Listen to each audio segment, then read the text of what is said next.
You don't get a fire in your belly with a cold breakfast. You gotta light that sucker up with the good stuff. The real stuff.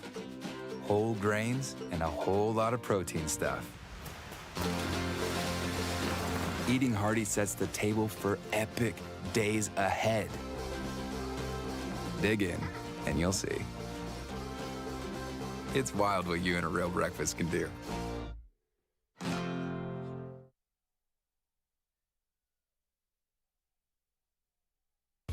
My name is Jeff Vierling, co-founder of Tailwind Nutrition. We make drink mixes for athletes to help you fuel, hydrate, and recover for all sorts of outdoor activities. Running, cycling, hiking, climbing, any sport where you're working up a sweat. We manufacture our own products in Durango, Colorado, and we test and use them on the trails of the beautiful San Juan Mountains. Our mission and our passion is to help athletes achieve their goals and to feel great while doing it. We couple proven nutrition that's simple to use, easy on your gut, and tastes great with encouragement and education. You can think of us as your support crew. We're right there with you doing whatever it takes to help you get across the finish line with a smile on your face.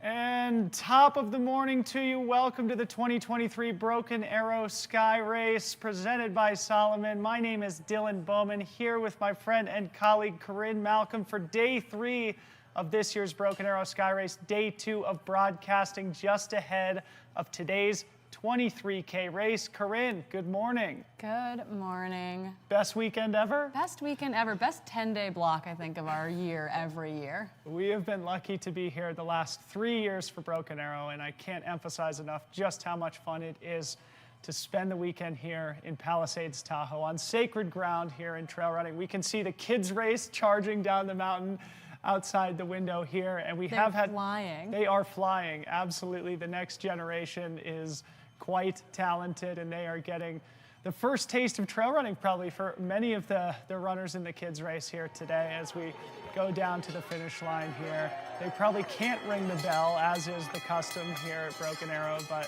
what an awesome vibe, what an awesome feeling. And this gives you really a taste of it. He got it, he jumped. Awesome.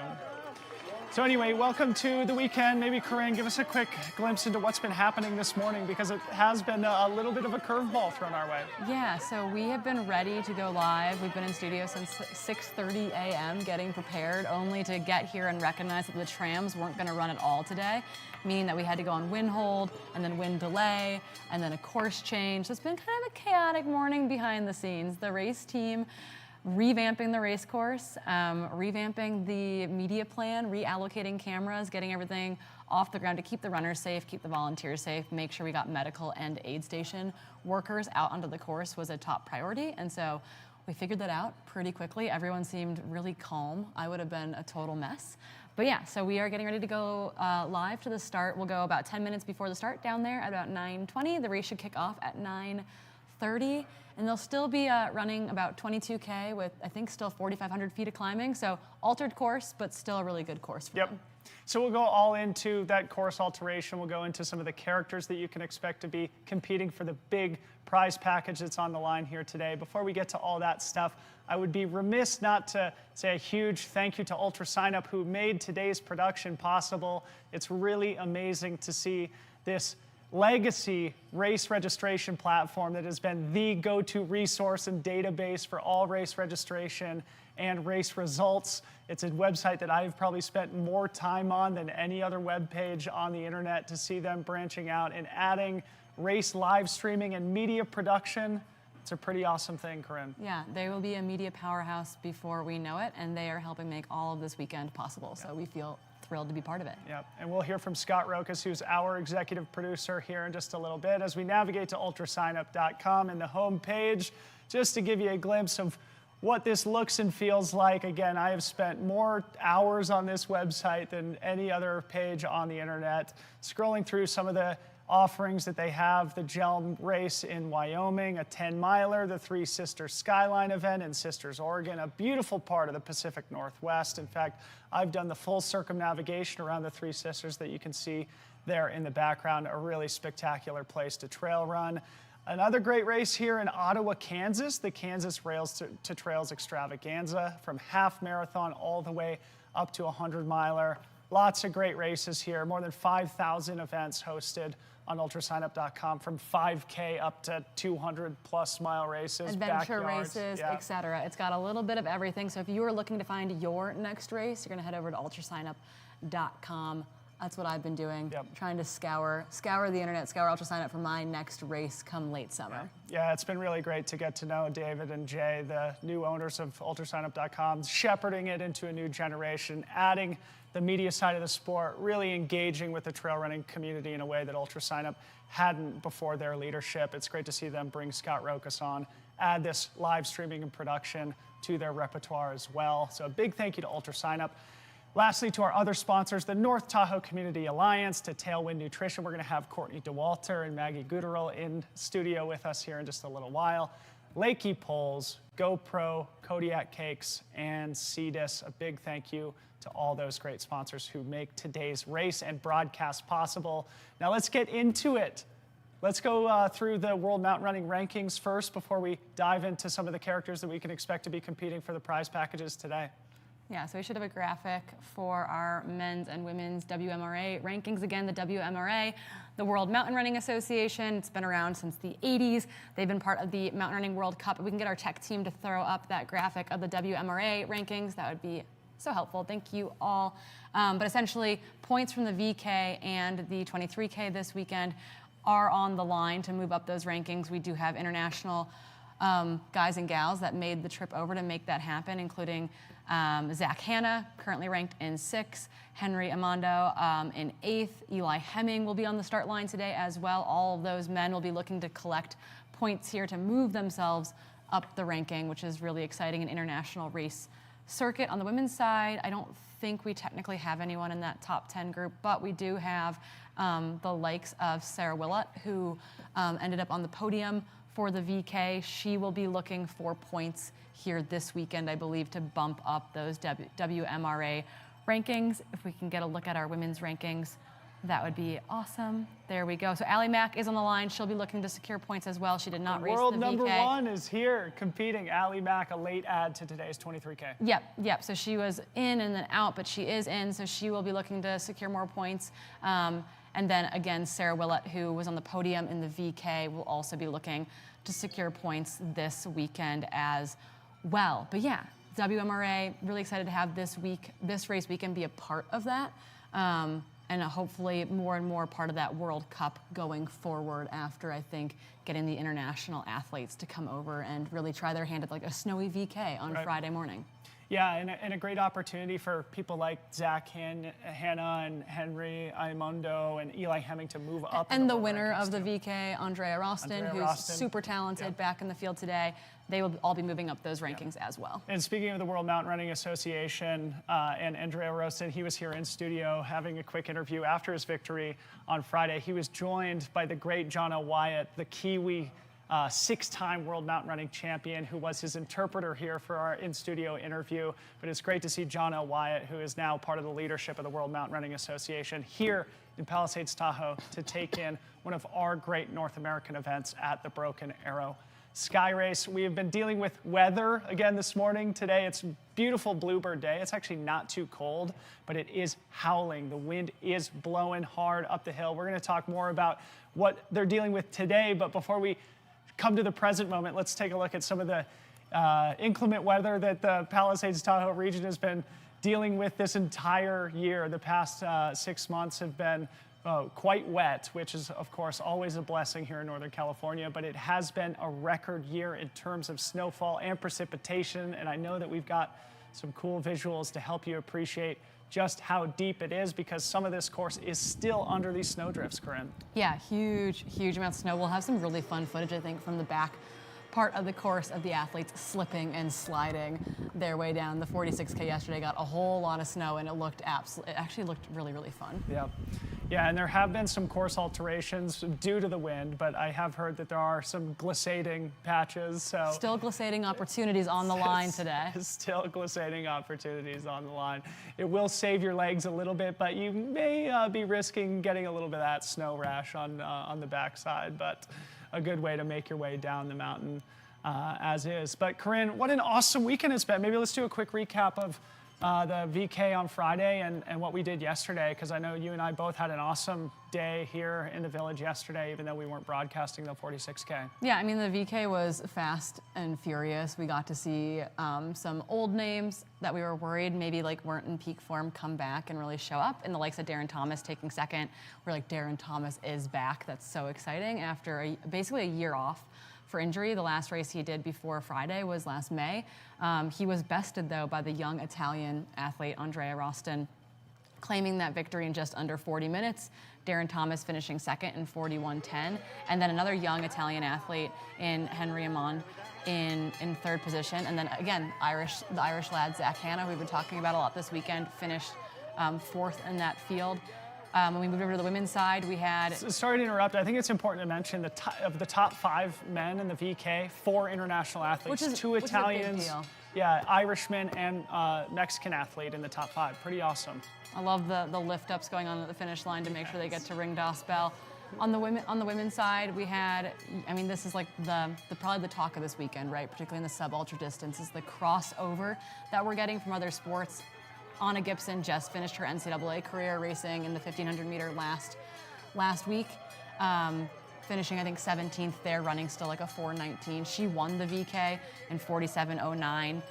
Jade Blisberg finished second, bettering I think her 5th from last year. A big breakout I think for her. And then British athlete Sarah Willett making that third place position. In the women's side, Boulder and Colorado was really the story there. I think they had like 7 of the top 10 spots.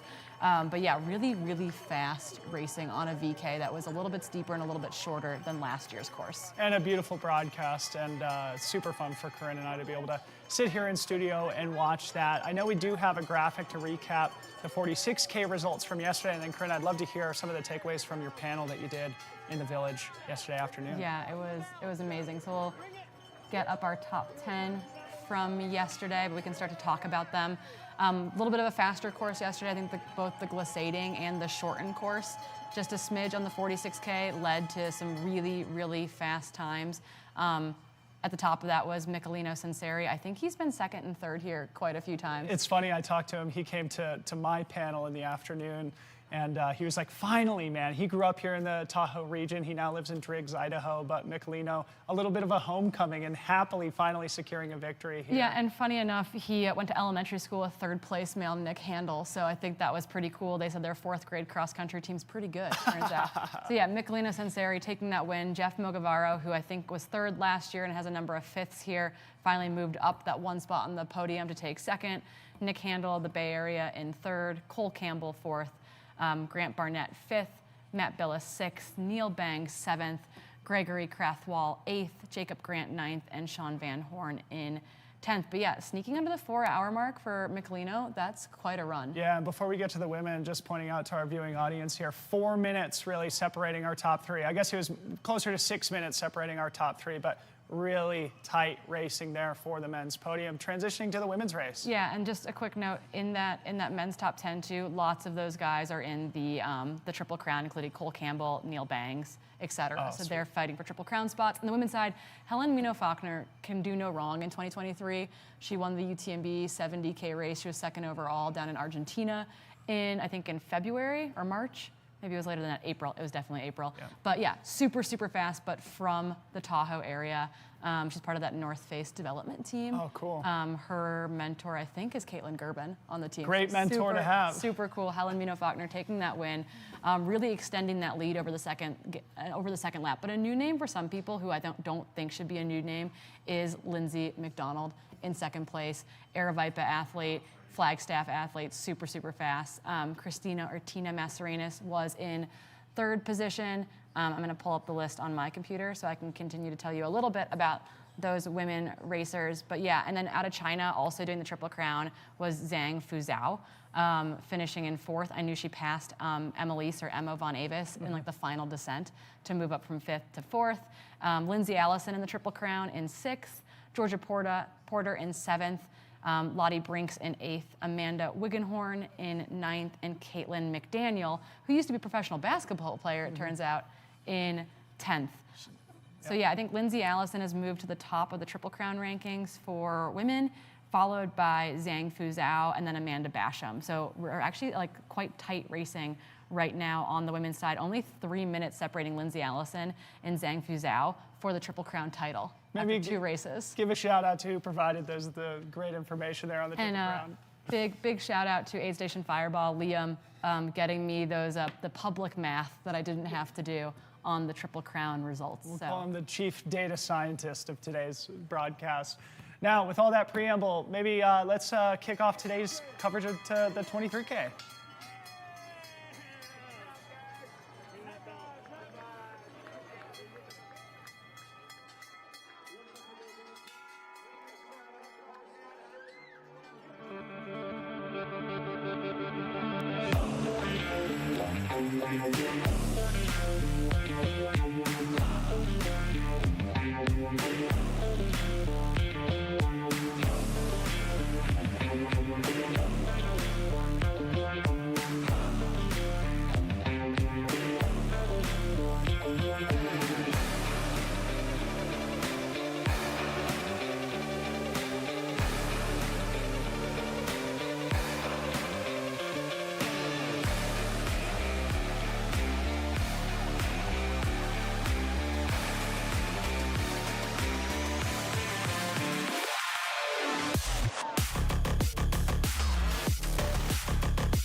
Welcome back into studio with us. We are getting ready, getting amped and excited for the 2023 23K here at the Broken Arrow Skyrace. I think we've got some course updates to talk about though, Dylan. If we've got the ability to throw to Dylan's computer We've got the updated 11K double looped course that we'll be utilizing today during the 23K. There we go. Yep.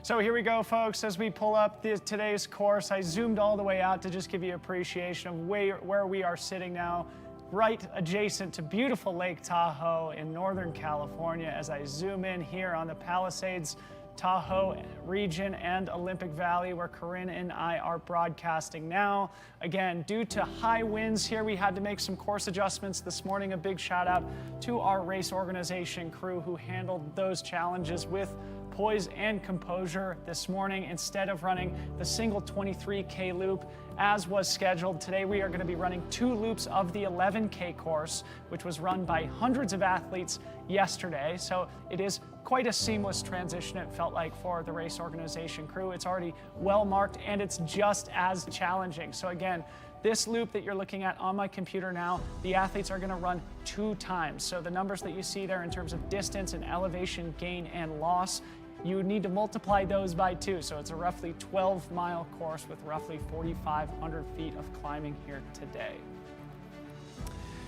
Looking back at last year's results, and we're going to get to some of the highlights from last year, men's champion Andy Wacker last year ran an hour and 50 minutes. Corrine, I'm sure you would agree that we will likely see times faster than that. Yeah, I think we had some kind of behind the scenes betting going on this morning with the guys running the cameras on the course, and it was the over under on the 90-minute mark was the bets being thrown down, somewhere between 86 minutes and 95 minutes. I think this is Andy blitzing down the course last year. Behind him was going to be number 2 Eli Hemming, who was number 2 in both the VK and the 23K last year. Eli Hemming, definitely one of the favorites on the men's side, I would say, today, after an absolutely standout 2022 season. And Andy Wacker, of course, has been a long-time sub-ultra legend, and he's doing a lot to lead the sub-ultra category of the sport into its next generation, especially here in North America with the founding of the Trail team, which I'm sure we'll talk about a little later.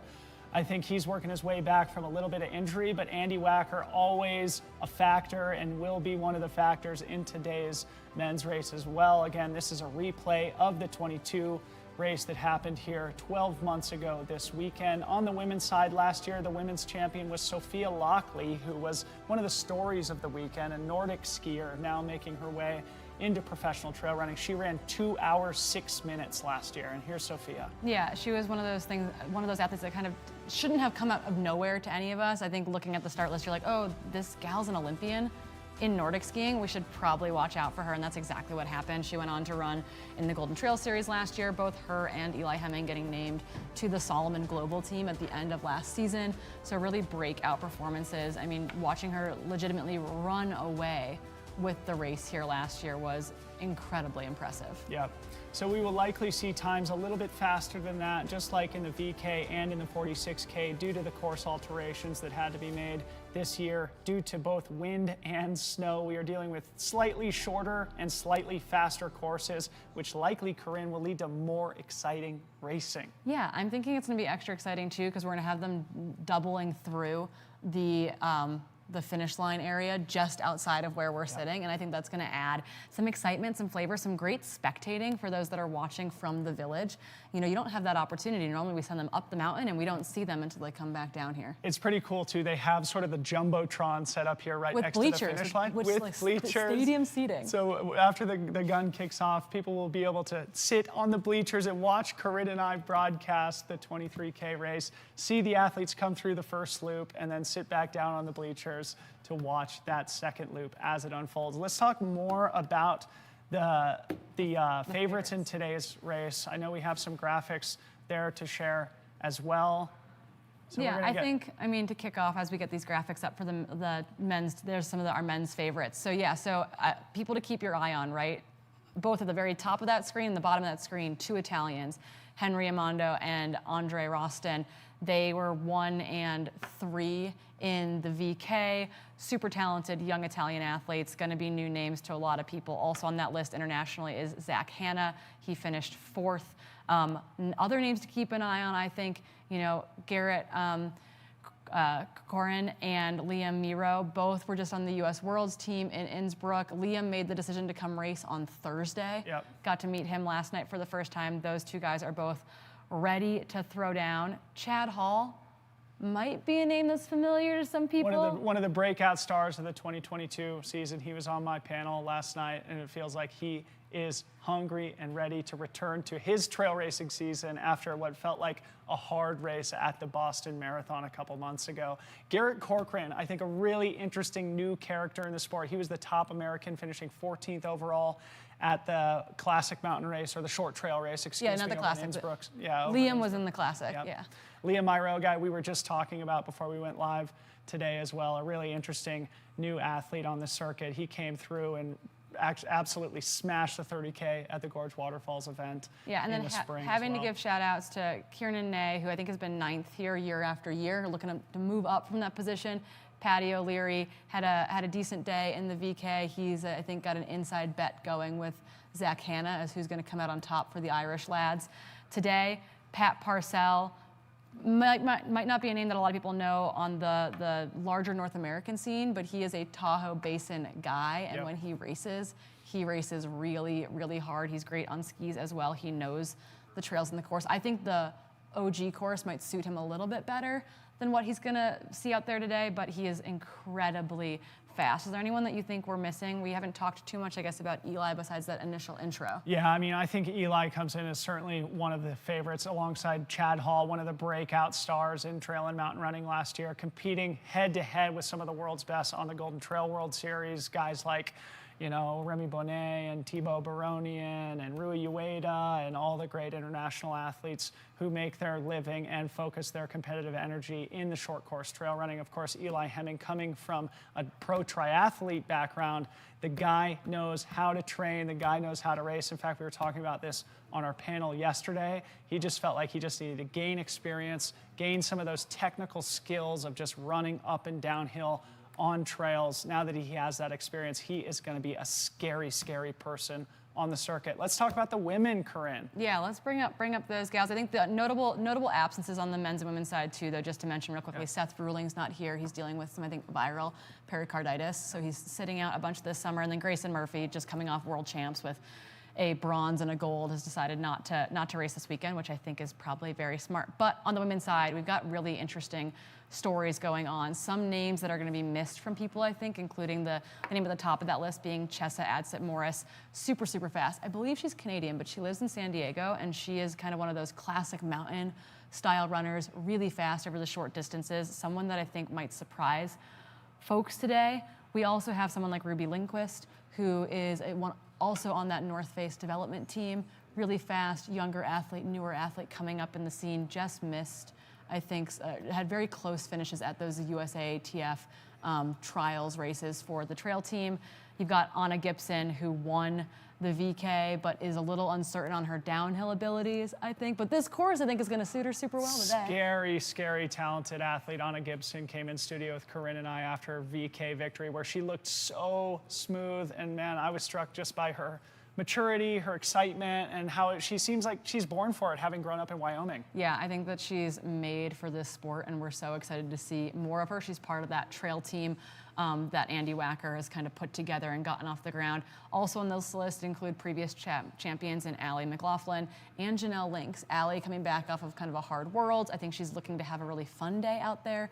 And then Janelle Lynx, who won this race in 2021. Really, that's where she came onto, I think, all of our radars in that very cool, very dominant performance there. And I got to speak with her on our women's 23K elite panel, and her composure and her love for what she's doing. And I was like almost in tears in moments. She had an injury last year that kept her from doing what she loves for a very long time, and getting to listen to her talk about like coming back from that and just being excited to really be here this weekend, just like chills. Sweet. Amazing. And for those who are watching our live stream, you can watch the replay of Corrine's panel with Janelle Lynx and many of the other characters here in our women's favorites. So go back on YouTube and watch that after today's broadcast. We are going to be here in studio for several hours, so settle in. Now, I'd love to talk a little bit about the wind and about the weather. We've sort of referenced it a couple of times, but if we want to share my screen, I'll give our audience a deeper understanding of what the athletes might be dealing with up on the hill today. So this is, of course, the NOAA website here, and it gives a lot of great information, updated every 30 minutes roughly, about the wind speed, about the temperature. So right now we're sitting at about 45 degrees Fahrenheit. Feels a little bit warmer than that, but the wind is gusting up to 60 miles an hour up at the summit. So again, the athletes will be dealing with that wind. I doubt it'll probably slow them down too much on a course like this, but that is why we had to make the course alterations. And again, a big shout out to the race organization who did so seamlessly this morning, and a big thank you to all of our viewers who have been patient with us this morning as we have had a delayed start. While we've got my screen shared, let's look at the athletes in the village here. Corinne, maybe just set this up and let people know what they're looking at. Yeah, so we've got trackers on about 20 of the men and 20 of the women. That's going to allow us some additional IDing, I think, over the course of the race as well. But it's really cool. We got to watch people are like, oh, look, Henry's warming up. Or, you know, where they are in relationship to that start. Most of them should be heading towards that start arch so that they are ready to go when the gun goes off here in just about 10 minutes. But yeah, it's going to be, it's really cool that we have trackers on athletes this year. We used it during the VK as well, and it was really fun to get to literally follow their dots moving up the race course. So new tech coming at you in these short distance races. Come on, long distance races, we gotta get on this. It's really, really cool. 40 live trackers on athletes this weekend. Yeah, again, Broken Arrow pulls out all the stops to keep all of us informed and excited about the racing as it happens. As Corinne said, we are probably 7 to 10 minutes away from the start of today's 23K, and I think we have one of the sport's biggest superstars at the start line who may be doing a couple of interviews for us. Let's throw it down there.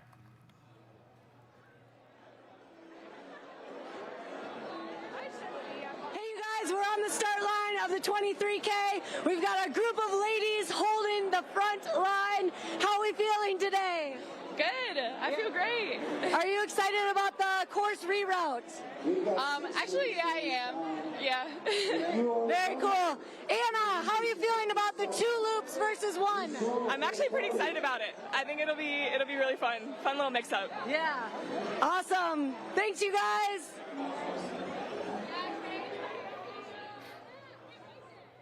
And there you have it, folks. The great Courtney DeWalter here at the start line as part of the Broken Arrow Skyrace. She is going to be in studio with Corinne and Maggie Guterl shortly after the start of today's race, which again, we expect to happen in the next 7 to 10 minutes.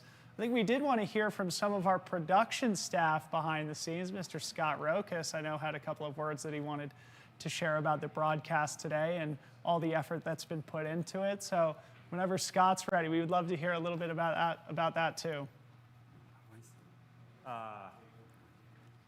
All right, how's everybody doing this morning? This is quite a shakeup today. We had all cameras positioned around the mountain. Like, we've been looking at this for months. You know, how do we move follow cams? And all of a sudden, in the spur of the last half an hour, what an amazing team we have put together. Follow cams. We had to get 60 pounds of drone gear up into a new spot to go, so everybody banded together. And so I'm very thankful and very happy that we have this stream and this production crew and the support and the production quality of UltraSignup to be able to pull this off. And Friday's 15-minute push, and then today's hour-and-a-half push. So the last thing I want to mention is my own personal involvement with UltraSignup. I'm not sure how many of you have had it, but one late New Year's Eve night, scrolling around, I ended up signing up for a race and did my first ultra. So I know many of you have done that. There's over 5,000 races on the platform, and I bet many of you will be doing that in the future too. So I'm going to throw it back because the start line is way more interesting than me. So Dylan and Corinne, thank you very much. And a big thank you to Scott Rokas and the big crew behind the scenes. Again, as I said on Friday, Corinne and I get much of the attention and the kudos, but really we have the easy jobs here, don't we, Corinne? Yeah, we're just going to sit here and look pretty. Yes, we do. We do our best to look pretty. Did my makeup this morning and everything. Yeah, Harmony gave you a hand. Yeah, before we get to today's race, a reminder to get in the chat. Let us know where you're tuning in from. Let us know who you're cheering for. Stay active and keep the excitement going during today's broadcast. I know we will get down to the start line here momentarily to hear from race director Brendan Madigan, so we're going to go to that now.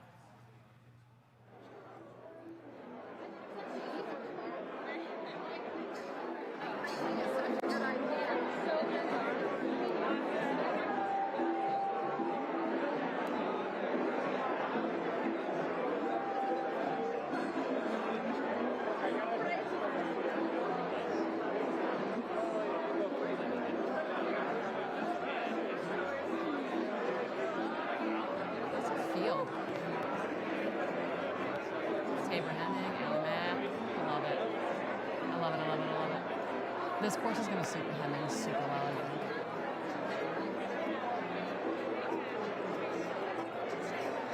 think. Okay, so we are indeed live, but that was an awesome visual there of just how deep the field is assembled here in Olympic Village, and I think they did expect 800 runners to take the start line here today as we see some of the race favorites here assembled, and there is Brendan Madigan, the race director. When I say broken, you say. When I say broken, you say broken. When I say arrow, broken. When I say arrow, broken. All right, sweet. Okay, welcome to the 8th annual Broken Arrow Skyrace presented by Salomon. Thank you to every single soul running and spectating in this village today. So, not only today will be a fantastic life voyage for you, one of the best days of your life, I guarantee it. You're on TV, thanks to our friends at UltraSignup, who are presenting a live stream of this distance. Let's give them a big round of applause, please. Let's give them a really big round of applause, please. And today matters better. You're part of the kickoff of the 2023 Valsier Mountain Running World Cup. You're participating in an international event, so let's clap for that. We'd be remiss not to thank our great partners at Palisades Tahoe who welcome us to this village. Let's give them a big round of applause, please. And we also must recognize that all of us are about to recreate and enjoy sacred Wa She Shu lands, and we're lucky and privileged to be able to do that. So, to get this party started, you guys are going to clap with me. We're going to start slow. Right here, ready? Slower. Come on. No, that's a good one. That's good. Clap with me. Slower. A little quicker. A little faster. A little faster.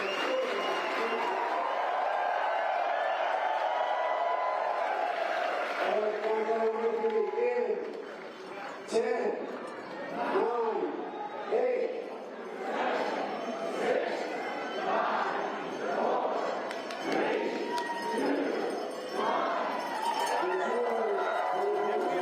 The 2023 Broken Arrow Skyrace 23K presented by Salomon is underway. Only an hour and a half delayed as the runners make their way down this gradual descent out through the parking lot before they hit the dirt trail where they will start climbing. I was going to say Anna Gibson out fast, tucking in with that lead group of men. I saw Tabor Hemming right off of her shoulder. We knew this race was going to go out fast and furious, independent of what course they are on. That is exactly what is happening right now. And it's great that we do have a drone here early in today's race. I know if they were flying any higher, it'd probably be a little bit too blustery with the wind, but what a great visual as we look down at Olympic Village as the runners cruise through the parking lot here and make their way onto the dirt for the first time. This first mile is going to be a really fast one. I would expect our leaders to get out sub 6-minute pace before they start climbing in earnest. Yeah, and this is allowing them to spread out a little bit before things choke up in the trees, which was where we're probably going to lose some of our initial cameras out there. We know that we don't have great connectivity from parts of the early section of this course, so we might lose them as they head into the woods here, but I'm so glad that we're getting these aerial shots today. And good ID time with people on the start line. We got to pick out a lot of the runners there. Yeah, this is going to be really interesting, I think, with this course alteration and the two-loop nature of it, to see who tries to maybe try and get separation, or if they're going to come through the first loop as a pack and the separation occurs in the second loop. Because the 23K is typically just a single loop course, you usually see the people who excel as climbers try and get out to a hot start, knowing that the back half is a long descent. This time it's going to be a little bit more of an equalizer with two of those climbs. I'm wondering if if Eli Hemming is in red out in front, if that is that red Salomon top that we're seeing there on the screen. We will get confirmation as they head up this climb, but man, they are moving fast. Yep. So they make their way into the trees here. We're going to lose sight on the leaders. Oh, no, we aren't. We've got the follow cam. We get a little bit of follow cam in here before they go out of service. This is where we picked up Joanna last year during the women's race early on as well. Yeah, that does look like Eli Hemming behind Chad Hall. It looks like our early men's leader. Again, Chad Hall, one of the breakout. These are the two breakout stars really from last year's trail and mountain running season. Chad Hall from San Diego, the brother of the great track and field athlete and American marathon record holder Ryan Hall. Chad Hall is his younger brother, a fantastic athlete in his own right, living in San Diego. Both these guys have multi-sport backgrounds, both as triathletes. In fact, they said that they used to race each other as triathletes way back in the day. And Eli Hemming, of course, from Boulder, Colorado. I think he comes from Kremling, a small town in western Colorado. But these two guys are likely going to be dueling it out on the course here today as two of our favorites. And Eli is certainly one of the best climbers in the sport. Yeah, and so it looks like it's two and then a camera and then that group of three. So they are starting to create a little bit of separation over the chase pack. And I don't think there's any surprises seeing Chad Hall and Eli Hemming out in front. I think that would have been anyone's guess this morning. Totally. And Chad Hall devoted the first half of his season here this year on road marathons. I think he did both Houston and Boston. I think Houston he ran really fast. I can't exactly recall his marathon time. He said that Boston was a little bit more rough and that he was excited to transition to the trail season now. I do recall that last year he was able to successfully double at the Mammoth Trail Fest, where he won both the vertical race and the 50K event at Mammoth Trail Fest. These two guys are so fast, and someone who's going to be just off their shoulder is going to be someone like Liam Myro, who we've been talking about a little bit, another potential standout. Here is the front of our women's race.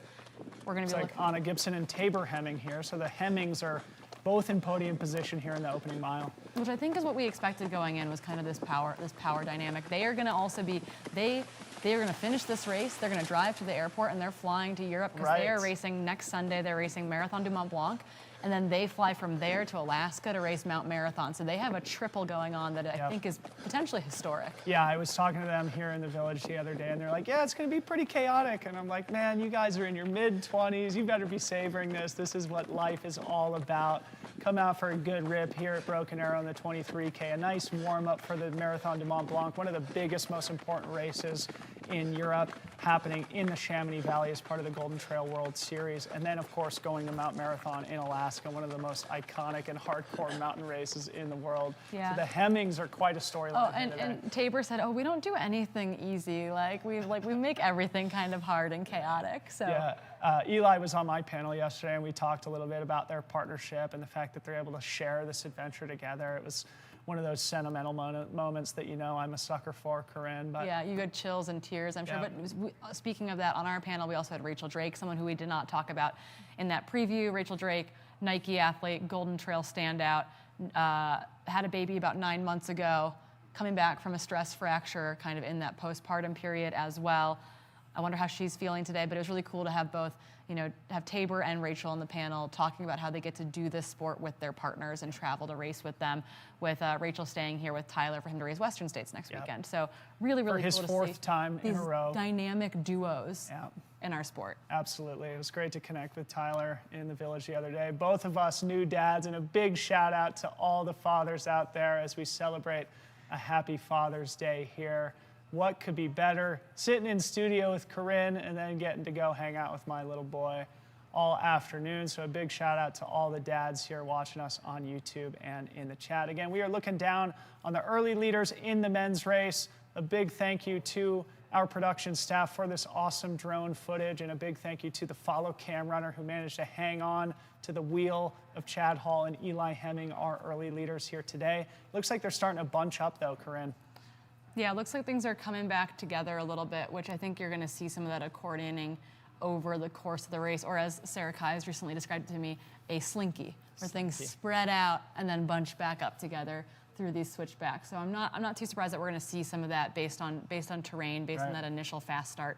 But so maybe going back to that, Corrine, we were talking about this in the VK too, as I was referencing the new Netflix series Unchained about the Tour de France, and about how some athletes are climbers, some athletes are descenders, and you have to sort of play your strengths, play your cards at the moment where it feels right. We'll recall a couple years ago in the 23K when Joe Gray got off to a hot start, early lead. Had a really healthy lead at the top of the mountain before Darren Thomas nearly ran him down on the descent. So an interesting story to just see the strengths and weaknesses of these athletes and where they play those cards. Here's Tabor Hemming.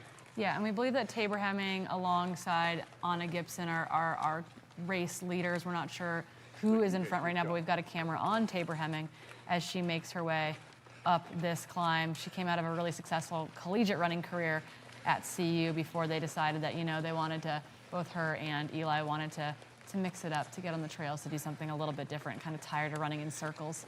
They get to run in circles today, but they're bigger circles this time. Yep. And it'll be really awesome to see these two great young Americans go and race on the European circuit. And we see Allie Mack for the first time. Heck yeah, last Allie year's Mack. world champion in the vertical. Allie Mack had, I think, what she would classify as a disappointing couple of races at the World Championships last weekend in Innsbruck.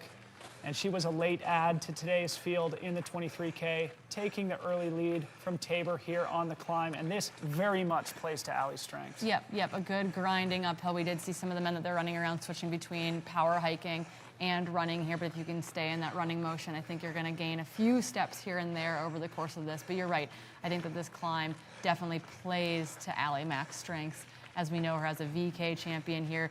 She runs downhill pretty darn good, though, too. Very solid. Couple funny anecdotes about Allie. For those who follow her, you know that she's a bit of a daredevil. And last weekend after the vertical, she did sort of like a paragliding thing off the top of the vertical course in Innsbruck to fly back down into the valley. Even funnier story, I got a text from a friend, Rick Hesner, last week, who lives in Texas. I think they were in New Mexico, but he texted me, he was like, hey, I just met someone named Allie while I was doing a skydiving thing. Yeah, she's got some base jumping situation going on this summer. I was like, dude, she's a world champion. He was like, yeah, she seems like an awesome gal. So shout out to Allie Mack, an awesome athlete, awesome person here in the early lead. Yeah, I think we do believe that I think Anna Gibson is in front of both her and Tabor, getting that really fast start. So we do believe that our top three would be Anna Gibson, Allie Mack, Tabor Hemming right now on the women's side of things, which is, I think, about as expected. I think Allie adding herself back into the race yesterday afternoon, I think, was not a huge surprise, but definitely I think has a lot of us saying, okay, like, curious to see how she's feeling today out on course. Very, very cool to see Allie jump into the race last minute. And yeah, awesome to see this early podium here between Anna Gibson, Allie Mack, and Tabor Hemming, which with, I'm sure, several more very strong women nipping at their heels on the opening climb. We just saw a quick visual of those bleachers and of the Jumbotron that I mentioned earlier. So we do have hundreds of trail fans here in the village as we cut back to the men's leaders here, Corrine. Yeah, this looks like M's 1, 2, and 3, I think, on our screens right now. Eli Hemming, Chad Hall, and did you catch? I think that's the Nico guy. Oh, another young trail team athlete, just graduated from Stanford. Okay. Go Cardinal. So we'll make sure we get his last name. I'm pretty sure his first name is Nico. And there's Abraham Hernandez also there in the pack. He was 5th place in the vertical K on Friday.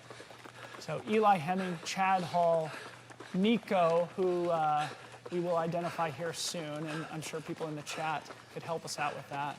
And Abraham Hernandez here in the top 4. And again, I'm sure there is a train of gentlemen just behind them also in contention.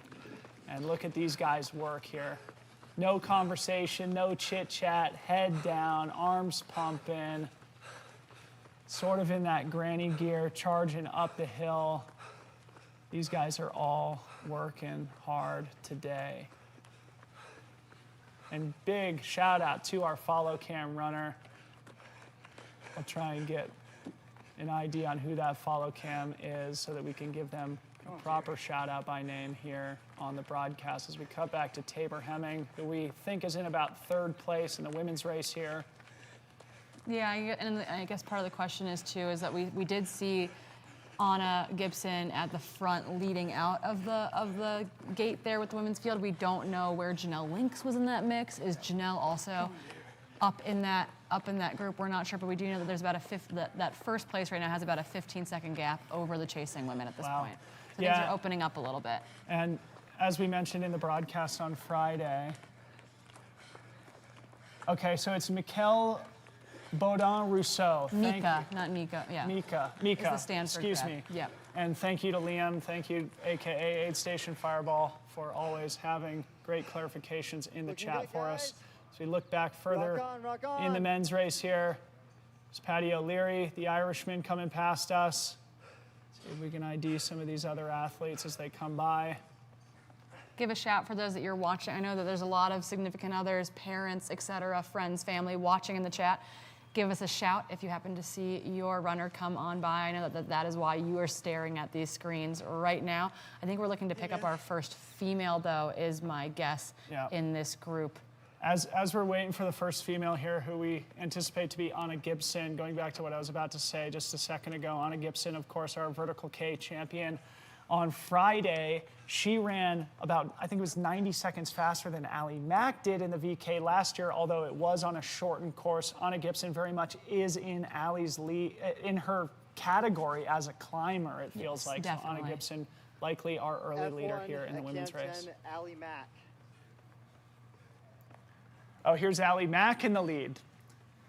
Unless we missed Anna Gibson, this is Allie Mack here in the lead of the women's race in the 23K. So it sounds like we have confirmation, Allie Mack in the lead.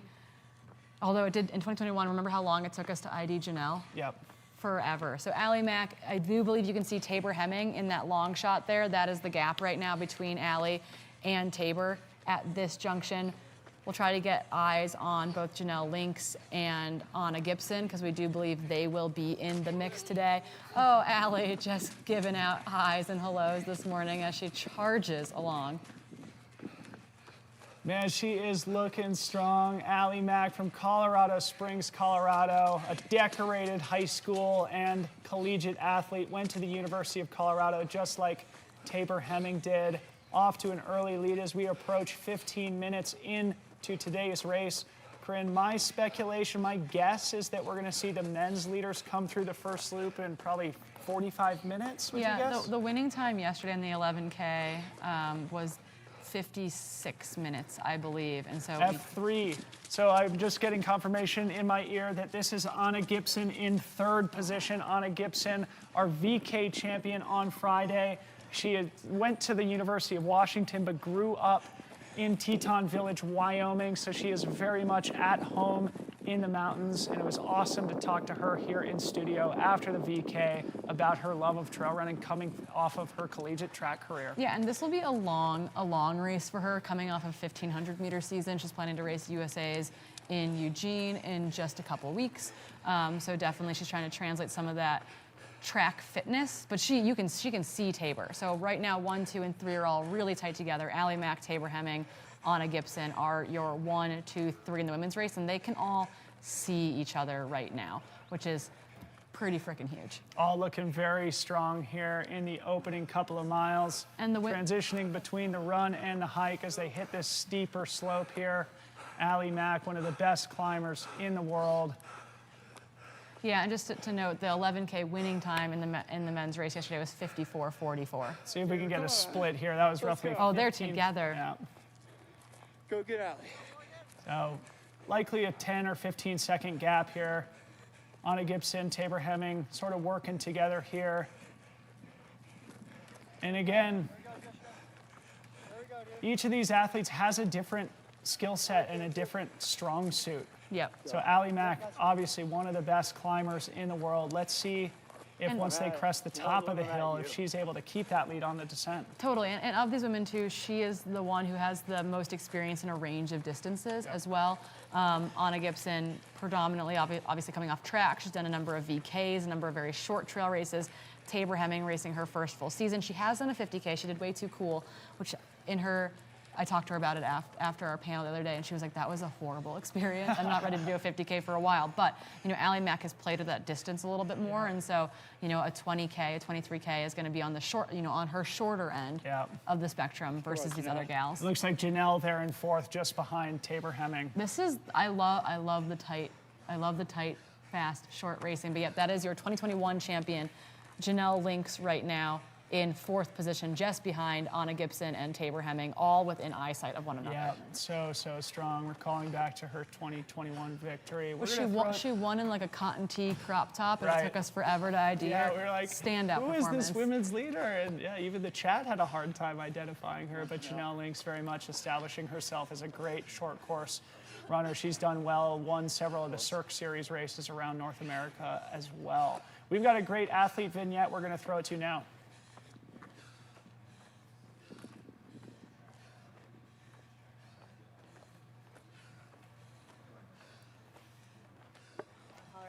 Colorado, though half of the time I'm on the road in the van with my dog. I'm Andy Wacker, and I'm from Boulder, Colorado.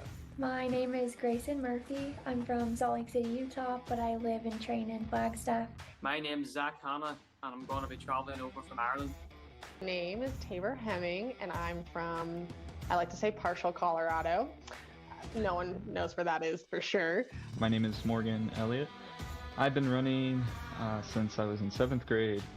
My name is Janelle Links, and my hometown is Thornton, Colorado. I'm living in Steamboat Springs right now. My name is Eli Hemming. I am from Kremlin, Colorado, and I have been doing running in some way, shape, or form my entire life. The biggest thing for me is people don't appreciate sub-ultra trail running. And I think we're at this amazing moment where people in the US are starting to really fall in love with it. I think one of the biggest things I'm excited about where trail running is going is the media side. The fact that like LiveStream is growing and people can tune in at home, super exciting. You can't beat the views. I think that's like I race in some of the coolest places in the world. I think what's inspiring the most is that it's not an early age sport, that you have all these people coming from every walk of life. You have triathletes, you have non-runners, you have burned out collegiate runners, you have moms, and yet somehow they can all be running at the top, and like they all have different paths to get there. There's a lot of things inspiring me at the minute. I would say the main thing is just it's great to see so many people are discovering how good trail and mountain running actually is compared to your traditional sports of track and road running. Especially here in Ireland, the people attending trail races now is bigger than ever before. I think the biggest thing is looking for adventure. One of the things that drew me to the lifestyle of being a triathlete, and I got to be out on my bike, I got to be out running, and I got to see all of the world. And then after a few years of doing it, I was going to the same places, staying in the same hotels, actually being out in the trails, seeing what the world has to provide everywhere in the world is just something that inspires me beyond all end.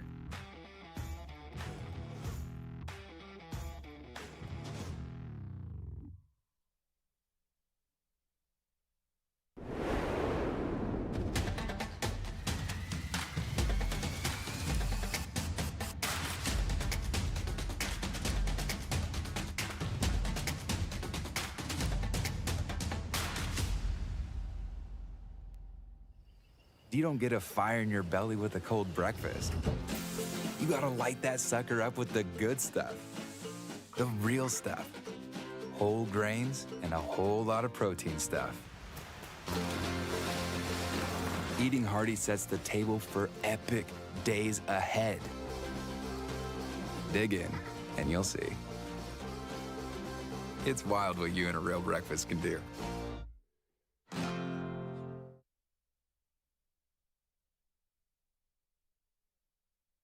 Stop that. Stop that. Yeah, I hear him chat to the noise. Can't stop for the talking. I hear him chat with the boys. Nice keep talking, yeah. Just too sharp with the prize. They'll tell me I'm awesome, yeah. Hot like fire on the pine. If you wanna touch me, please use caution.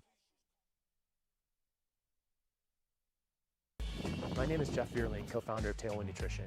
We make drink mixes for athletes to help you fuel, hydrate, and recover for all sorts of outdoor activities. Running, cycling, hiking, climbing, any sport where you're working up a sweat. We manufacture our own products in Durango, Colorado, and we test and use them on the trails of the beautiful San Juan Mountains. Our mission and our passion is to help athletes achieve their goals and to feel great while doing it. We couple proven nutrition that's simple to use, easy on your gut, and tastes great with encouragement and education. You can think of us as your support crew. We're right there with you doing whatever it takes to help you get across the finish line with a smile on your face.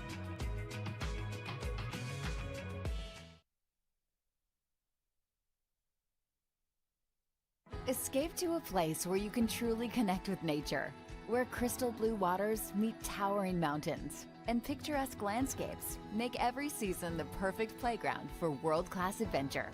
So dive in and feel what it's like to be on top of the world. Join us in preserving the natural beauty and take the Traveler Responsibility Pledge. Be mindful of others and save time using free transportation services like Tart Connect. Learn more at GoTahoeNorth.com.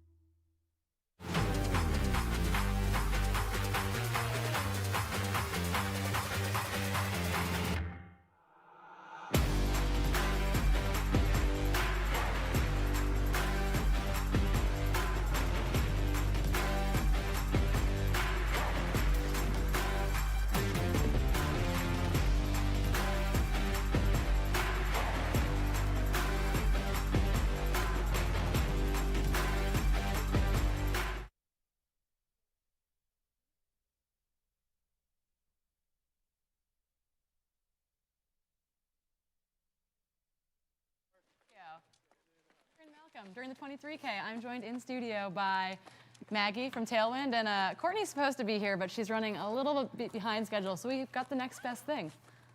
How are you doing? Flat Courtney. Flat Courtney. Yeah. How was the start line vibes? Oh my gosh! Sorry, you guys. Courtney DeWalter, ladies and gentlemen. Hey, is this working? Yeah, you're on. You're live. You're live on TV. We've got the 23K going on the left-hand side of the screen. Us on the right. How was the start line?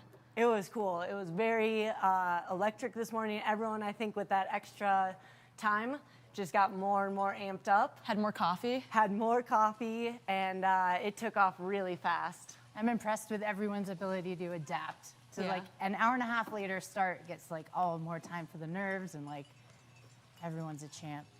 Yeah, the people I talked to, though, were very excited about the 2-lap course versus 1. No one seemed frazzled by it, so it'll be cool to see them come through the village at halfway and send them out for a second lap. Yeah, we expect them to come through the village halfway, probably around 45 to 50 minutes into the race right now. So right now on our screen, you're seeing one of the upper aid stations. Speaking of aid stations, what's in the big tanks out there? What are they drinking? Of course. Tailwind endurance fuel. Does it have anything to do with watermelons by chance? We don't have watermelon on course, but we have DeWalter melon with lime at our booth. You can check us out. We're by the Salomon tent if you're here. And it's a special collab flavor we did with Courtney. She's been wanting to like help us make flavors for a while.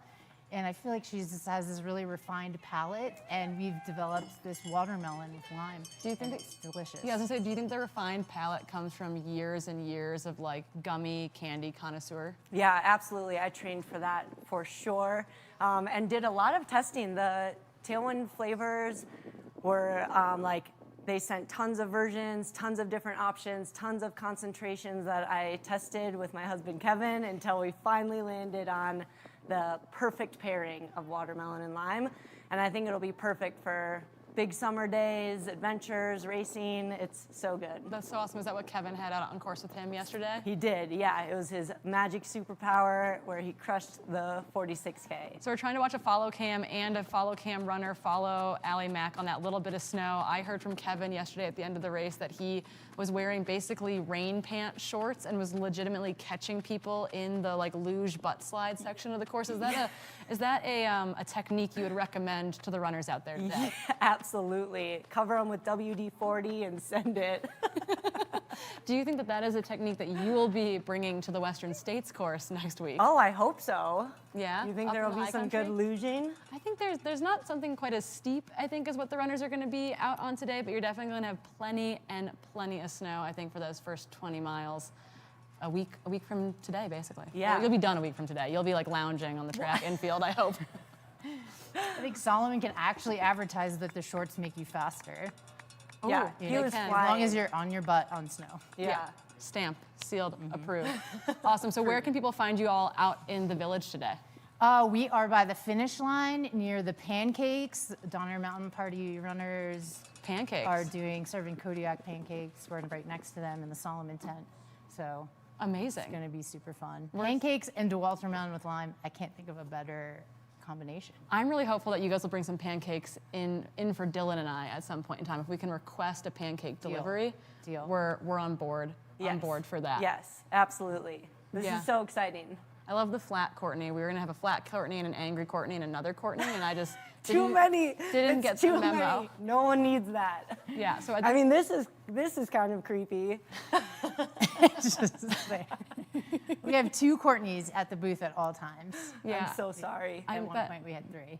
That is a little bit, that might be too many Courtneys. They might blow away today. It's kind of windy in the village. Yeah, people that are in the chat watching on YouTube at home, how many Courtneys are too many Courtneys? I think that's what the people really need to decide. Do we want to ask that, though? No, I'm not, well, it might be information that I hold hostage for a little while. You can filter for you. those comments. Yeah, I think we can block them as we go along.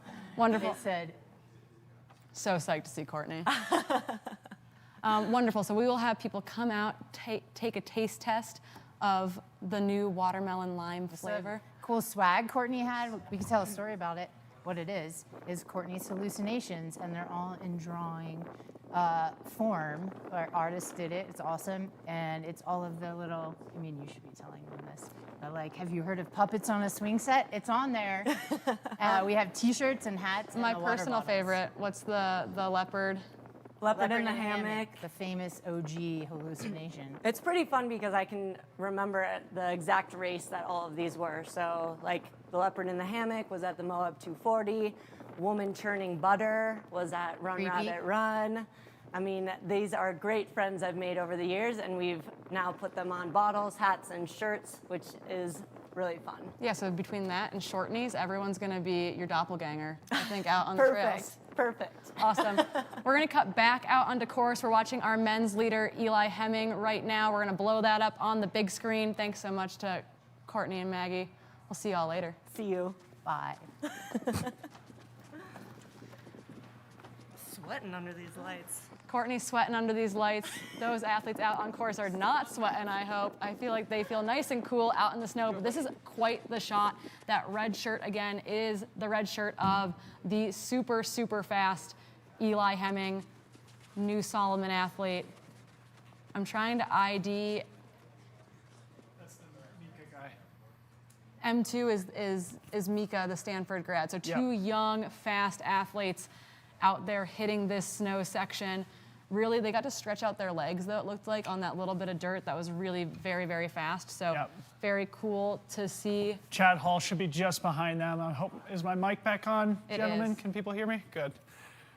Awesome. Great interview, Corrine. How awesome is it to have Maggie and Courtney in studio? Pure chaos. Check out this awesome shot. Pure Eli chaos. Hemming, Mika, and Chad Hall, our top 3 in the men's race here. All hands on knees in a particularly steep section of the course.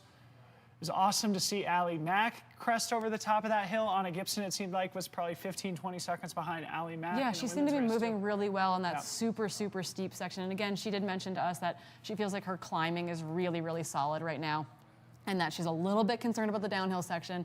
I'm really curious to see what they look like out on that next descent that we're going to see kind of in this next section of the course. But right now, I believe that they are around.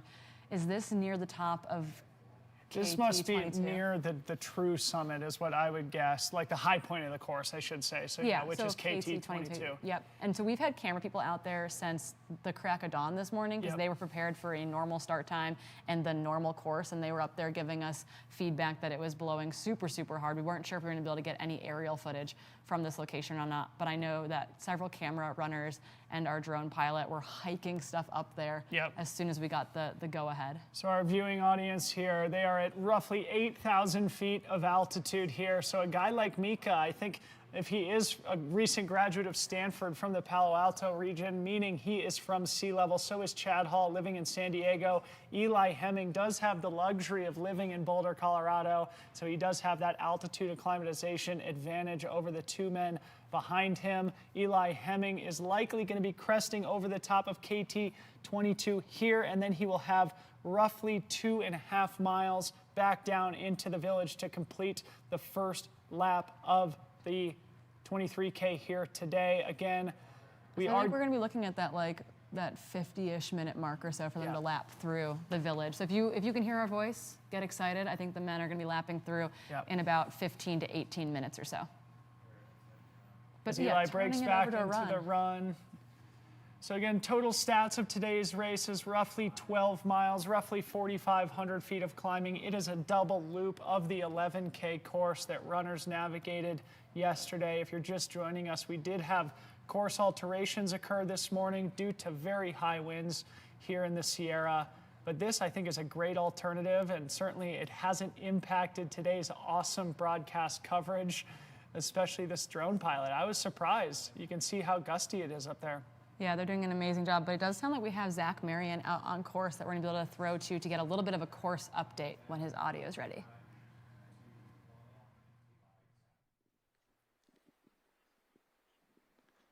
What is going on, everybody? I am about 2K up course, halfway between the descent off KT 22 to the finish line. So we get to see one of the more technical sections of the course here. We are in snow cone country. This snow is soft. The sun is out. It is softening up this snow quite a bit. So there's going to be a lot of glissading down here.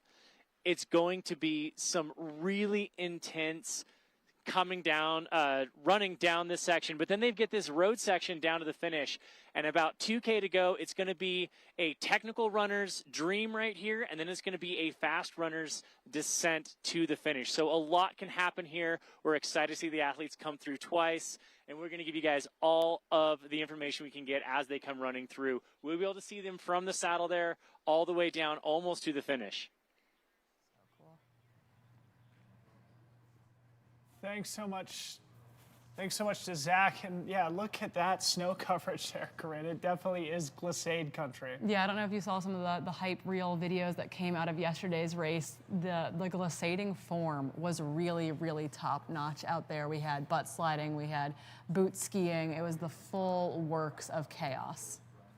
I think we've got some good cameras that we can get to out on course. Maybe cam 6. Cam 5, actually. I just saw Allie Mack Cam come 4 through. too is we've got that looked like Anna Gibson up on the ridge as well. So if we can, there we go. Some great drone footage here. Tough to identify. That's Zach Hanna for sure. That was the New Balance singlet there. So we're flipping through. We can see what you guys don't see is we see about 12 different monitors up in front of us, and we're going to start yelling out camera numbers to throw to. But this is your men's race leader right now, Eli Hemming. And he is about to hit that descent here at KT 22. Eli Hemming rocking that bright red Salomon shirt. A big thank you to Salomon for being the presenting partner of Broken Arrow. And a beautiful day here in the Sierra, even with the high winds. It probably is pretty great running conditions up there, Corrine. Yeah, I was gonna say the temperatures are pretty spot on. You've got that solar, which is gonna be a bit warm, but that wind is gonna cool things down. It's good to hear that the snow is softening up. When you get that wind combo, oftentimes it takes a little bit longer for that surface to soften with the high winds, but they are gonna be able to glissade super, super fast. Okay, let's get a split here. About 5 seconds separating Eli Hemming from Mika. And I guess the question here for me is like, who has, I mean, he looks really smooth on that little bit of snow, right? Like, it's handling that steep descent initially on the snow is technically challenging. It's not easy. There's Chad Hall there in third. They're all very close together. Great camera angle here. This is a great alternative course. Yeah, so interesting. One of the small details that has occurred to me throughout the weekend is who's wearing sunglasses and who isn't, especially with all this sunglasses should have been mandatory gear out there. You're gonna go, I mean, people were feeling like they were going snow blind with sunglasses on. But these guys are so redlined that at least Eli didn't have time to put the shades on this morning. Tabor was wearing them at the start line. Yeah, I think in the 46K it was definitely they were on snow for a lot longer during that race. I think that was definitely much more important versus this race. They're on snow for shorter periods of time, for sure. Check out the gimbal runner trying to keep up with early race leader Eli Hemming. I wouldn't want to. Mika on his heels. I gotta say, Mika looks a little bit more smooth than Eli does here. It's obviously still pretty early, and it's difficult to really interpret body language here at this point, but that's just my subjective interpretation here. As we get to our follow cam, Eli Hemming still looking very smooth himself. I shouldn't be criticizing this great athlete in any way. As they navigate this tricky section where you have to kind of go back and forth between nice underfoot conditions and then more tricky on snow underfoot conditions. And to be honest, flat snow to slightly uphill snow I think is the worst for running on, right? It's very awkward, it's a little bit unpredictable versus downhill. I feel like that is like a straight up glissade. It's a little bit easier just to like let it roll, kind of flow with it, but the flat snow I feel like feels really awkward when you're transitioning off and on it over the course of the trail. We cut back to some of our mid-packers here. And Corrine and I do expect to be here in the studio for at least a few more hours. We haven't gotten confirmation on exactly when we'll end the broadcast today due to the delay, but we will definitely get to some coverage from the middle and the back of the pack as well. So if you're cheering for somebody or you're hoping to catch your athlete, please do stick around. We'll definitely get around to that after these elite athletes do finish. Another thing to mention here, which I'm not sure we've gotten around to, Corrine, is the prize money on the line this weekend. Broken Arrow. It's very significant, a $60,000 total prize package up on the line for the professional athletes in this weekend's race. I've got it up on my computer here, so let me just reference exactly what those numbers are so I get it accurate. Such a great shot. They are beautiful flying. Beautiful shot here. So the lead pack of three are sort of coming back together and consolidating. Again, going back to what I said earlier about who has what strengths. Eli, certainly one of the better uphill athletes in the world, now getting sort of swallowed up a little bit on the descent. Well, one of those is a camera runner. Chad Hall is the fourth individual you just saw on screen. So it is Eli, Camera, Mika. And just to point out too, Mika is a 13:39 5K to his name. He just recently ran a 28:47 10K at NCAA West prelims back in May. Very, very fast. Yeah, look at the gimbal camera runner there in what looks like second position. Yep. And then we've got Mika just behind the camera runner. And then Chad Hall a little further up, blending in with that white t-shirt against the snow. Going back to the prize package, Corrine. And Mika just overtook the camera runner there. Yeah. Going back to the That's Adam Loomis. We're getting a shout out to Adam Loomis, who is on the follow cam. An Olympian and Nordic combined, just to point that out. Just to, give you the credentials of the people who are able to follow these professional athletes as they cruise down the hill. Snow is something he's very familiar with, though. Park City based. Ski jumping and Nordic skiing is the combination of his sport.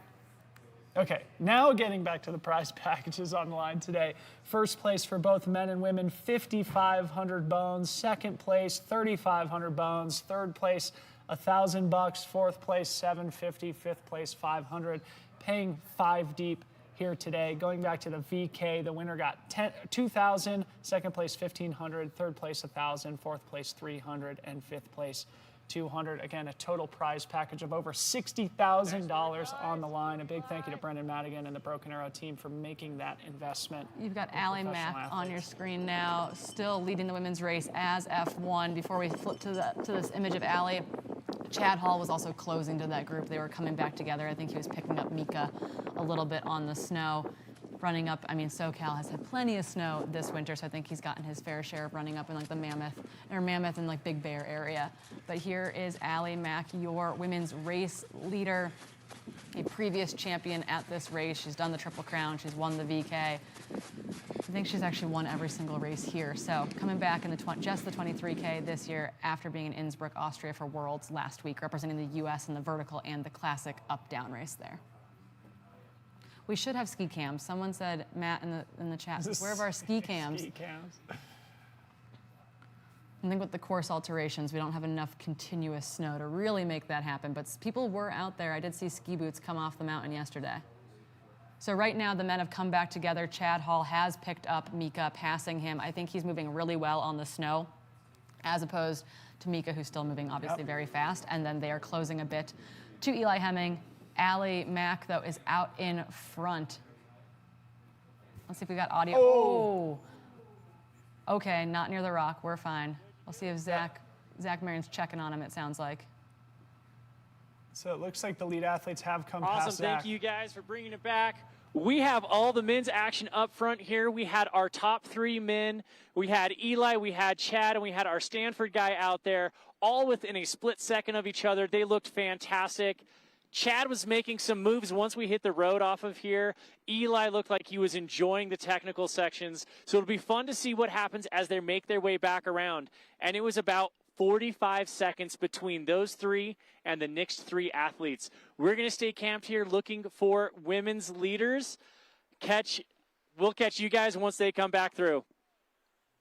So Zach is going to be seeing Allie Mack come through that snow section here momentarily. Going back to Allie Mack's season from last year, what an incredible output of racing she had. Wow. Anna Gibson, not that far back. Certainly still in contention here, chasing down Allie McLaughlin, your double medalist at the World Championship in 2022, a gold medal in the vertical and a bronze medal in the up-down race last year. She was also one of the only people to beat Ninka Brinkman head-to-head last year at the Golden Trail World Series final. She got the better of Ninka Brinkman, who certainly is one of the most interesting and compelling athletes in the world. Allie Mack proving that she is in that league as well, and Anna Gibson very much hoping to assert herself into that category as well. Yeah, so excited to see athletes like Anna Gibson coming into the sport right now, adding some more excitement and some more spark. Really, the women, I mean, both fields are absolutely insane.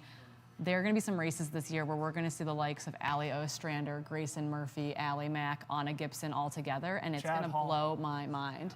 So it looks like Chad Hall has now assumed the lead. Eli Hemming still on his wheel there, and in no sign of Mika. He's probably only a second or 2 behind where our drone is picking up here, but these are our lead 2 men. And I mean, obviously Eli comes from a fast running background as well, but you have someone like Chad Hall who dedicates a large portion of his year every year to hitting things like the Olympic trial standard in the marathon, et cetera. So I feel like this section of course, this really fast downhill into the turnaround point, and then that opening road section to get back to that initial climb is really going to suit someone like Chad Hall very, very well. It's such a good point, Corrine. Just like the leg speed, taking advantage of that leg speed on the descent. Look at Allie Mack fly. Oh my, this is the Mount Marathon Allie Mack that we saw last July. Down the mountain, recklessly letting the legs turn over. Allie Mack looking absolutely like she is pulling out all the stops, taking advantage of gravity. Base jumper Allie Mack right now. Trusting her instincts, base jumper, exactly. She is in her element, a risk taker at her core. She's going to be overtaking humans on this section of the course for sure. Love it. Follow her. Wow, made that section look really, really smooth. Check, can you hear me? Everything good? I think we've got Zach Keep Marion going. Check, in our ears. Allie is hauling ass down this mountain.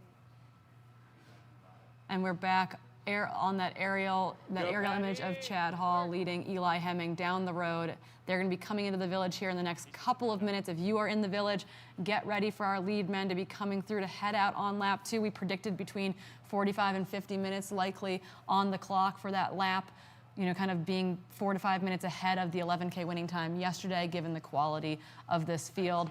Actually, one of our camera guys is the gentleman who won. We can actually see him. I can see Chad Hall out our windows here in studio. I can see Eli Hemming coming down the road here. They are absolutely flying. They're going to lap through the village here in the next 90 seconds. If you can hear my voice in the village, let's go give them a huge shout in the village. Look at Chad Hall, folks, looking super smooth here.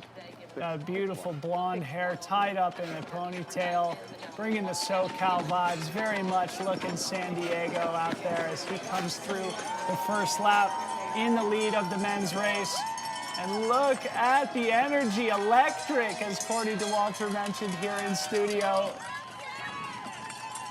Geez, I'm starting to think they should reroute this route every year, Corrine. Isn't this awesome? I mean, the high parts of the course are really, really cool, but this year getting this double lap format is something really special. Like they run through a stadium on the first lap, get that refresh of energy and that adrenaline before they head back out for another 11K of suffering up on the mountain. Eli Hemming probably 4 or 5 seconds behind race leader Chad Hall, and it looked like Mika was probably another 5 seconds behind Eli. Still anybody's race. Going back to 2021, Corrine, when we saw Joe Gray and Darren Thomas in the finishing chute together, separated by only 2 seconds at the finish line, shaping up to be something similar to that today. Yeah, and our only actual split from the course, besides them coming back into the finish line, is going to be when they come through Snow King, which will be in about 2 miles from this location. So we'll get a split. Oh, we got a village split, actually. So Chad Hall officially has that village split. We'll get that exact split back to Eli Hemming here momentarily.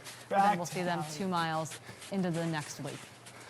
Back to Allie Mack on the snow here. Flying. Absolutely flying. You can see just up ahead where that snow line will end, and she'll be greeted mercifully by the dirt road, where she'll have a little bit smoother sailing all the way back through the start-finish area where you saw the lead men just pass through. Allie Mack, about 48 minutes elapsed. Legit so happy right now. She said that part of the reason she decided to run today was that she had gone out during the VK and like gotten to glissade on some of the snow, and she was like, wow, that was actually really fun. I think I can do the 23K. I want to have some of that fun out there. So Allie Mack will be coming down the road here in just a couple minutes into the village as well, but we're gonna get updated splits. We can see her coming down the hill here. From where Corrine and I sit in studio, we can hear the cowbells ringing. Allie Mack not that far behind the men's leaders here today. You can see her waving to her adoring fans. Always has that trademark smile on her face. There's Tommy Runs out there getting the footy. He's probably live on the UltraSignup Instagram account right now. So shout out to Tommy Runs, shout out UltraSignup again. What the fuck? Grateful the team for their behind the operation production here. Yep. Yeah. Yeah, so we'll actually get to see her out our window here in just a little bit. She's still a little ways above us. The camera person's going to go back to try to pick up Anna Gibson. Do you have splits from further back in the men's race? Yeah, so we have 4 official through the village. They're a little bit delayed. We've got Chad Hall, followed 8 seconds later by Eli Hemming at the village split. It looks like that they have flip-flopped again going into this climb. Clearly, someone's running one thing better than the other. Exactly. This is Eli's chance to create some separation between himself and Chad Hall, because he knows that Chad is running really, really well on that downhill. Mika third, about 15 minutes back of Chad Hall through the village split. And then the young Italian, Henry Amandand of Italy, he's about 2 minutes behind Chad. And then Talon Hall, Seattle, Washington, young Brooks athlete, who I feel like really hasn't shown us his actual potential yet. Like, he's really, really talented, but hasn't hit a race. I think his capabilities came through as M5. He's only 4 seconds out of 4th right now. Amazing. So tight men's field, 2 minutes. In just a second, we're going to throw it up to David Callahan from UltraSignup on the course. Before we do that, I just want to say, Corrine, to emphasize for the audience here, Eli Hemming very much needs to play his cards now. He knows that the uphill is his strength. He will know now that for Chad Hall, the downhill is Chad's strength. So if Eli wants to win this race, which he very much does after finishing second place a million times seemingly in the 2022 season, he knows he's got to make his move here. Let's throw it up on the course to David Callahan.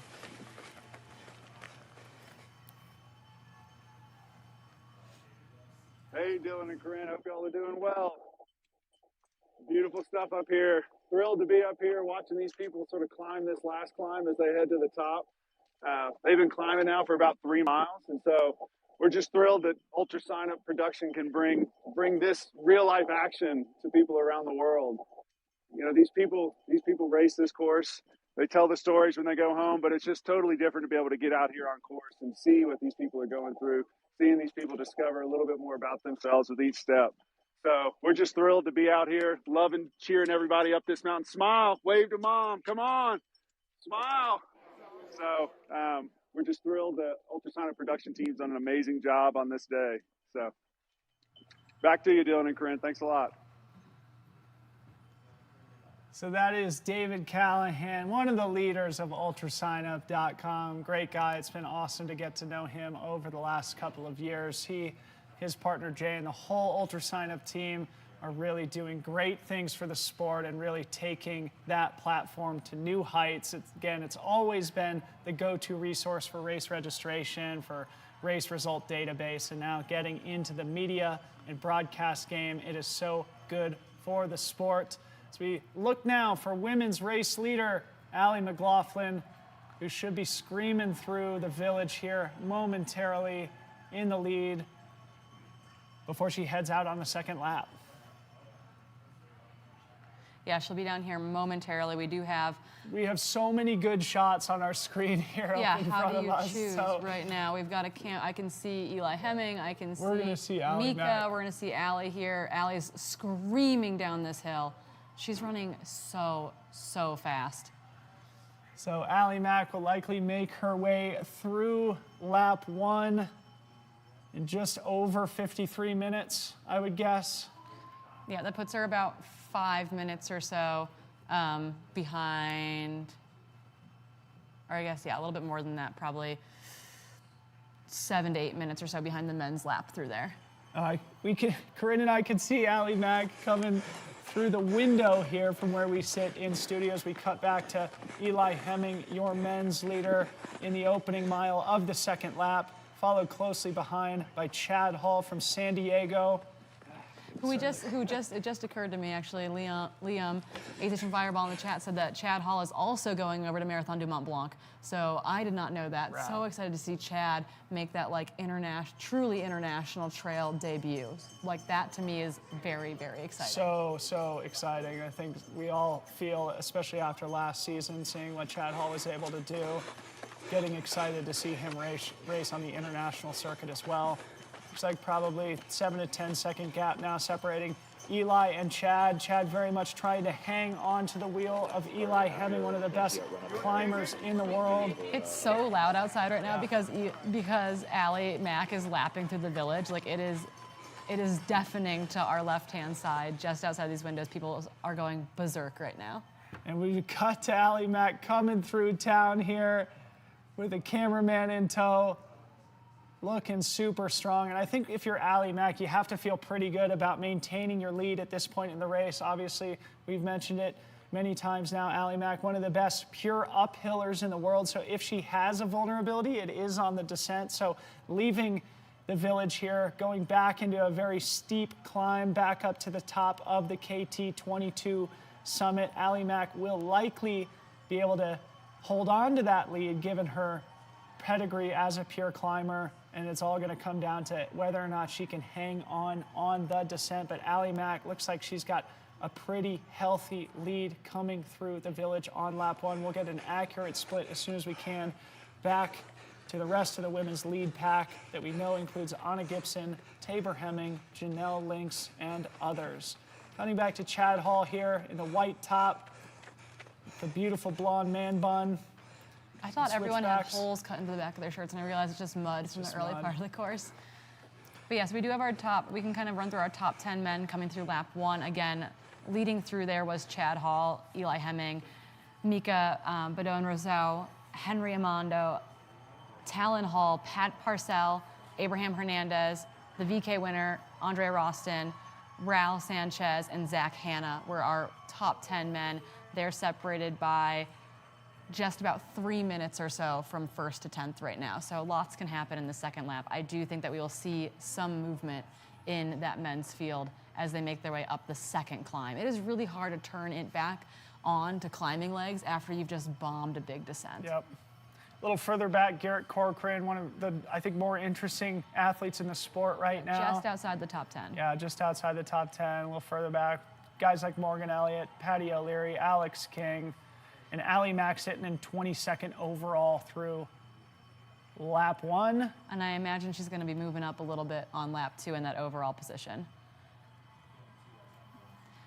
Yeah, so the 2 splits we get from course is Snow King, which is 2.1 miles into the loop, and then when they come to the finish line, let's see who we project to be behind Janelle Lynx there. We do think that behind Janelle Lynx, sitting probably in the 5th and 6th positions, are going to be the likes of Sarah Willett, who again was on the VK podium just on Friday morning, the athlete out of Great Britain. Carly Rempel's going to be in that mix. Rachel Mao is going to be in that mix. Gabrielle Ori, Anna Doobie, Chessa Adsett-Morris, Rachel Drake. We're kind of picturing those are going to be part of that 5th through 10th position in the women's field. So here's Mika still on Chad Hall's wheel. We've just received confirmation that there's less than 20 seconds separating our top 3 men. And Eli Hemming very much trying to put the hurtin' on these 2 guys, knowing that he needs to arrive at the top of KT 22 to give him a chance to hold off men with the leg speed of these 2 characters here, Mika and Chad Hall. Yeah, I think all 3 of these guys have immense leg speed. They all definitely have different skill sets. We did see Mika struggle, I think, on that downhill in the snow. Obviously, that is, if you're unfamiliar with it, it is really, really awkward. Zach Hanna moved back from, I think, 4th or 5th down to 10th in that section as well. It's really, really awkward to keep your footing, etc. But right now, yeah, you've got Eli Hemming doing his darndest to put as much time between him and these 2 men chasing him as possible. I do think, though, if Chad Hall can see Eli heading into that snow, it's going to be really, really tight. It's going to be a race. I do wonder if someone like Eli Hemming might take a little bit more risk than he did on lap 1 or something on the snow in lap 2. Unsure if it's tactic versus technique and ability, but it's going to be, the men's and women's races are going to be a battle to the finish line. I just saw Mika there trying to catch a glimpse down the mountain, down those switchbacks to see what his gap is back to 4th and 5th place, and all the super talented men that are certainly giving chase for podium contention here in the 2nd lap. Mika still looking strong here again. Likely living in the Bay Area still, a recent Stanford graduate from the reports that I heard. So again, curious to get more intel. Yeah. If you have more intel on Mika, besides his Stanford running pedigree, slide into the live chat on YouTube. Would love to hear more background on this guy in 3rd place position right now. And speaking of that too, and I'm sure Liam Tryon can help us out with this. I'm pretty sure Chad Hall ran like a 102, like a 62-second half marathon 62-minute half marathon earlier this year. So Chad Hall, again, the brother of the great Ryan Hall, great pedigree in his family. Insane leg speed, bringing it to the trails and the mountains. Yeah, and important to note, while someone like Eli Hemming does live at altitude, we know that Chad Hall does train at altitude quite a bit. And according to our Strava intel gathered by Aid Station Fireball, Mika here as well has been getting into the Sierra, getting up to altitude, while technically has been living at sea level in kind of the South Bay area, going to Stanford, he has regularly or routinely gotten up into the mountains a bit. So that is good. That's going to put him in a good place for, going 22K pace at altitude is like my worst nightmare. Absolutely. So, only worse than that would be VK pace. Yeah. While we wait to get the camera back on the lead women as they begin lap 2, we're going to throw it back down to the village to the great Courtney DeWalter. Ready. Jesse! What's up? What's going on, man? Getting that butter smoke going on. You know it. Yeah, Pam smoked today, but... Hey guys, we're over here at Donner Party Mountain Runners making some Kodiak flapjacks for anyone and everyone. They're free. Come on over and grab some. I'm doing the very important work of taste testing these bad boys. Golden brown, hot and delicious, plenty of syrup to share. Woo-wee. Oh, sorry, that was rude. I love pancakes. I love them loaded with syrup. I think if I could choose between pancakes and waffles, I'm going pancakes all day, every day. Would you like some? I love waffles myself, but I love pancakes as well. We've got a couple comments coming in on the live stream. Oh boy. For you, Courtney. Do you think you could outrun a bear? Can I outrun a bear? I sure hope so. And if I can't, I hope I'm with someone who can't even worse. It's always just better be faster than the slowest person. That's what they say. Is there any race distance you think a bear would beat you in? Any race distance a bear could beat me in. Ooh, let's throw that to the live stream. Human versus bear. What do you think? Who's winning? I think I maybe could take a bear if we're going for 200 miles. I don't know. What do you guys think? Trail runners are a weird lot. The next question is a bit different. Would you rather be stuck in a SeaWorld-sized tank with a great white shark or a knee-high river with a large anaconda? Your only weapon is a machete. Anaconda in a river or great white in a swimming tank? I'm going anaconda in the river so I can use my feet instead of having to doggy paddle my way around. I don't know though, that's a tough one. I'd love to hear your answers in the live stream for that as well. Got anything coming for Dylan and Corrine? Dylan and Corrine, we're bringing you some hot, tasty flapjacks. I hope you like syrup because I'm making them the way I like them.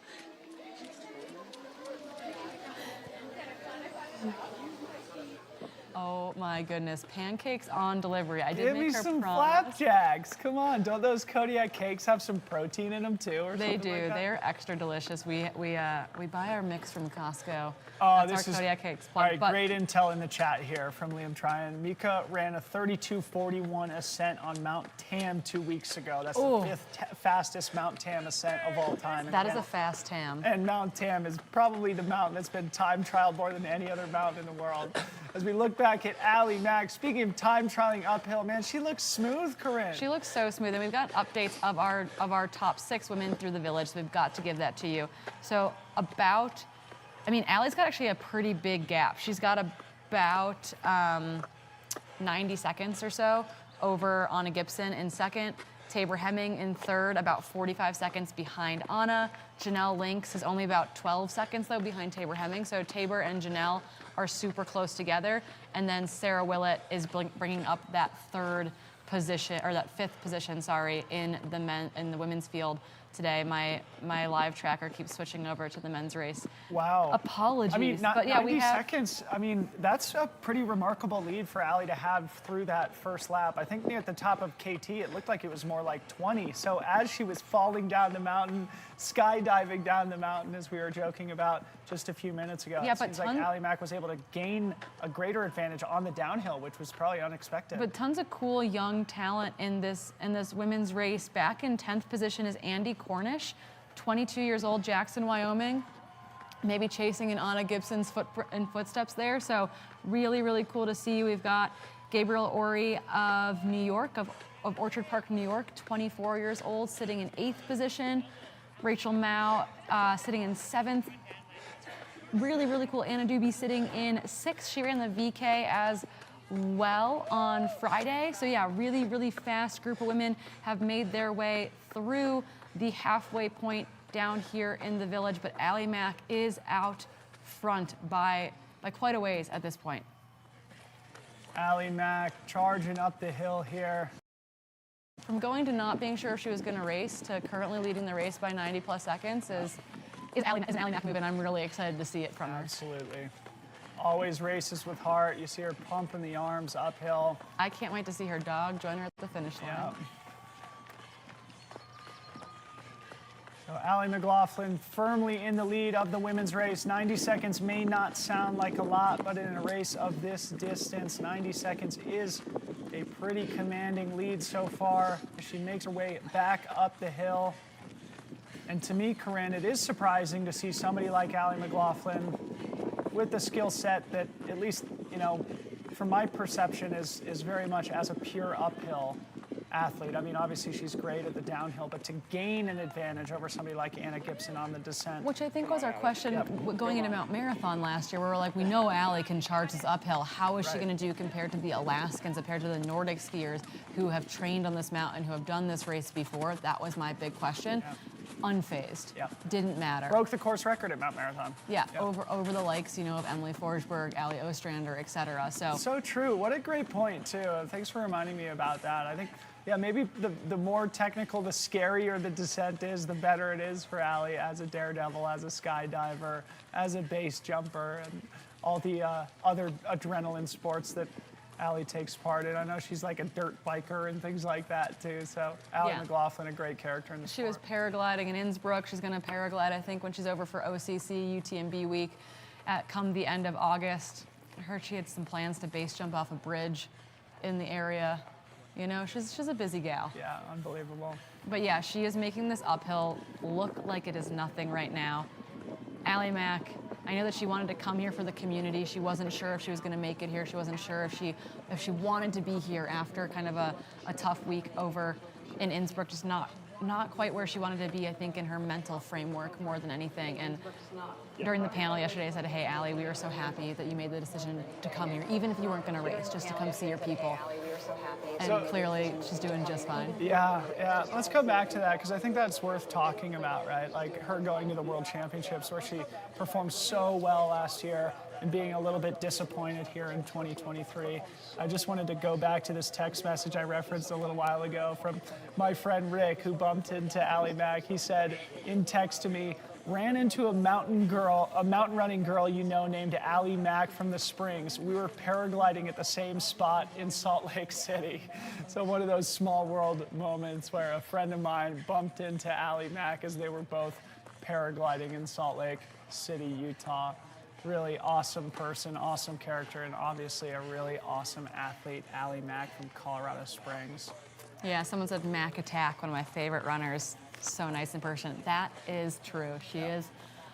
I was talking to someone yesterday and they said one of the things I love about Allie Mack is that you get the exact same Allie Mack no matter what situation you're in. Like she is just authentically her, and I think that rings true. I think we see it in her running. I think we see it in her personality and how she presents herself in the community with her friends and with other people in the public eye.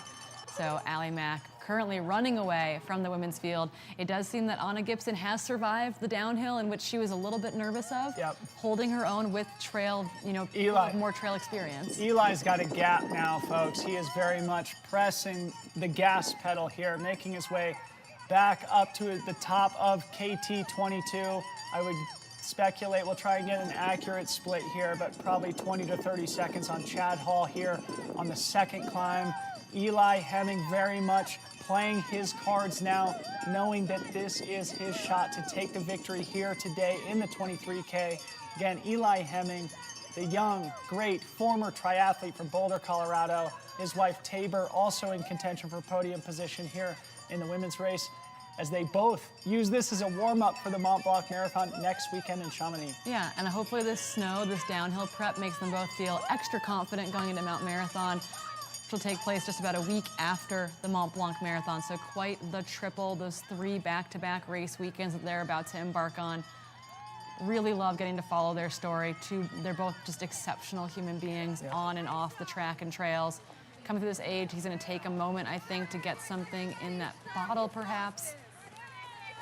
We'll see if he stops for anything or not. Yeah, this is interesting too, right? You know, he's Blowing very on much through. redlining here, but he knows this is his shot. Any seconds spent wasted idling at an aid station are seconds he can't spare, so sometimes you do have to make those calculated decisions, take those calculated risks. Do you forego the aid station to help maintain the lead and potentially run out of fluids, electrolytes, and fuel on the descent? Of course, this is a Straight through the snow 23K here. race. It's a little less dangerous than skipping races and 100-milers or those sorts of ultra-distance events. Eli Hemming blasting through that aid station there. That got asked during the women's panel yesterday from the nutrition panel. Question from the audience was, do you guys stop at every aid station? And Rachel Drake said, my first 50K, I stopped at every single aid station. And then I got to the last aid station, and this woman just went blowing by me. And I was like, wait, what? That's not fair. And she's like, now I'm a little bit more selective about when I stop and when I don't stop. But Eli Hemming making his way over the top of the course. We do have an official split from him.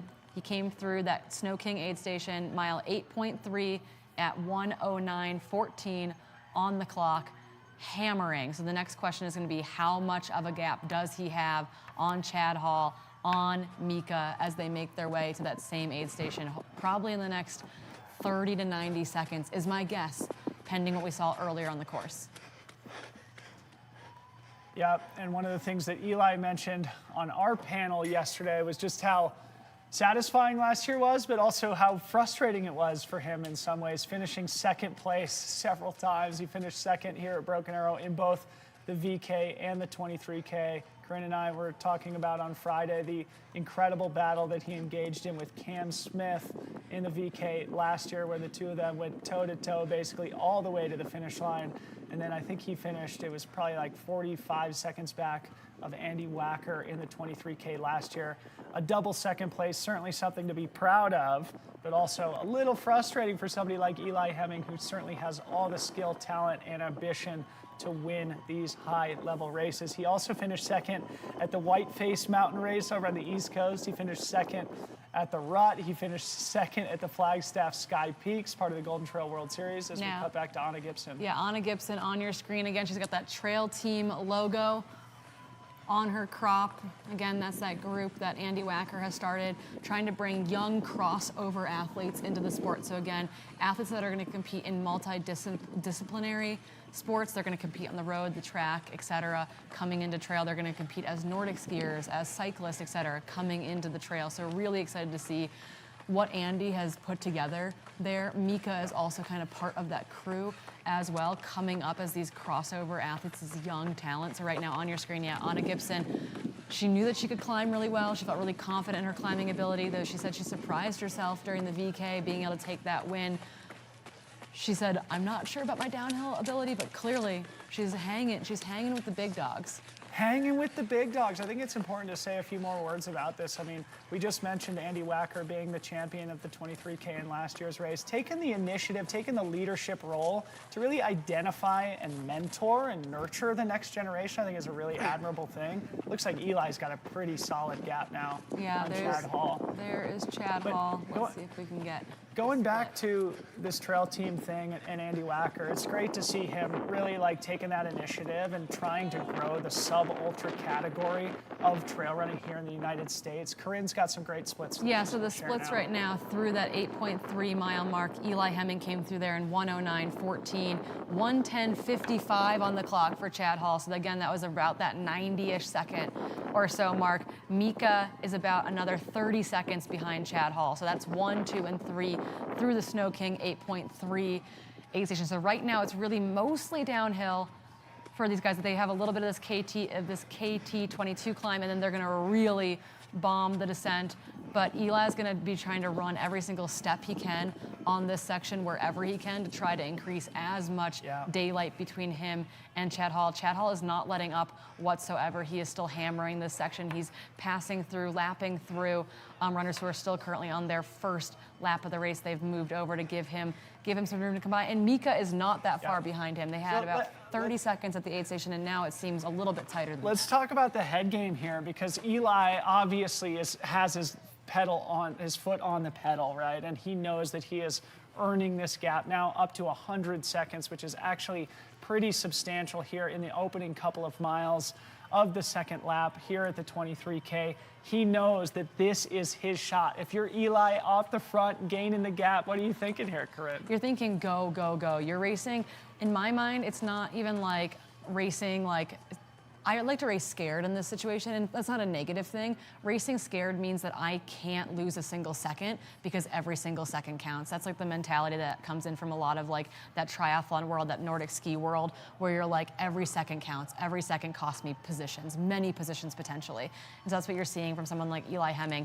Every second counts. While he knows he's strong, he knows the guys behind him are strong, and that's going to actually motivate him to get the most out of himself on this downhill. And he's probably thinking, this is my shot. No more second places. Yeah, second twice in 2022 in the VK and the 23K. Among others. And here's Anna Gibson, speaking of second place in the women's race. F2, Anna Gibson, 24 years old, from Seattle, Washington, by way of her hometown, Teton Village, Washington. Again, at home in the mountains, even though she is currently having just completed her senior season at the University of Washington in Seattle.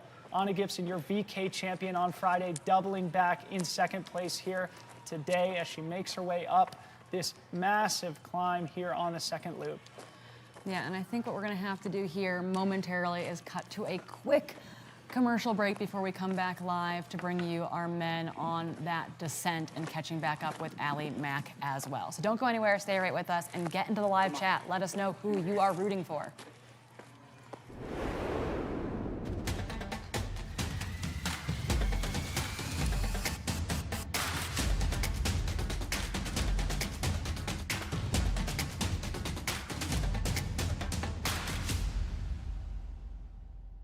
Escape to a place where you can truly connect with nature, where crystal blue waters meet towering mountains, and picturesque landscapes make every season the perfect playground for world-class adventure. So dive in and feel what it's like to be on top of the world. Join us in preserving the natural beauty and take the Traveler Responsibility Pledge. Be mindful of others and save time using free transportation services like Tart Connect. Learn more at GoTahoeNorth.com.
You know, of course, being a competitive person, like, yeah, I want to come win.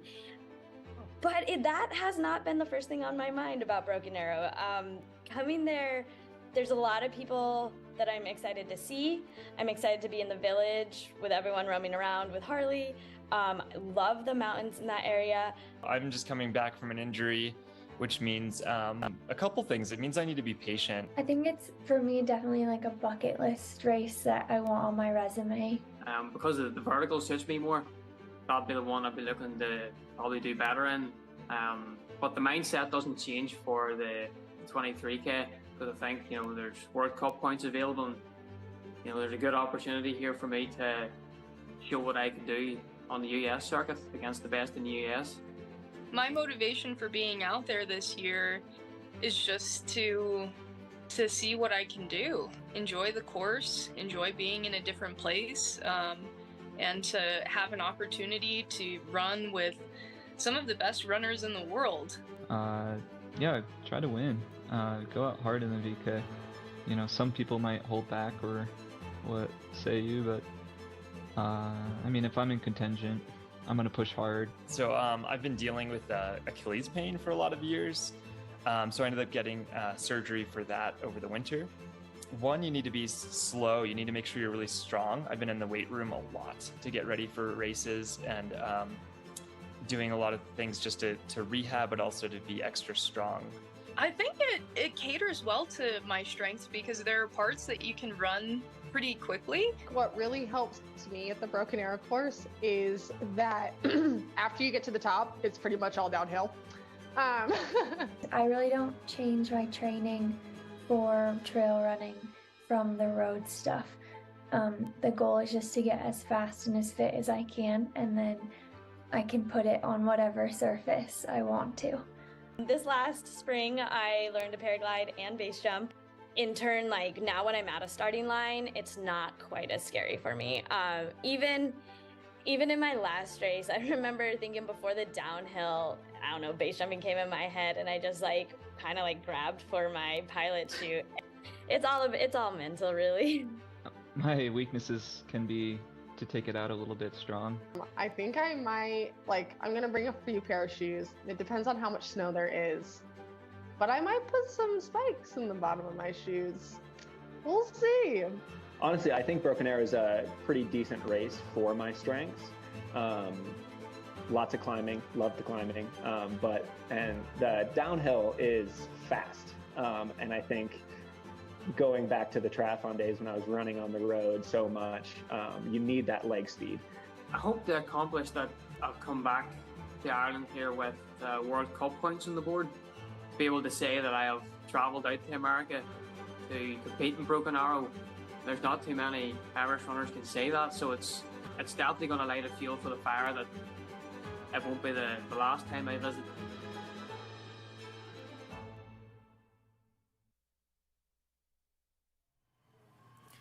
And welcome back in studio here at the 2023 Broken Arrow Skyrace 23K presented by Salomon. I'm Dylan Bowman, joined by Corrine Malcom as we continue to watch men's leader Eli Hemming absolutely charging up the hill. Flying, and he's, you know, with him lapping through the field, you saw him there. There's kind of like a nicer path where most of the field is, and he's running in the looser, chunkier stuff. Some of them are moving over to give him a little bit more of a direct line, but what we were just looking at here in studio is how tight positions M4 through M7 at the Snow King aid station were. There's about 15 to 17 seconds separating Henry, Talon, Garrett, Pat Parcell. What a tight group of men racing through those 4th through 7th positions. This downhill is going to be a big decision maker. Yeah.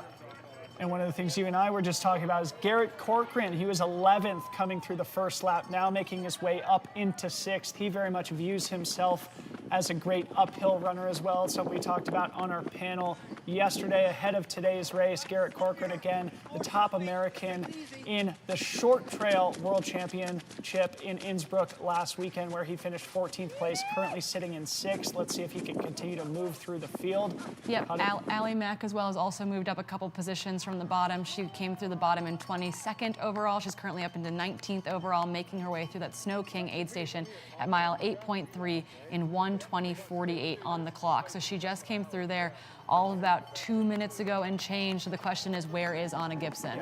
Because it looks like right now that lead has extended at the front of the women's field. Also noticeably absent is Andrea Rostin, so our men's VK winner from Italy, who really impressed both Corrine and I and all of our viewing audience on Friday when he won that vertical race convincingly in very impressive fashion.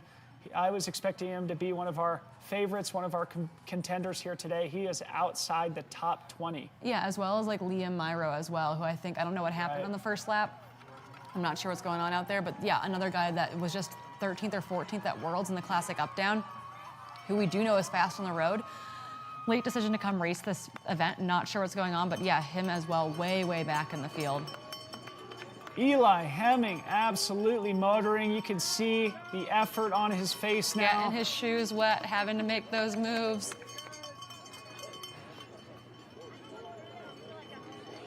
Again, Eli Hemming picked up by Salomon at the end of last year alongside his wife and partner, Tabor Hemming, joining the Salomon team, the presenting partner of Broken Arrow. Watching him navigate that a little bit, right? Little pats there, little pats to get by people. I mean, everyone in this sport is pretty darn nice, but the Hemming duo, pretty much as sweet and as nice as they get. It seems like it's probably pretty cool for those who are still out on lap 1 to be able to see the leaders come through on lap 2. It's one of the advantages potentially of dealing with this race adjustment here today. And if you are just joining us, I guess we should repeat.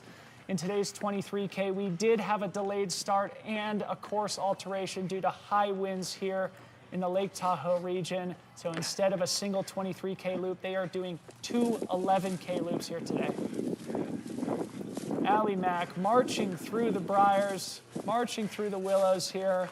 She makes her way up towards the summit of KT22, an iconic place in mountain running and in skiing history.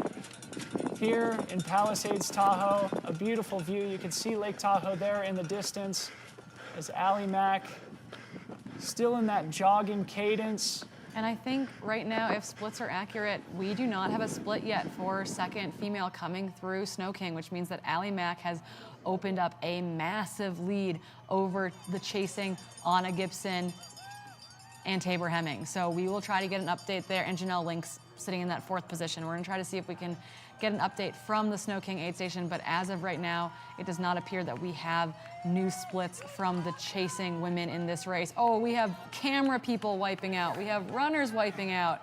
Okay, so Eli knows this is my shot. We'll see if he takes a look over his shoulder at any point, but recollecting back to the first lap, we started to see Chad Hall make up time on Eli Hemming here in the snowfield as they ran down the hill from the summit. He's passing the glissading mid-pack runners still out on their first lap. Eli Hemming well on his way to victory. And this is making me so anxious right now, like legitimately so anxious for him. Oh my goodness, he is bobbing and weaving. This is not easy. It's hard for people to move out of the way. They're in their race. It's also very snowy and very slippery. It's not an easy place to step aside.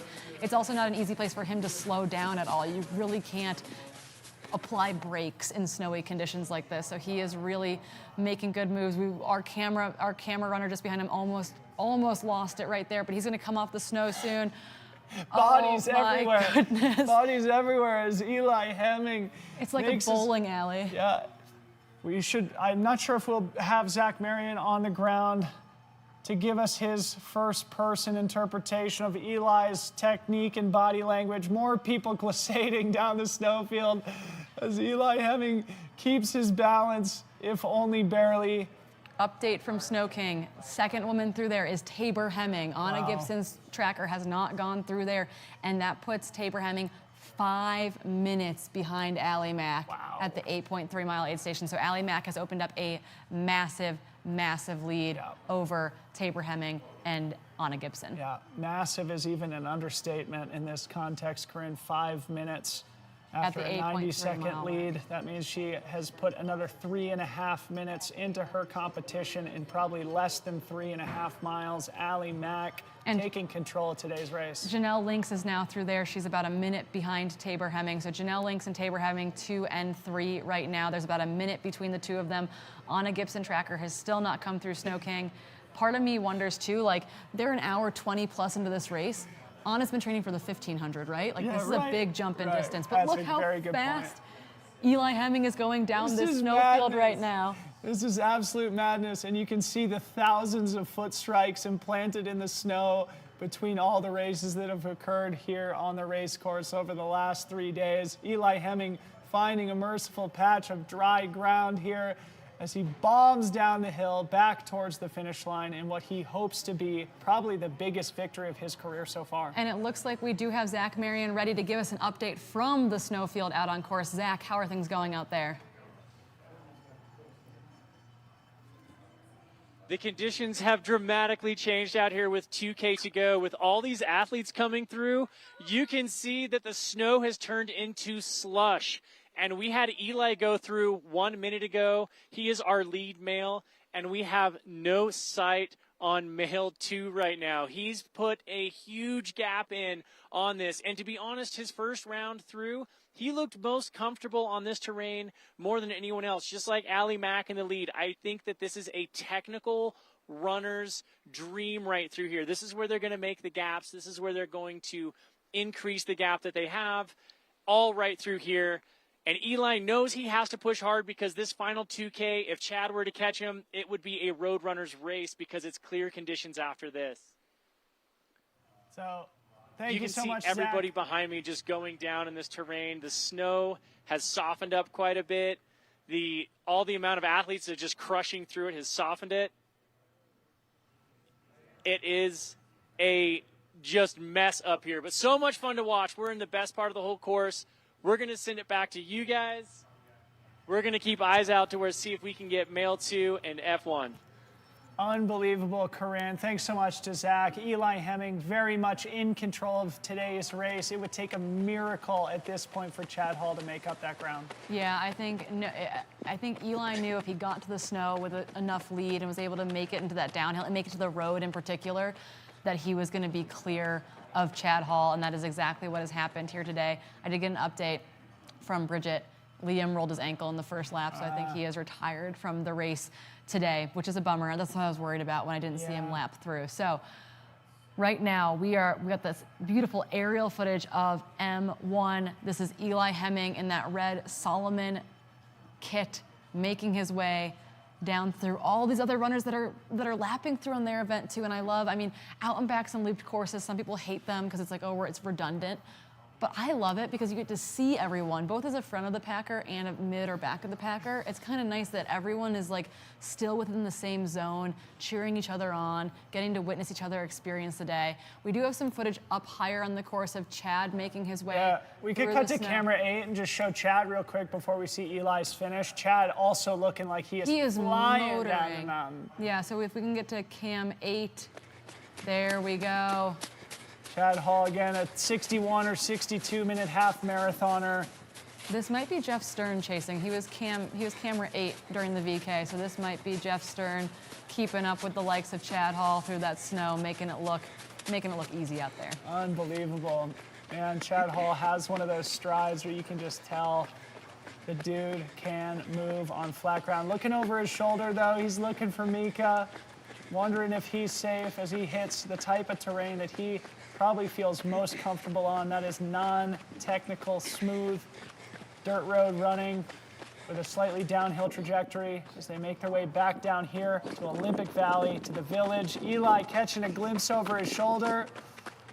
It sounds like from out on course, it is possible that Anna's tracker just didn't pick up at Snow King and that she is still in second, but about 3.5 minutes behind Allie Mack.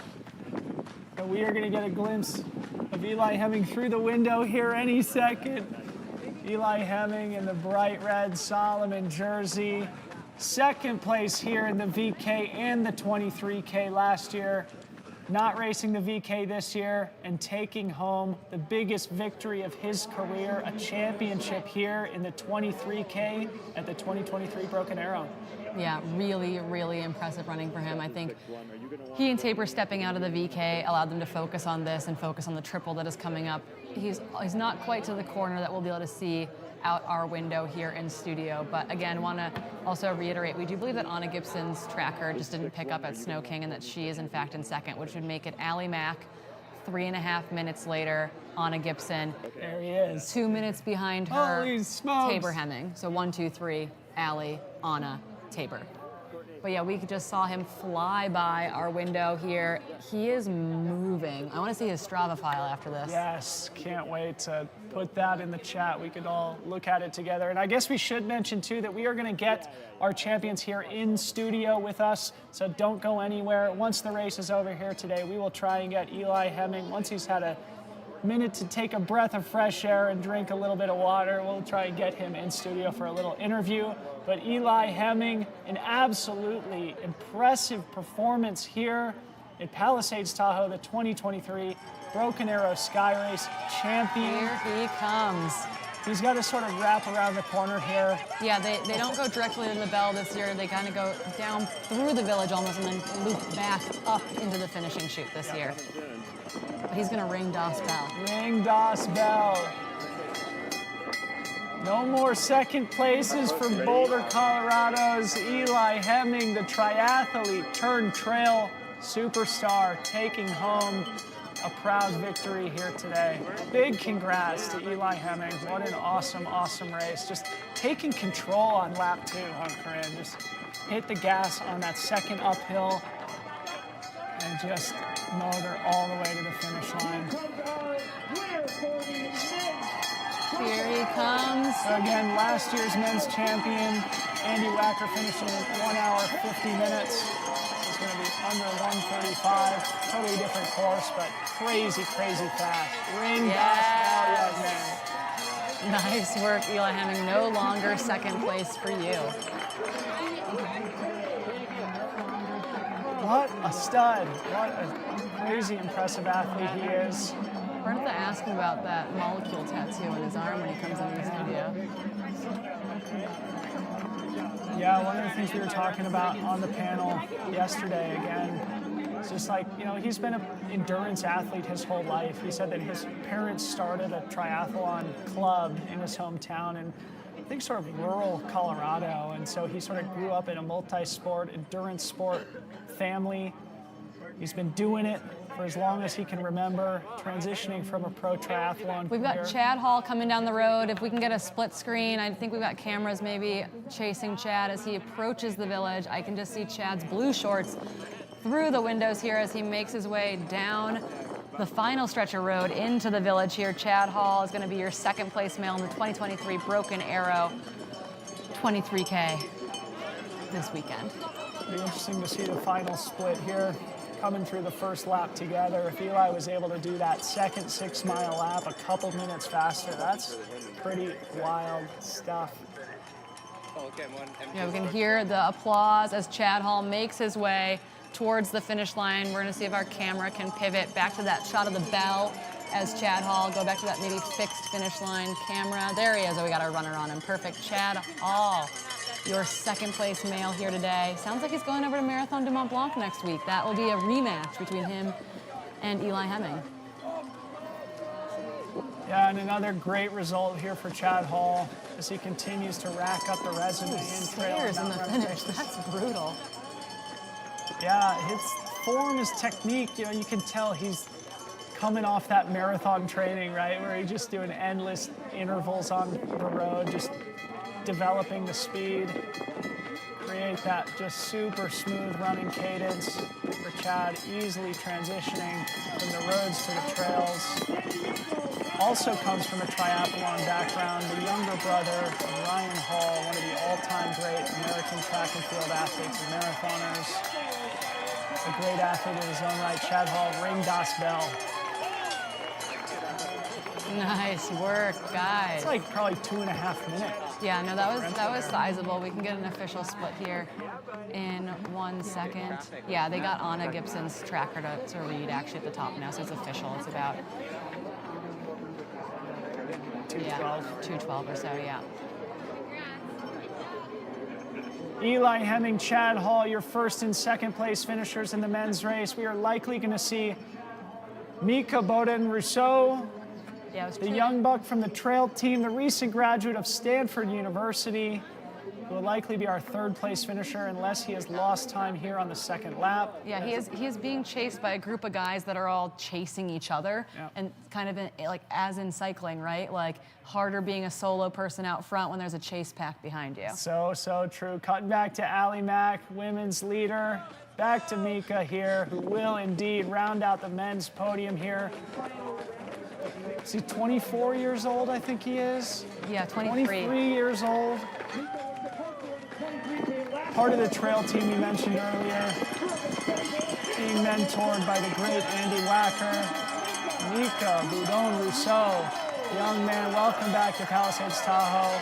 Huge third place finish for him, 1:38.35. I feel like Andy very casually introduced us to him the other day. Like, oh yeah, he jumped into the VK last year, but 1 year of actual, like maybe some trail time. Look how good he did this year, type of thing. So he's on the up and up. He had that taste of trail last year, and I think he's actually like finishing up his career at Stanford. Now he's really ready to come to the trails. Yes, he looks happy too. He looks gassed, as it should be after ripping 23 hard kilometers here in Olympic Valley.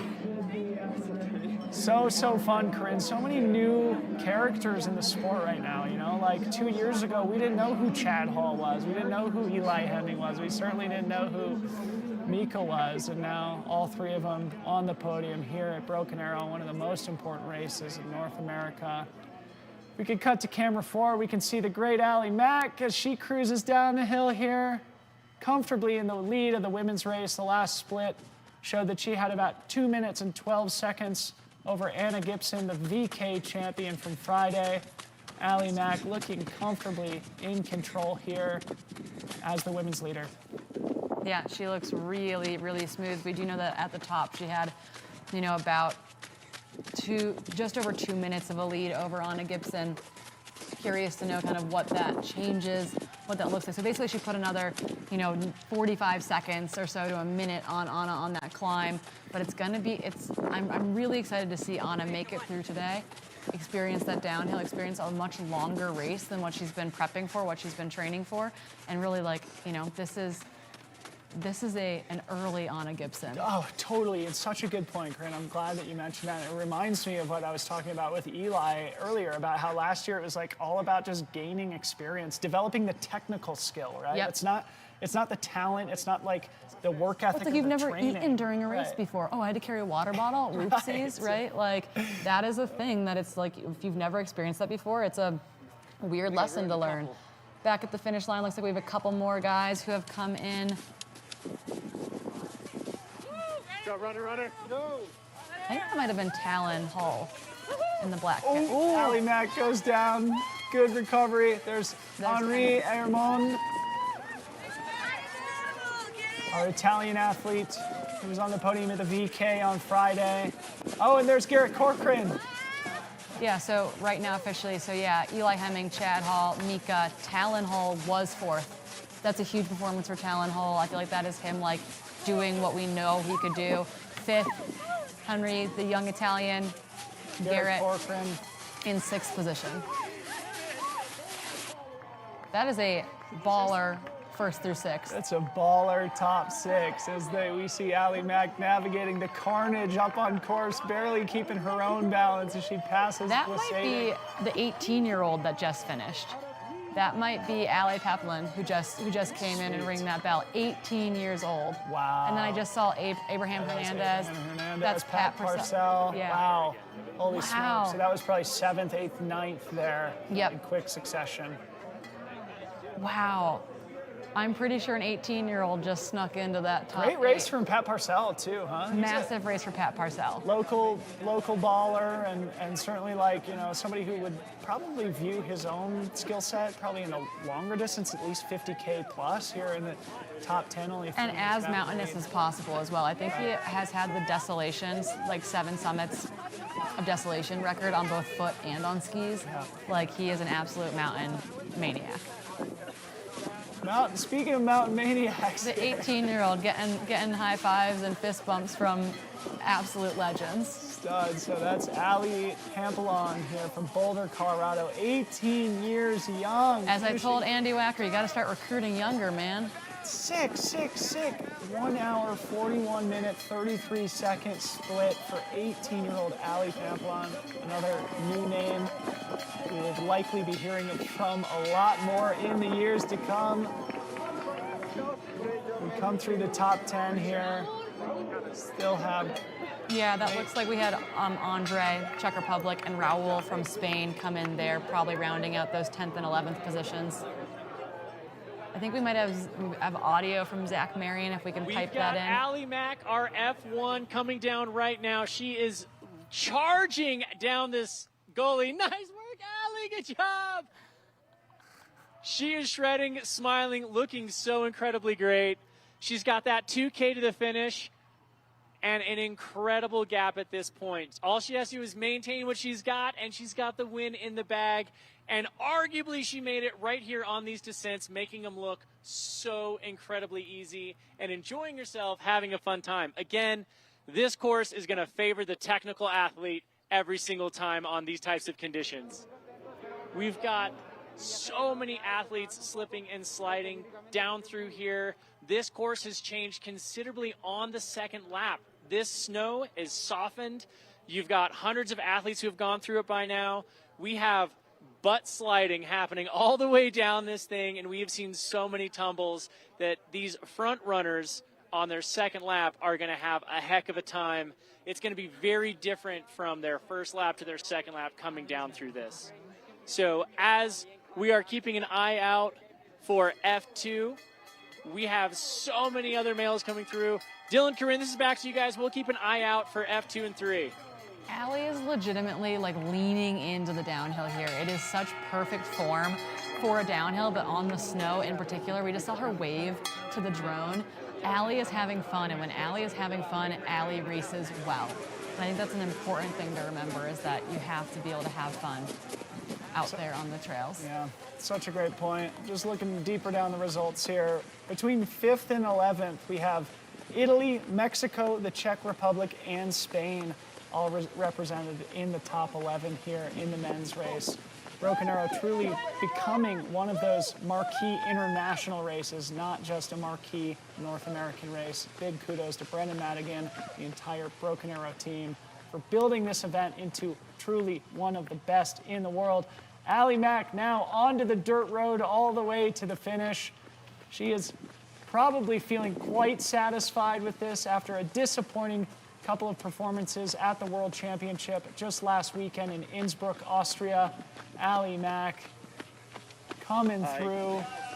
I just want to point out that the 18-year-old and Pat Parcell, Pat's twice his age, right? Like you've got 18 and 37 all in the same top 10 group. Like this sport is so cool. How great is that?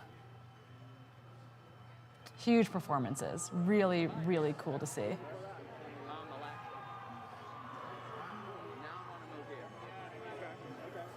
People are losing it outside the studio walls for the finishers that are coming in and for those that are lapping through right now. We anticipate we will see Allie Mack through our window here shortly. Right now on your screen, though, that is Anna Gibson, the NCAA standout on the track in the 1,500 meters, just finished up her NCAA career last week. Quick turnaround from NCAAs to Broken Arrow Skyrunning.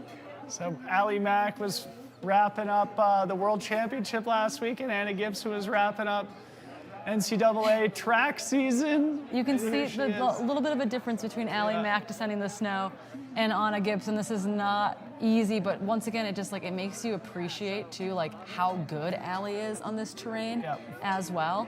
Like Anna Gibson is so talented, and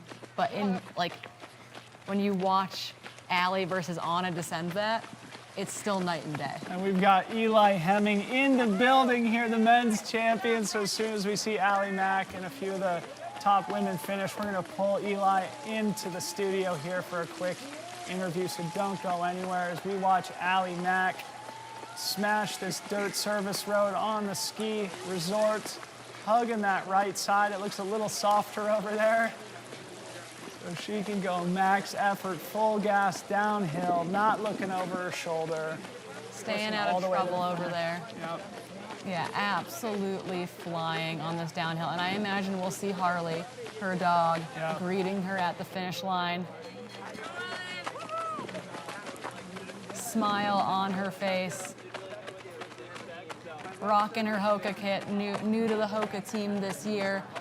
So last year, Allie Mack was just about 2 minutes behind Sophia Lockley, who's the 2022 23K champion. And let's see if she's able to win by at least that margin here today as the 2023 Broken Arrow Skyrace 23K champion. Allie Mack going from second place to first place here at Broken Arrow. No VK for her this race weekend. It'll be interesting to hear from her whether that left her feeling a little bit more fresh here for Sunday's race. Yeah, or just gave her the time to actually get into the right headspace to like want to toe the line. I think that was a big deal for her, was like making the decision to come and then making the decision to race. She really had to get herself into the right headspace to feel like she was going to go have a good time out there. So a couple more switchbacks here for Allie Mack before we see her charge down the finishing chute.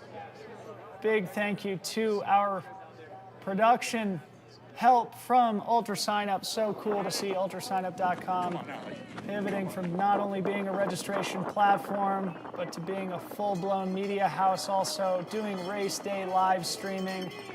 They also send out a great newsletter. Corrine, you host a podcast with the good people at UltraSignup. Yeah, Buzz Burrell is out there on the mountain somewhere. We should probably try to track him down as well. He's my co-host for the Trailhead podcast. We're actually going to record later today to talk about his Broken Arrow experience and my Broken Arrow experience on this side of the camera. But oh my goodness, what we can see on our side is we've got some other cameras up, and Anna Gibson isn't off the snow yet. She's almost to the road, but she's not 100% clear of the snow. She's going to be on that section shortly. So Allie Mack is going to take this by several minutes, I would say. My guess is that she has extended her lead over Anna Gibson at this point, which means that we're looking at Allie Mack taking the win by probably 3 or so minutes. Would be my current public math that I'm willing to do. Yeah, potentially even more. An amazing day from an amazing athlete, Allie Mack, and Certainly not representative of any lack of talent from Anna Gibson. What I was saying earlier, you know, just like Eli, right? He was saying at the panel yesterday, just need to gain experience, need to just develop the technical skills. Anna Gibson very much doing that here today. Likely take home a second place performance in her first Broken Arrow. A great place to build from for the future. Allie Max coming into the village here. Things are getting really loud outside. Your women's champion in the 23K at the 2023 Broken Arrow Skyraces presented by Salomon is going to be Allie McLaughlin. She is flying past our windows right now to thunderous applause. Can't wait to watch her around this next couple corners. Unbelievable, Allie Mac. Where's Harley? Bring us the dog. Enjoying every moment of it as we see Mael Backhausen there with the GoPro. Big shout out to Mael. He's been manning the Broken Arrow social channels all weekend, working hard, as is everybody from the Broken Arrow organization. Making it possible for Corrine and I to sit here in studio and bring this great story to you as we watch your champion, Allie Mac, round the finishing turn. Come on! Oh my goodness. Adoring golden retriever, the dog who follows her everywhere. Her Allie best Mac, friend. her best friend.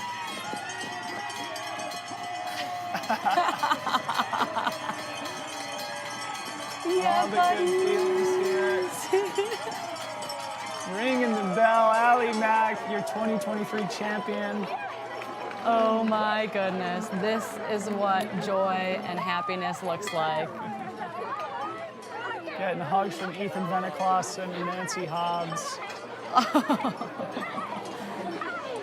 Yeah, last year we didn't know it was her dog when it charged at her in the finishing chute, and we got a little bit concerned for her safety.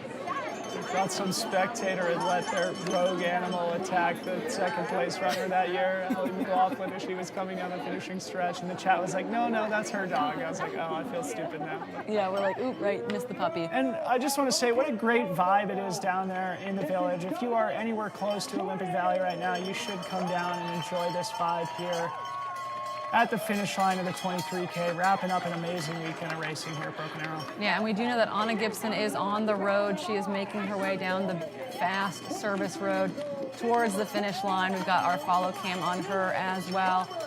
This is a long race for Anna Gibson. I think she had to feel a little bit better that it was becoming a two-lap race, maybe, that she'd get to see the snow before she descended it for a second time. I'd be curious to know how she felt about stepping up in distance this weekend. And then Tabor Hemming is also on the road. Wow. So pretty F2 and F3 I don't think are all that far apart. So we're going to have a race to the finish line between Anna Gibson and Tabor Hemming. I don't know if Tabor can see Anna. We could have a double Hemming podium here today, folks. It's going to be a good part of the storyline here in today's race. We'll see if Tabor has enough real estate to reel Anna Gibson back in. Again, Anna Gibson, your VK champion on Friday, doubling back to secure what could be a second place finish here for her. And you think this is the longest race of her career to this point? I think it is likely the longest race of the career. We're watching in studio, just so people know, we're watching Eli watch Tabor behind the scenes right now. This has to feel pretty special as he watches Tabor. We'll get a sense of how his nerves are here after Tabor finishes. Eli, are you upset that you're not at the finish line right now? Do you want to go hug Tabor? Okay. Just checking. Don't want to rob you of that opportunity. So just to remind our audience here, the Hemming duo is going to be traveling over to Europe to represent the United States of America at one of Europe's biggest and most important mountain races, the Mont Blanc Marathon, which takes place in Chamonix every year. It's going to be great to see them double back off today's awesome podium performances to see how they perform against the world's best on the Golden Trail World Series. I love this picture-in-picture. We get to see Allie Mac celebrate the victory as we see Anna Gibson and Tabor Hemming engaged in a battle for the podium. Anna Gibson with those swaggy pink sunglasses. Moving quickly. She's a 1,500-meter specialist on the track? Yeah, so I think her PR college PR is 4:12, or ran a 4:19 at NCAA's last week. She's going to be at USA's in Eugene just after, I think it's the first week of July in Eugene, Oregon. at the other great running destination on this side of the country, down at Hayward Field. So we are now almost 4 minutes to lapse since Allie McLaughlin finished as the champion. So she also, just like Eli, extended her lead significantly here on the second lap. It'd be great to get Allie Mack in the studio also here in just a little while.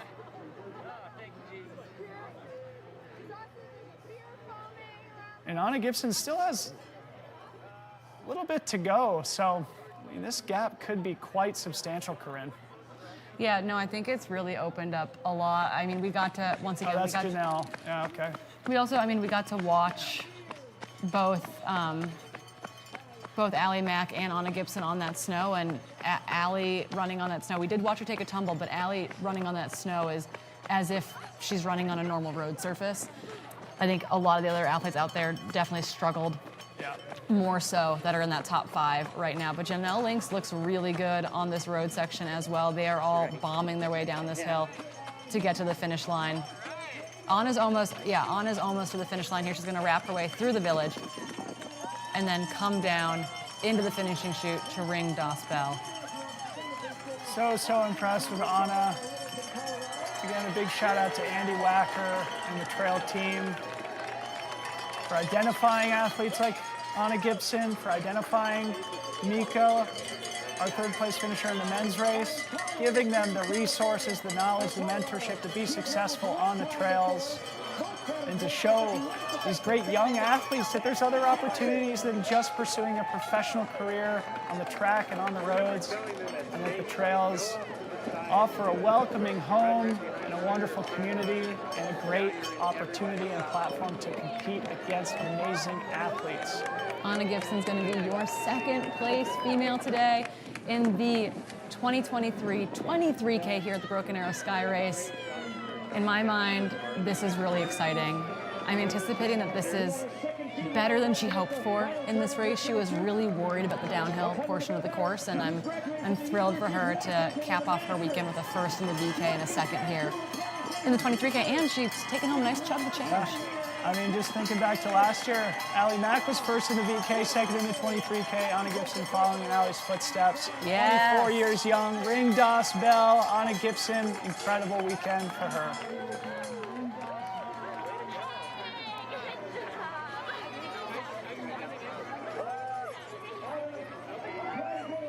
The trademark hands on knees, catch your breath, post-race pose. Anna Gibson looks like she's got some glitter on the cheeks to add razzle dazzle of the day, you know? Razzle dazzle Sparkle swag. power. We see Sparkle watts like Kate Courtney in the Great Mountain. Tabor Hemming is rounding her way through the village. She's making her way through the zigzags right now. She's going to be at the finish line in all of about probably 30 seconds or so. Awesome run from Tabor here also. Kicking off her triple, taking this experience over to Europe to the Mont Blanc Marathon just next weekend. So excited to watch the Hemmings take on Europe before going to Mount Marathon. That is a nice tight podium between second and third there. Nice work, Tabor. Podium performance there for Tabor Hemming to add to her husband's win here in the men's race. Double Hemming podium here today. Big smile from Tabor Hemming. A great warm-up for next weekend's Mont Blanc Marathon. There's Loomis filming on that section as well, it looks like.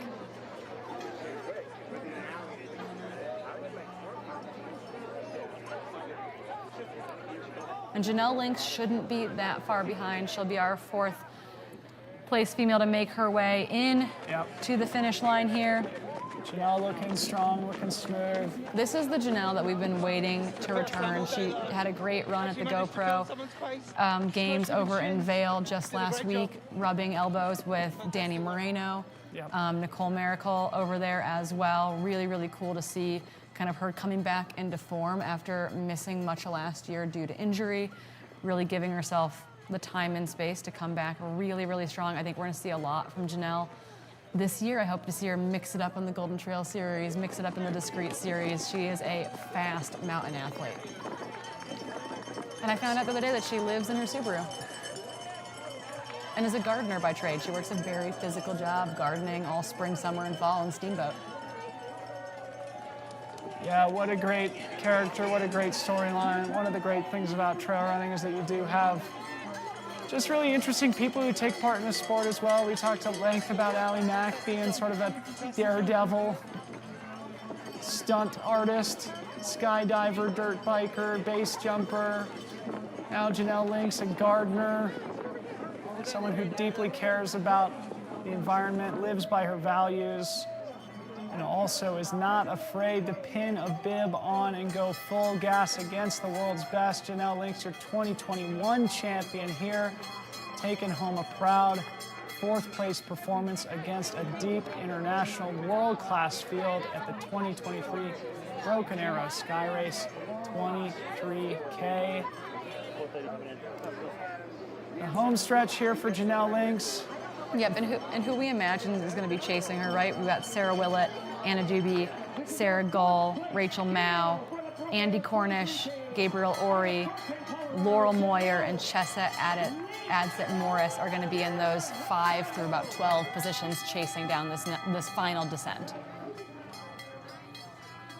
Taking an immediate seat there for Janelle.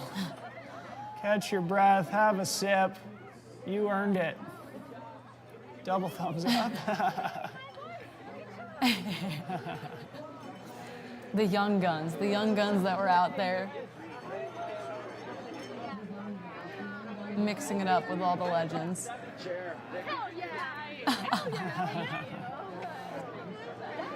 Gotta love the sportsmanship. Allie Mack hanging out, greeting all of her fellow competitors. Everybody gave it their all out there today. Allie Mack came out the best on the day, but certainly each and every one of these finishers so far are top class athletes. Hugs galore at the finish line. You love to see it. It's what it's all about. Yeah, I know, it's like everyone is trading tales, stories from the trail, how things went, where they went wrong. Did they like the snow? Did they hate the snow, etc.? Did they survive the snow? Best part, right? You just go full gas and suffer for 2 hours, and then you just give a bunch of hugs. We got calves coming in. Who are we following? We need our unidentified camera to go calves a little bit here. higher.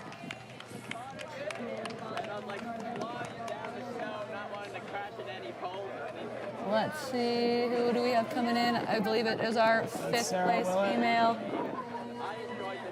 Sarah Lewitt, we believe, representing Great Britain, just came back from Worlds in Innsbruck last week. Also had a great race in the VK on Friday.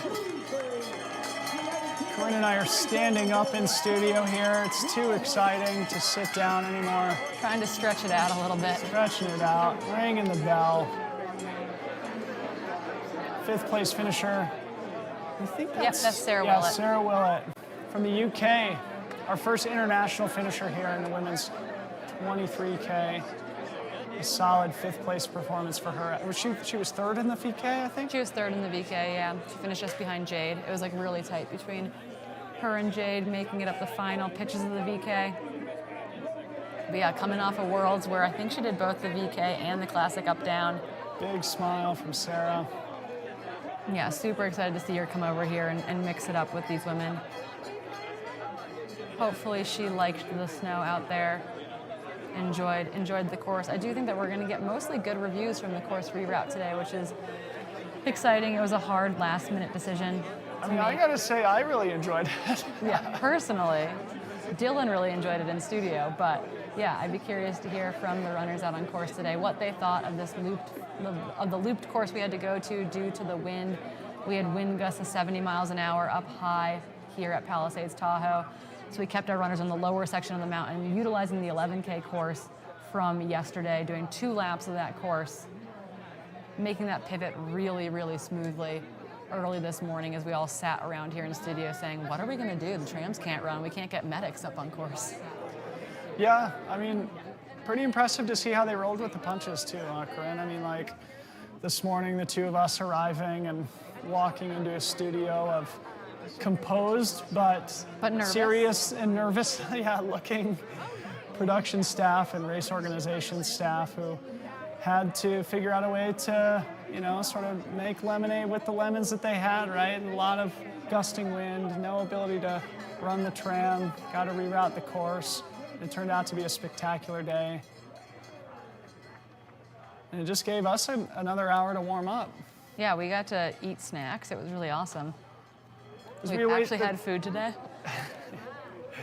We did. We were able to go get a little bit of breakfast as we await the second half of the women's top 10 here. Where are we expecting to come in next?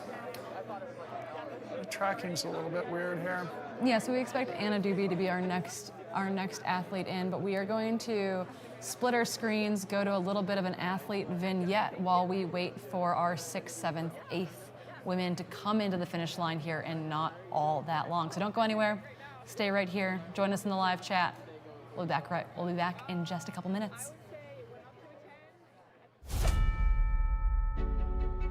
I think it's important and interesting about Broken Arrow is that there's something called the WMRA World Cup, and Broken Arrow is part of it. And this is a really prestigious set of trail races that are sub-ultra, which is near and dear to my heart.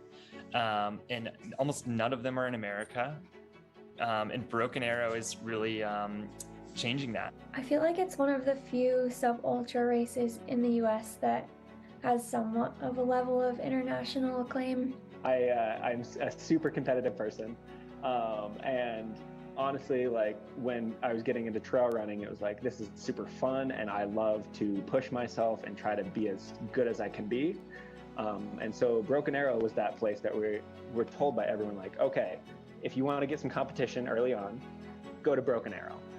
I'd heard that Tahoe is a beautiful area, and I really wanted to see a part of the country that I hadn't seen before. You know, the snow is going to be really interesting this year. I've heard in years past, I've heard lots about the 2017 year, so I'm excited. The environment too of making it such a community, like I think they try really well to like envelop everybody in the festivities. I'd always had it in the back of my head that if it ever did come up, the opportunity to travel over to America, I would take it. It's a new country for me to visit, and especially when I hear the stories about Broken Arrow and I see the pictures from it, just the landscape that it takes place in. For me, it's just a different experience, and it's one that I'm very much looking forward to. Tahoe is really special to me, and my mom and my dad got married out in Tahoe. They got married out on the lake. So back in 8th grade, I also did a 100-mile bike ride, and it was to raise funds for cancer. And in 8th grade, that was pretty close to home to me as to why I did it, because my dad passed away from cancer when I was in 5th grade. So Tahoe was definitely super special.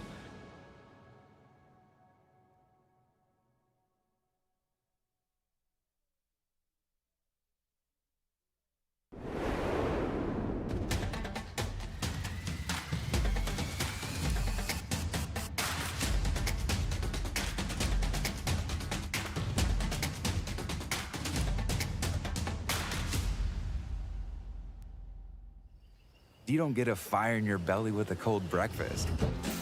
You gotta light that sucker up with the good stuff. The real stuff. Whole grains and a whole lot of protein stuff. Eating hearty sets the table for epic days ahead. Dig in and you'll see. It's wild what you and a real breakfast can do.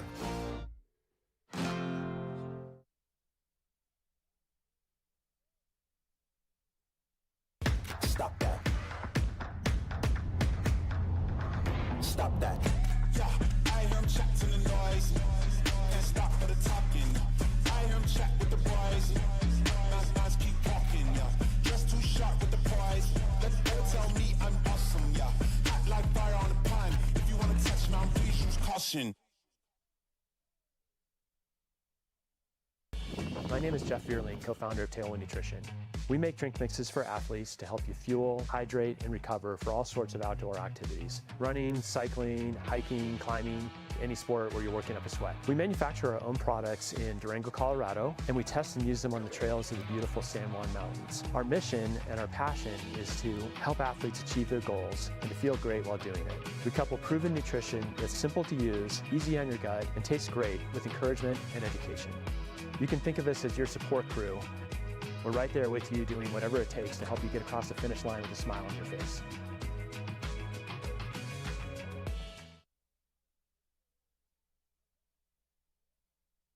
Escape to a place where you can truly connect with nature, where crystal blue waters meet towering mountains, and picturesque landscapes make every season the perfect playground for world-class adventure. So dive in and feel what it's like to be on top of the world. Join us in preserving the natural beauty and take the Traveler Responsibility Pledge. Be mindful of others and save time using free transportation services like Tart Connect. Learn more at GoTahoeNorth.com.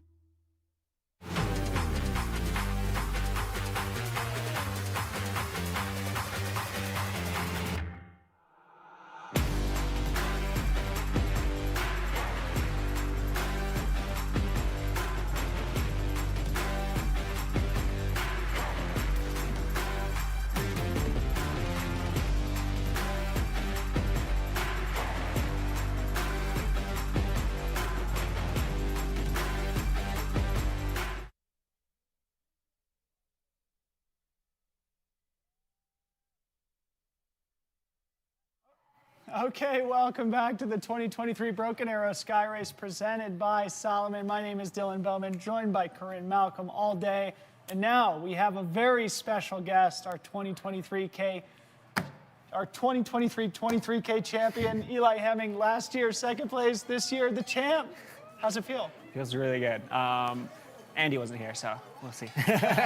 No, it was super awesome. Like a little adversity with the changing conditions, with the delay and everything. So it was kind of fun, just like taking the pressure off and be like, okay, like whatever you can do on the snow, you can do.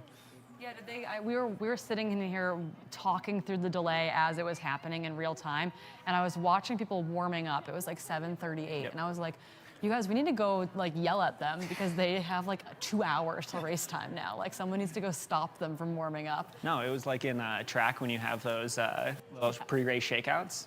Forever Yeah, that's what we did. Yeah, we had a 15-minute shakeout, and then we hung out for like a couple hours, and then we raced. And race you did, man. That was so fun to watch. Thank Holy you. smokes. You were sort of in the mix, sort of at the lead, basically, for the entire race. It was like you, Chad Hall, Mika, young, you know, recent Stanford grad. There's an 18-year-old in the top 10 as well, which like blew our minds. But like really the three you guys were sort of together on that first lap. You clearly like the strongest climber in the crew. They sort of swallowed you back up on the descent. Tell us about the first lap and then we'll go to the second.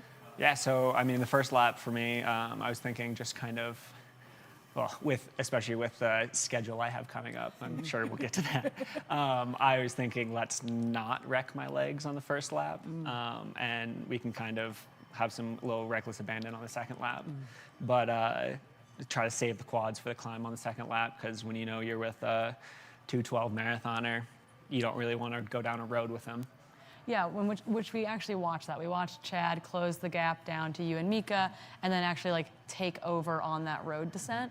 You guys came through the village. I think there was about like 8 seconds or so separating you, but by the time you hit the dirt again, you had moved in the lead. So tell us a little bit about kind of strategy moving through, lapping through the village before you headed into like what is the predominant climb of the second lap.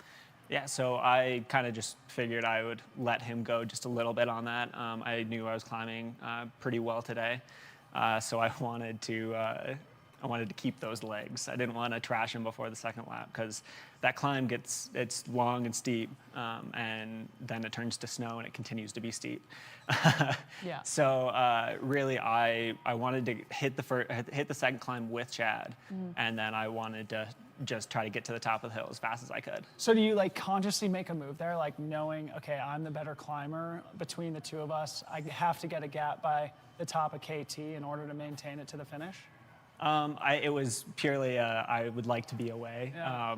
I'm not saying I wouldn't have gone trying to rip downhill with him, but I prefer not to, especially with racing next weekend as well. So I figured I could do less damage, but more damage in the race by smashing the climb. Yeah. So I guess talk us a little bit like through like the course change, right? Like we were all prepared for the normal-ish 23K course, more or less one big climb, one big descent. I guess there's a little bit of a climb out of Shirley as well that you can't forget about. It's pretty steep. And it's very snowy this year, but all of a sudden you find out not only is the race delayed, but you're gonna be doing 2 laps of the 11K course that people raced yesterday. Like how did you like reset going into that? Did you like the course? Like we're really curious. We loved it. We loved getting to watch you guys lap through, but like how was it as a racer out there knowing that you're going into a 2-lap course all of a sudden? Honestly, it didn't like change a whole lot of my preparation. It was kind of just continue with the norm, race as I was gonna race. The second climb was obviously a lot longer, and honestly that probably was to my advantage. But the on the traffic on the second lap got a little chaotic. It looked like it. Yes. There was like bowling between glissading Yes. and mid-packers. You were like a bowling ball, and there were just like pins scattering around you. Yes, it was a little chaotic, but definitely really fun. Did you feel like you sort of had a comfortable lead at that point? Like, were you looking over and not seeing Chad? Where did the elastic kind of break? You know, I started hitting it hard pretty early on in that climb, and I saw that I had some space. And then on the first lap, everyone pretty much hiked that steep section, and I made a conscious effort to not hike and try to run hard up that. And so after that, I looked back and I already had quite a bit of time, and I figured if I did that on the snow as well, that I could get quite a big break there. So impressive. Yeah. So tell us about, you know, on our panel yesterday, you're like, I finished second place so many times last year. This has got to be the biggest victory of at least of your trail running career. Talk Absolutely, about that. yeah. It's really been. I've been trying to work on all those little skills. I've been asking everyone, like, the Europeans, I think, are getting annoyed with me. Like, why can't I run downhill well? They're like, look at you. You're like standing upright, not doing well. And then like you look at, they're showing me like body positioning, everything. And I think just time spent is one of the biggest things for me. And so learning the skills there is going so huge. And I think I hope that's gonna keep showing this year. Yeah, it felt like last year was like a continual education into the sport of trail running, and then this year there's a little bit more like, okay, I'm still learning, but I like kind of know what I'm doing now.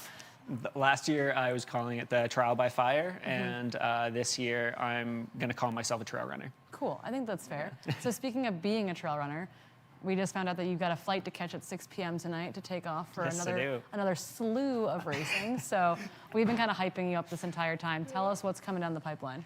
Yeah, so I leave at 6 p.m. for Marathon du Mont Blanc next weekend in 7 days. And then on July 4th, I'm going to Mount Marathon. Casual, a little turnaround there. Yeah, back over to Europe, up to Alaska, and back to the U.S. It's going to be a lot of travel and 3 very different races. Yeah, but did you feel like the snow today, that steep pitch, where you're like, okay, Mount Marathon, I'm coming for you? I was thinking that a little bit. I don't think that one's going to be my peak race, because that one it looks terrifying, but I'm going to try to smash the climb and see what I can do on that one too. I love it. Smash the climb. Well, tell us about, you know, Mont Blanc Marathon, super important race. It's your season debut on the Golden Trail World Series. I'm assuming you're going to sort of make that your focus for most of the competitive season outside of Broken Arrow and Mount Marathon. How are you thinking about Mont Blanc Marathon, that being such an important race in the European circuit? Yeah, we're kind of treating this race as like a stepping stone. This is the last hard effort before we get to there. But the training has been specific for Mont Blanc. So it kind of, like, that we had such good days today, like me being first, Tabor being third. Super stoked on that. Wouldn't have been surprised if it wasn't that, because the focus is next week. But had great races and super stoked on that. But looking forward to the little bit longer one next week. less of a Speaking fast to that, start. right? Like, how do you? Well, I think it'll still be fast at the start, Yeah. but I guess like it is a longer race. You guys have done a 50K. You've done Way Too Cool, right? Yeah. So you've experienced. That was an experience. Yeah. Yeah. Tabor feels the same way. I'm pretty sure that it was definitely an experience, but you know.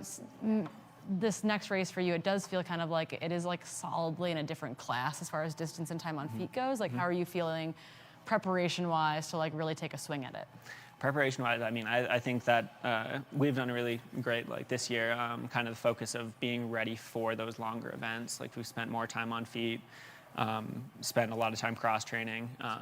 We've had decent, like pretty big hours. Maybe not that big of mileage all year, but been big into. I was learning how to ski this year. Congratulations. I crashed a lot on snow, so I was the most competent crasher on snow this year. So that's why I was doing well today. Yeah, you look good coming down the snowfield today.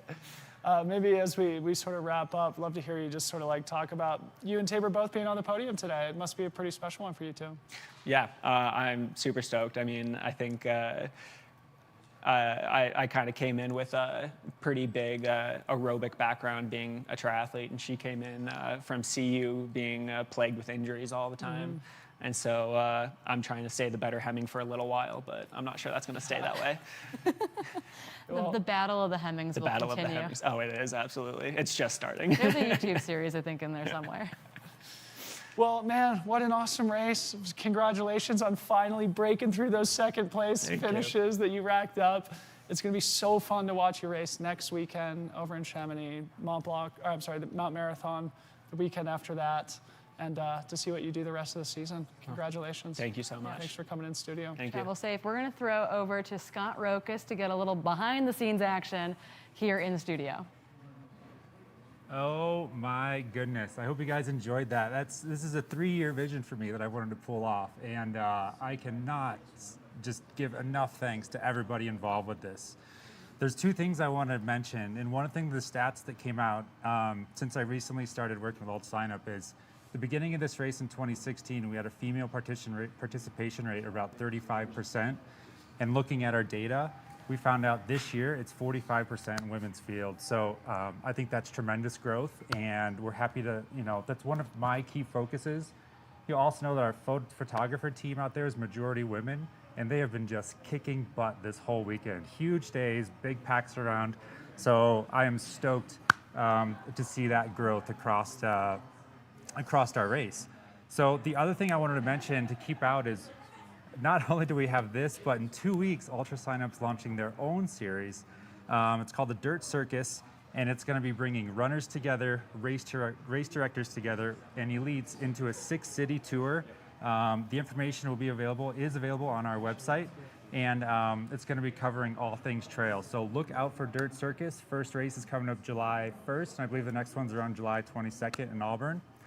And now I want to go down to our race director. He's going to be at the finish line, and he's going to give us a feel. Can you imagine his position this morning when he found out he's going to have to make an entirely new race course? So let's see what he's feeling.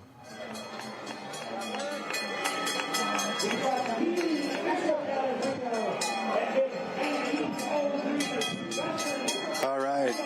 Well, I just want to say thank you to everyone enjoying this event today. We had some adverse weather conditions, and everyone was awesome about our course adjustments. We're firm believers of working together as a team, but really the greatest reward for us is to see everyone show up here and go for the full send and have a great day, a great weekend. It's just super, super fun and great to see the turnout. I want to get this in IV for the rest of the week.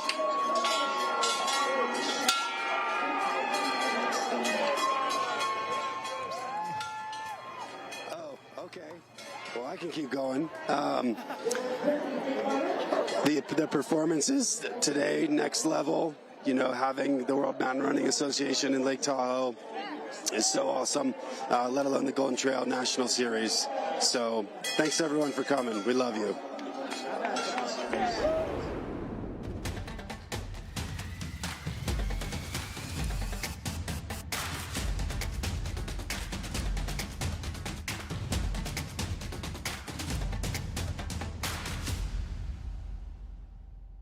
Escape to a place where you can truly connect with nature, where crystal blue waters meet towering mountains, and picturesque landscapes make every season the perfect playground for world-class adventure.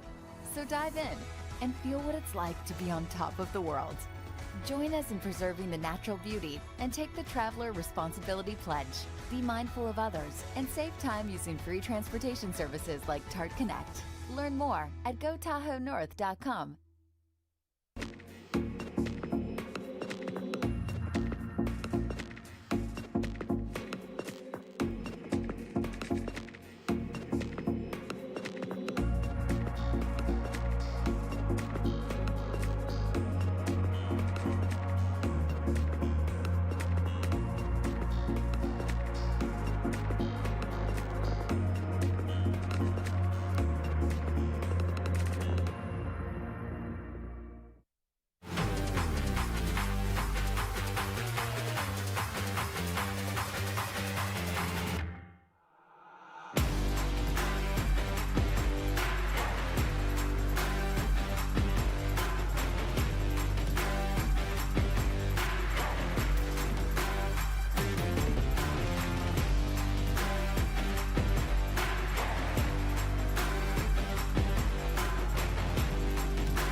Okay, welcome back into the studio. We are joined by Allie McLaughlin, the 2023 23K champion. Second place here last year, taking a step up the podium. Allie Mac, how was it out there today? It was super fun. The course, as everyone knows, it was changed to 2 loops and it was a delayed start. So it was just kind of like, I don't know, I just went in super relaxed. And I wasn't like stoked on the 2 loops and I ended up loving it. It's like just so much energy coming through and you knew what was coming next, and the snow. I will say the second lap of the snow was not quite as easy. I wiped out a few times, and there's more people, you don't want to run into them. The texture was just... It was like softer, slushy. Yeah. And so many people had stepped in. It was like mashed potatoes at that point, I Yeah, it was more easy to get out of control, but it was a blast. Unbelievable. Yeah, I was gonna say, we were talking to Eli Henning about that. Like, you guys were like, people were like warming up while we were like making the decision to like delay and change the course. yeah, and we were yeah, like, yeah. stop warming up out there. So I guess like, you know, all of a sudden, yeah, I knew that you had gone out on the course VK day, had done some fun glissading, and you're like, okay, I think I want to do this. All of a sudden, you find out it's a 2-loop course. Were you disappointed in this idea that like, I've got to do 2 loops now? Like, am I gonna get the fun snow? Like, was that playing into like how you felt this morning? Totally, yeah, and like, I don't know, my mind's just been all over the place. I can't make decisions, and the bike path was sounding very nice this morning. Like Harley on the bike path will be perfect. Yes, but then I talked to people, and they're like, no, the whole descent it will be mostly snow, and they were right. It was, except I mean, obviously the last 2.5 miles, but yeah, the like high parts were all snow, and so it was better than my expectations. Yeah, I love it. So last year in Thailand, you came home with 2 medals, a gold and a bronze. This year, it sounded like you were a little disappointed with your performances at Innsbruck. Talk about last weekend's races and why you ended up jumping into the 23K today. Yeah, like I was planning to come here after and do the 23K, like that was part of my season plan, but then last weekend in Austria was just rough. Like I ended up getting pretty sick the second race, but also it was just like a lot of mental stuff. As soon as like the VK went off, like I felt good in the first mile, and then once starts, it got tough. I just mentally couldn't push. Like it was just like this like exhausted, fatigue, mentally didn't really care, and that was scary for me because I was like, what is going on? And then it just like was kind of a bummer. I still had a blast with my teammates and did stuff in Austria, but yeah, it was just kind of a bummer, and I was like, I need to go home, like go home and just like get away and kind of go hibernation. But then there like on Wednesday of this week, Wednesday night, I was like, you know what, Thursday I'm gonna drive the 7 hours I was in Boise, and I was like, I'll come and just hang out. And then once you're here, you start feeling better, and the snow was fun. And so yeah, I think getting out there today kind of showed me that like it was just a bad weekend. Yeah. Yeah, I think that's really important. Before we went on air, we were talking about how this like it was fun, and it kind of like the performance itself and like having a good day and getting to enjoy it and like also just like throw down felt like a palate cleanser. And I'm wondering, like, are you coming out of the 23K feeling like, okay, it was a bad week, I've brushed it off, like I'm actually okay? Absolutely. Like, and you know, not just because I won, like even if I got like second or third, it was like just the feeling of going on the uphills. I felt like I could almost keep running, like keep pushing. Yeah, It looked like yeah. that. Yeah. We watched you like going into the second the second lap, like that big uphill. We're like, oh no, she's still charging. Yeah, and like last week I would have been walking most of it, and so just to like have that feeling back felt great. So that's awesome. Yeah. So you had a 90-second lead after the first lap, and then you won by more than 6 minutes. Whoa. So the second lap was incredible. Do you want to just maybe walk us through the race, how you were approaching it strategically, and like maybe where that gap ended up occurring? Yeah. So yeah, that's information to me. I kind of heard a few different numbers, but I started out super conservative. I like to blast out, but I was in like 4th or 5th in the first mile and just like kind of felt like I was going for a run. And then slowly I was with Tabor for a little while, and it just felt good, and I kept going. And then the snow parts felt like the incline to me. I mean, they were like stairs. That felt great. Saw so many people I know. And then coming through the when we passed through, it was so fun, all the people there. Dylan Harris was filming. Well, first of all, on the snow part, that was fun. And to one of the filmers, I was like, you ready for a ride? And I just took off. And I was like... You were like rolling down the windows. No, yeah, you were like leaning forward into it. We're like, it doesn't even look like she's on snow. Like she's just flying right now. Well, luckily, because I went up and had fun on Friday, I knew if you fell, it didn't hurt too bad. I actually like smacked my head on Friday, and it was like, oh, it's just snow. So I had like no fear today. And then coming through, Dylan Harris was filming, and I tried to like out sprint him for a minute, and I was like, oh, that was a bad idea. But yeah, just coming up the second loop, it was like, I was like, I knew I had a little bit of lead, and I was like, if I keep moving at this pace, they're gonna have to really pick it up to catch me. So I'm like, just don't die. Yeah. That was my strategic We have to give a plan. quick shout out. That's Buzz Burrell making his way down the hill. Go Buzz! Go Buzz! I'm podcasting with him later to talk about his race weekend. We did the VK hung too. out. It's Yes, we amazing. saw him. We had dinner with him the other night. He's a hoot. Yeah, he is a character. All-time legend. Yeah, he's been in this The sport. creator of the fastest known time movement, Buzz Burrell, for those who don't know, among many other things. People in the comments while they were watching you run downhill were like, is she paragliding? Like they're like, there's no way that she's running downhill right now. Like it looked that effortless. So I guess talk about the second loop. We watched the chaos unfold a bit. We had some pretty good images of, I think we only saw one tumble on your side, but we saw like just the navigation of other humans out there seemed like a real factor. And I'm wondering, like, were people supportive? Were they cheering you on? Like, how was it navigating? Because I kind of love looped or out and backs, getting to see other people. Yeah. Like, was it fun? Was it frustrating? Was it the perfect combination? It was super fun, and everyone was so nice. I felt bad sometimes because I like didn't want them to have to move. Yeah, and so usually like sometimes they'd be like, "What do you want?" I was like, "Just stay there. I'll die." And just don't move at the last second. I creeped up on a few people, but didn't take anyone out. So that's all that matters. Yeah. So with this renewed enthusiasm and the mental willingness to push, where can we look forward to seeing you race next? I'm still gonna kind of go hibernate for a little while, but Sears and all, I think in August, and then OCC. Yes, I think the little European push in Have you done that in the race fall will be amazing. No, Sears and all. No, I have not. Been You're told to gonna do it love for it. years, and I am. That feels like a great race for you, given the uphill- 2,000 meters uphill. Yeah, the and uphill then- is bonkers, and then the downhill is like, it's like rolls along the top, and then like the mega downhill is so much fun. Like you can like good. let it go on it. And you'll just pass people because there'll be all these dudes that go out like way too hard, and you just like will fly by anyone who's made mistakes. It's awesome. You're gonna love it. Great. I think, I have some specific training to do, but I'm excited. Well, I think it's great to hear you say, still go enjoy a little bit of a hibernation after all you've accomplished. This last 18 months for you has been huge. You've Insane. done so much, and now you've got a really positive data point to go hibernate Totally, on before you buckle up again for the summer. Thank you. Congratulations to Allie McLaughlin, your 2023 23K champion. We're going to throw it back to Scott Rokas in the studio. All right, guys. One of the things we know in Broken Arrow is everyone is a rock star. So every year, a real honor of mine is focusing on some of the stories around the race, right? Everybody's in the race. Some of the things, the way we have, like this year's story highlights how the finisher trophies were made. And everybody knows Patty O'Leary is a well-loved part of the family, well-loved individual. His fiance is actually an artist and designed all of these finisher trophies that they're gonna take home.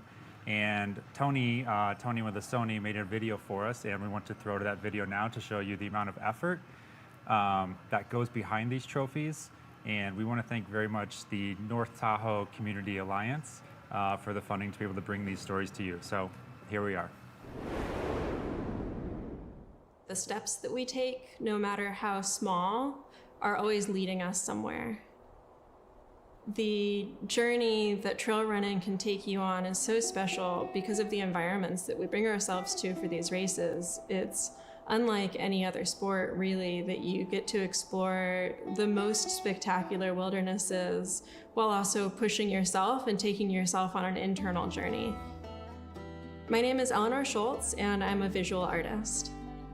For the Broken Arrow first place trophies, I was given instructions to make something that was beautiful, something that would be a showpiece that people would be proud to have, and also that would be a little bit difficult to get home on an airplane. So I really value this sense of play that was communicated to me from the very beginning, and I wanted to make something that people would really treasure, that was both beautiful and functional, and that could bring them happiness. I decided to illustrate a mountain lupine scene and a three-dimensional shadow lamp that has illustrations cut out of it, and it functions as an actual lampshade so that light can shine through and cast the shadows on the walls. The shape of the trophies is a direct reference to these 20-sided shapes that my grandfather used to build over and over and over again. He was a farmer, but he was also an inventor and an artist, and I really connect to and share this just desire to build and desire to make, and I've always wanted to create one of these shapes in his memory. I just really love them. I hope that the people who win these trophies really love and cherish them as well.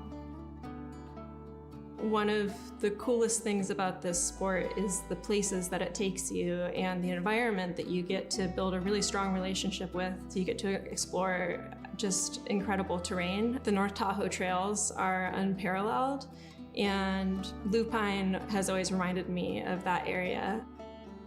Trail running is all about combining individual steps over and over and over again until you begin to build something that's so much larger than just taking one or two steps through the mountains.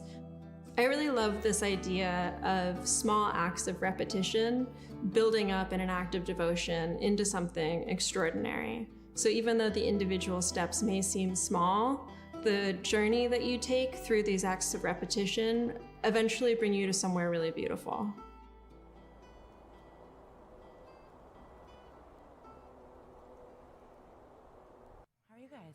Feeling good? Okay, we are back in studio. Welcome back. 2023 Broken Arrow Skyrace presented by Salomon, and we are joined by Salomon athlete Courtney DeWalter. You've been all over the place. Courtney here now. You guys have seen way too much of me today. I apologize. Tell us about it. You've been all over the mountain. You've been today? busy. You've been all over the village. How's it been going? The village has been really cool. It warmed up a lot, so temperatures are quite pleasant for just hanging out and watching finishers come in. And there's a huge screen out there where you can watch the entire broadcast. So people are like feeling really in the race. Is it weird that people are sitting out there right now listening to this conversation? Hello. Hi, we have her, we stole her, we borrowed her for a little bit, and according to the live chat, infinite Courtneys is the right amount of Courtneys. Oh boy. But what did people say about the shark versus the anaconda? I don't think we got a clear answer on that. I think we did get a response that from the National Park Service, running in groups was the best way to deter bears. Yeah. And having some slower friends. And you know what else is good to have if you're getting chased by a bear? Ooh, maybe a love pair that. of poles. Love that. What about some Lecky poles? Yeah, Lecky Poles, the best in the business. Lecky, a great sponsor and supporter of today's broadcast and of the Broken Arrow Skyrace, and a supporter of yours, I'm sure, Courtney, right? Yeah, all of us, right? Yeah, Yes. technically 3 Lecky athletes all up on stage together. It really is an amazing product, and How maybe they each figure of us. that out? How'd they get all of us up here? Yeah, so maybe each of us can contribute a little insight as to how we use poles in training and competition. And I don't know if you want to start, Corinne. Maybe that would be fun. Yeah, I'm kind of, well, you come from a Nordic skiing background a little bit as well. We both skied in high school, and I skied collegiately and post-collegiatally, like playing Like in the a mountains. boss? Playing in the mountains felt really natural with poles. Like I got into trail running because it was basically what we did every Saturday for Nordic skiing. We like ate snacks in the woods for long runs. It was great. And so, we got extra Courtney's going on here. Courtney's not uncomfortable at all. But I would bring, like bringing poles is, oh no, we've lost her. Oh, she's gonna turn the interview on us at any point. But, Yeah. So yeah, using poles is completely feels really normal and natural to me, but I know that's not the case for a lot of people. Yep. And so practice is a big deal. Bringing your poles with you on many year runs is a big deal. If you're ever going to use them during a race, you got to practice with them. Right. Yeah, for sure. Would you guys have raced with them today on this course? I think it's a really interesting mix of things. There are parts where it was super steep where I was like, ooh, I'd be happy to have poles. I would. But I think I'd want little snow baskets because I think they'd be a little bit punchy with these little guys. Yeah, the snow definitely adds a different factor, but the steepness for sure would be great for poles. I love these ones because of the hand grip and the, I don't know, how small they break down when you're not using them and how much then effort and force you can push through the pole when it's connected to your hand like this. I think they would have been perfect for this course. Yeah, and we did see a lot of individuals out there with them too, particularly through the middle and the back of the pack as well. Lots of pole users out there. I think you could use them as a rudder too if you're like butt glissading, right? Ooh. A little bit of steering out there. Yeah, I think in particular though, they get more useful the longer the race gets, especially 100%. for like the athletes at the front of the pack. Like for example, in the VK, I think only Morgan Elliott was using poles. We saw Amanda Basham using poles too in the women's race. I can't recall anybody in the front of the field today in the 23K that was using them, but certainly like coming up at Hard Rock, where you and I will both be running, at UTMB later in the summer, and the longer distance mountain races, they become super duper important to the front of the pack. But for the middle and the back of the pack, they're great tools out there. Yeah, they become, so I've got an athlete running the 23K. He's gonna have a fun but long day out there. And that was a huge conversation we had, was like, for him, poles add balance. They add an ability to have like an additional support for both. Like the uphill is a big deal for keeping you upright, for allowing you to drive into the hill. But on the downhill too, it's like having the ability to put a hand down without having to actually put a hand down, using the pole to kind of not brake so much on the downhill, but kind of like guide, steer, balance. It like keeps me from, I think, like falling over part of the time. Yeah, we had a bunch of people from Freetrail who were training for the race this weekend too, and all, not traditional pole users, don't come from the Nordic skiing background or the alpine skiing background. And same thing you said, Corinne, it's just like practice makes perfect. Just get used to having them in your hands, march uphill with it, and you sort of develop the technique over time. Courtney, you've got a couple big weeks coming up. You've got one race that doesn't allow poles in Western States. And then No traction, no poles for you. Perfect. Ice Love it. skates. Maybe give us a quick preview of how you're thinking about those couple races coming up. Two races that are in like juxtaposition. Yeah, so Western States is next weekend. A faster, more runnable, hotter 100-mile race, and then Hard Rock 3 weeks later, high altitude, more of a hiking race. I am mostly just thinking about Western States at this point and going full on, leave it all out there. And then we'll see what I can do in those 3 weeks between to get ready to push my way up some mountains in the San Juans of Colorado. So we will see. Yeah, I think they're two very interesting races. They have two very different skill sets. They demand, going long, being able to go into the pain cave and keep chipping away in there, I think is really important for both of them. But they have very different elements as far as altitude versus really high heat potentially, very runnable and fast versus a long day walking sometimes. Yeah. So wondering you're all in for Western States right now. Will you be excited when it comes to pivoting to the next thing? Yeah, I think the differences in the course make it feel extra exciting to me. Like it's not rinse, wash, repeat for the second race. It will be something totally new for Hard Rock, hoping that my legs and lungs and brain are just ready to go again after 3 weeks of, I don't know, like ice cream and Netflix. And Gummy bears. Yeah, I'm not sure. Kodiak cake pancakes with lots of maple syrup. Yeah. Both courses, though, will have plenty of snow on them. The Western States course, I mean, what, maybe 30 miles of patchy snow? And then the San Juans in Colorado have tons of snow still. Do they? So, yeah. Yeah, so get Dylan's ready. like not ready yet for it. Looks like I got to go for a lap this afternoon. I was gonna say, Dylan, speaking of training and Hard Rock, before we get off this subject too much, you've been training predominantly in the Bay Area for Hard Rock, which we know is a very vertical focused race. Have you broke the poles out yet? I have not broken the poles out once this season yet, no, but immediately after Western States, I'll drive directly to Silverton, where the poles will be in my hands basically several hours a day, I hope, for the first 2 weeks I'm there, as I try and get my training done at the very last second leading into the race. Cramming for the exam. Cramming for the test. I love it. No. But getting poles in your hand for those weeks will be super helpful. Like, my arms get tired in those first runs of the year with them. Yeah, you definitely do need to like train it the first couple long days you have them out. I'd like to use them a lot on the downhills too. Like at Hard Rock when I did it in 2021, I had my poles out for probably like 60 miles of that race, like the last 60 miles. Oh yeah, I never put them away. TDS, etc. Like there are times where I just don't put my poles away. I'm like, I don't need to store them anywhere. Because you may like unclip out of them and carry them in one hand, but not put them away. But I mean, you know, Hard Rock, every climb, you're basically just power hiking up with the poles out and then using them for balance and so we got people on screen right now using poles, making their way up. We did have one question from the audience, and that was, like, what is your favorite way to store poles when you're not actively using them during a race? Are you using a quiver or a belt or stashing them in your pack, etc.?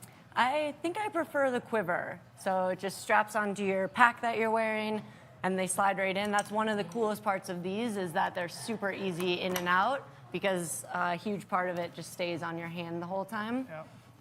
But yeah, I think that's a very easy way to access them in and out as much as you need to. Yeah, totally. And what do you do?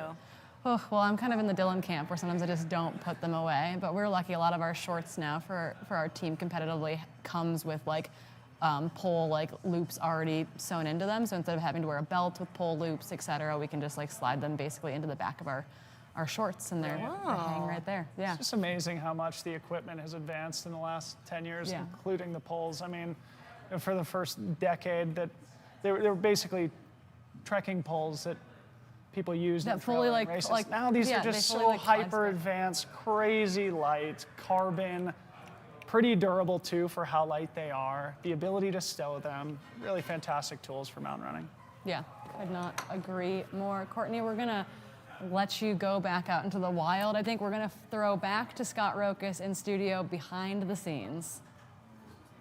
All right, when we talk about behind the scenes, we talk about the months and months it takes to prepare this stuff. And part of that is the storytelling. And that's, for me, I don't know if many know, like I lived in a van for 6 years to build a new career focused solely on storytelling. And when I had this idea to join, or this opportunity to join UltraSignup, one of the things that stood out so importantly to me is the ability to bring these stories that I've been passionately pursuing for the last 7 or 8 years to a wider audience. And so the next two we're gonna bring to you through UltraSignup and the support of NTCA helps us show that we want to celebrate every part of this sport and the colorful stories and the spirit, not only here but around the country, the events around the country. And so I think Rebecca tells it really well. I'd be surprised if some of you don't have a tear after this piece, but we all have a place here, and it's quite an honor, and thankful to Tony with a Sony to be able to document this and bring this to everybody. So I hope you really enjoy this next section. Following Rebecca will be just a really fun recovery from those tears and some great footage of Tahoe and the amazing trails we have here with Helen. So let's go ahead and kick off this moment with Rebecca, and it's an honor to bring these stories to you. So thank you.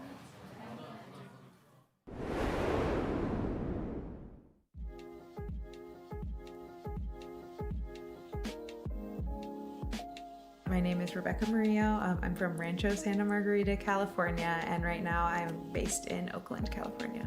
Running has been a really good kind of constant in my life. I think running does help me set goals in a way that I know and that I can be consistent with. Doing that has also brought me a lot of amazing friendships, and even outside of like that social aspect, it's helped me gain more confidence personally, and that confidence has been translated to like many other aspects of my life.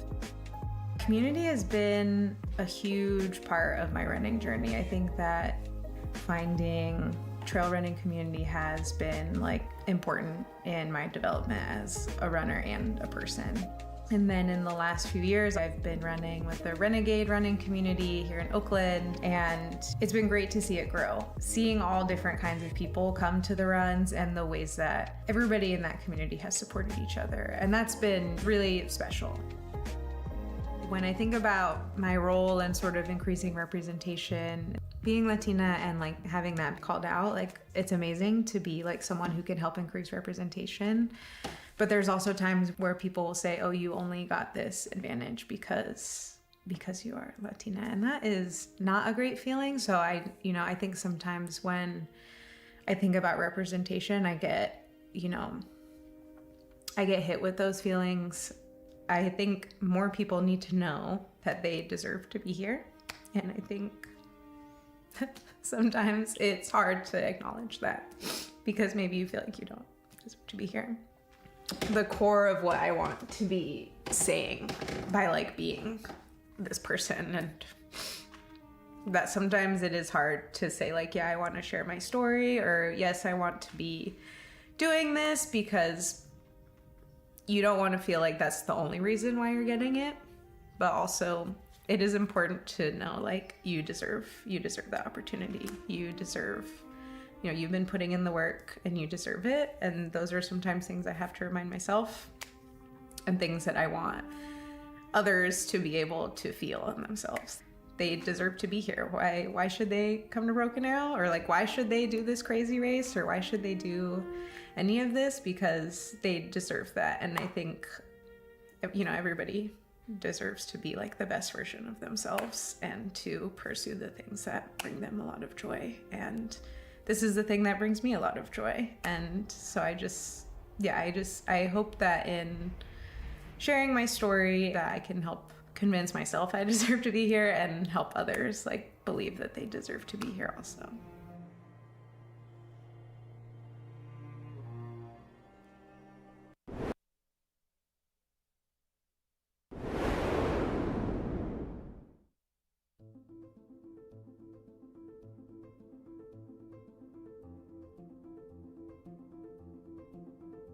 My first memory on the North Tahoe trails was during my official visit to the University of Nevada, Reno for track and cross country. And I remember running on the Tahoe Rim Trail and just being blown away by how beautiful it was and getting to see Lake Tahoe and how big the lake was.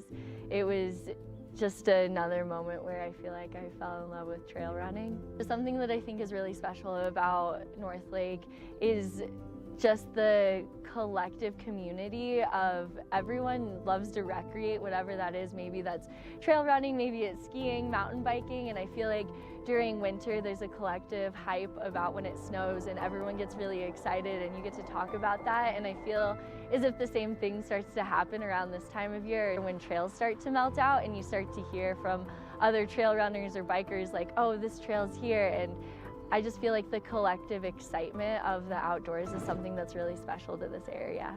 If you really enjoy getting to spend time in nature, I think that North Tahoe is such a great place to come visit. It's beautiful this time of year and we have so many trails and so many different places to explore.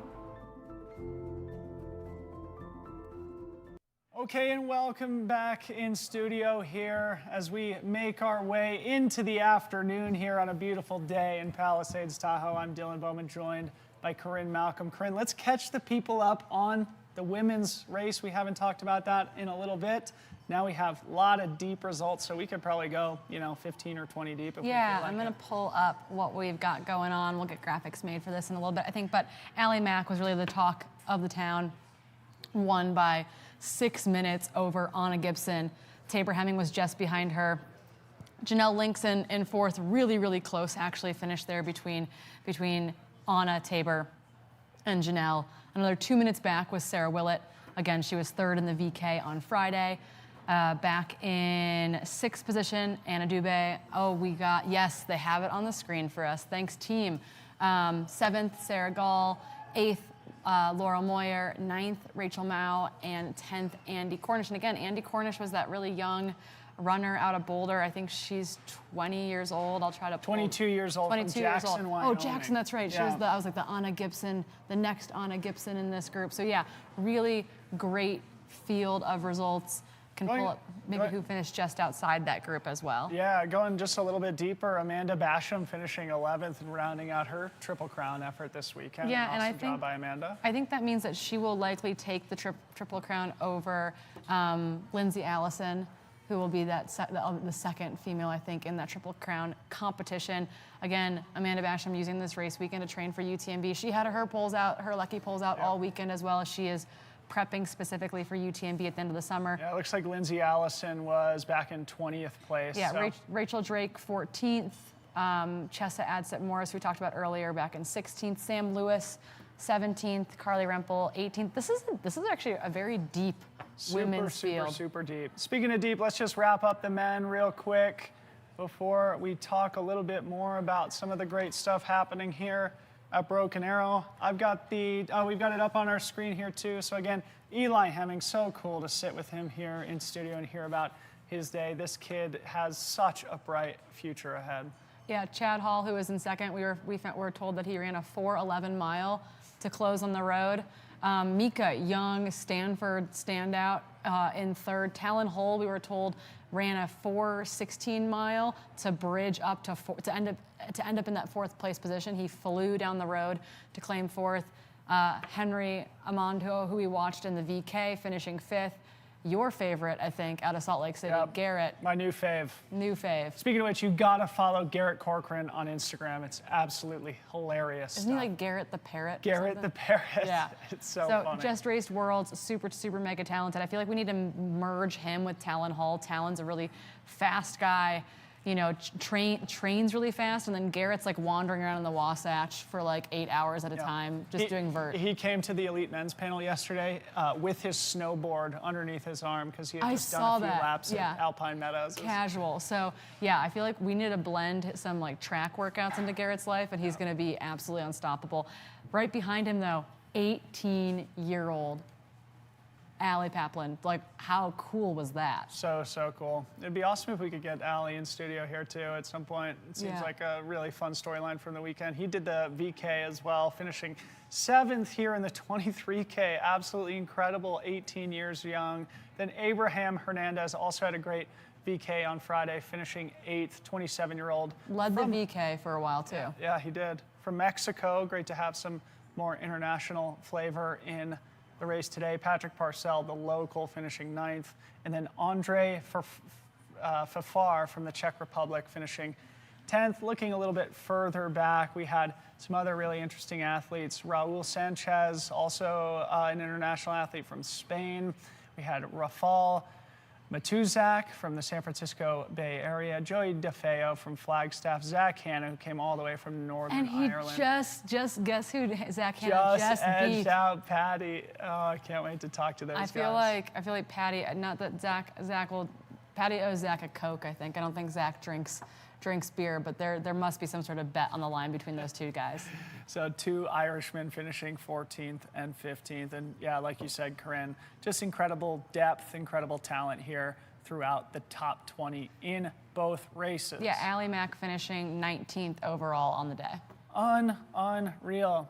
So that's just a quick wrap up of all the action here in the professional ranks, but we still have hundreds of runners out on the course today. We've got Buzz Burrell in studio, the all-time legend, the creator of fastestknowntime.com, among many other things. He's going to join us in studio in a second. But first, let's check out some stuff that you've got up on your computer screen. We're going to share Dylan's Dylan Screen with you all, talking about what's going on behind the scenes over at UltraSignup. First of all, don't pay attention to all the tabs at the top of my browser here. He I promises they're all critical for the live broadcast. I don't believe him, They but we'll give are. him the benefit of the doubt. The results, fantasy, UltraSignup. Okay. Different athlete profiles, another UltraSignup tab, Strava, weather, YouTube, my email, a run of show, more UltraSignup stuff, etc. Speaking of UltraSignup, you heard Scott Rokas talk about the Dirt Circus earlier in our broadcast, and it bears repeating. Thank you to UltraSignup for taking on this effort, for expanding their business outside of the core race registration service that they've provided for such a long time and have done such a great job, and now moving into the media space and also putting on their own awesome event, the Dirt Circus. So I've got it up on my screen now. We're just going to share a little bit about this. Scott already mentioned it, and then we're going to have David Callahan from UltraSignup tell us a little bit about it as well. It looks like the season, or the circuit, and the circus is going to kick off in Denver on July 1st. Yeah, before making their way just down the road to Auburn, California. So yeah, big, like tons of fun stuff going on, including kind of like an elite-only race on a short course as well being featured. But yeah, as you mentioned, we do have David Callahan out on course that we can throw to, bringing in his audio and imagery.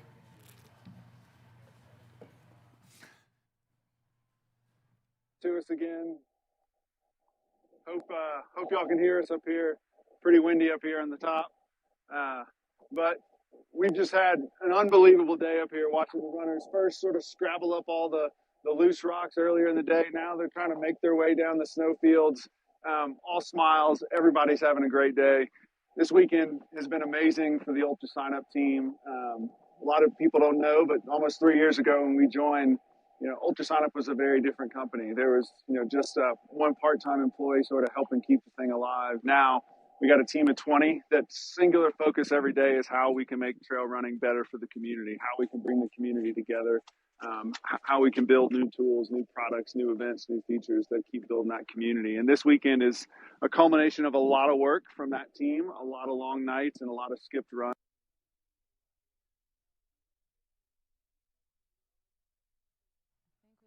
Dave.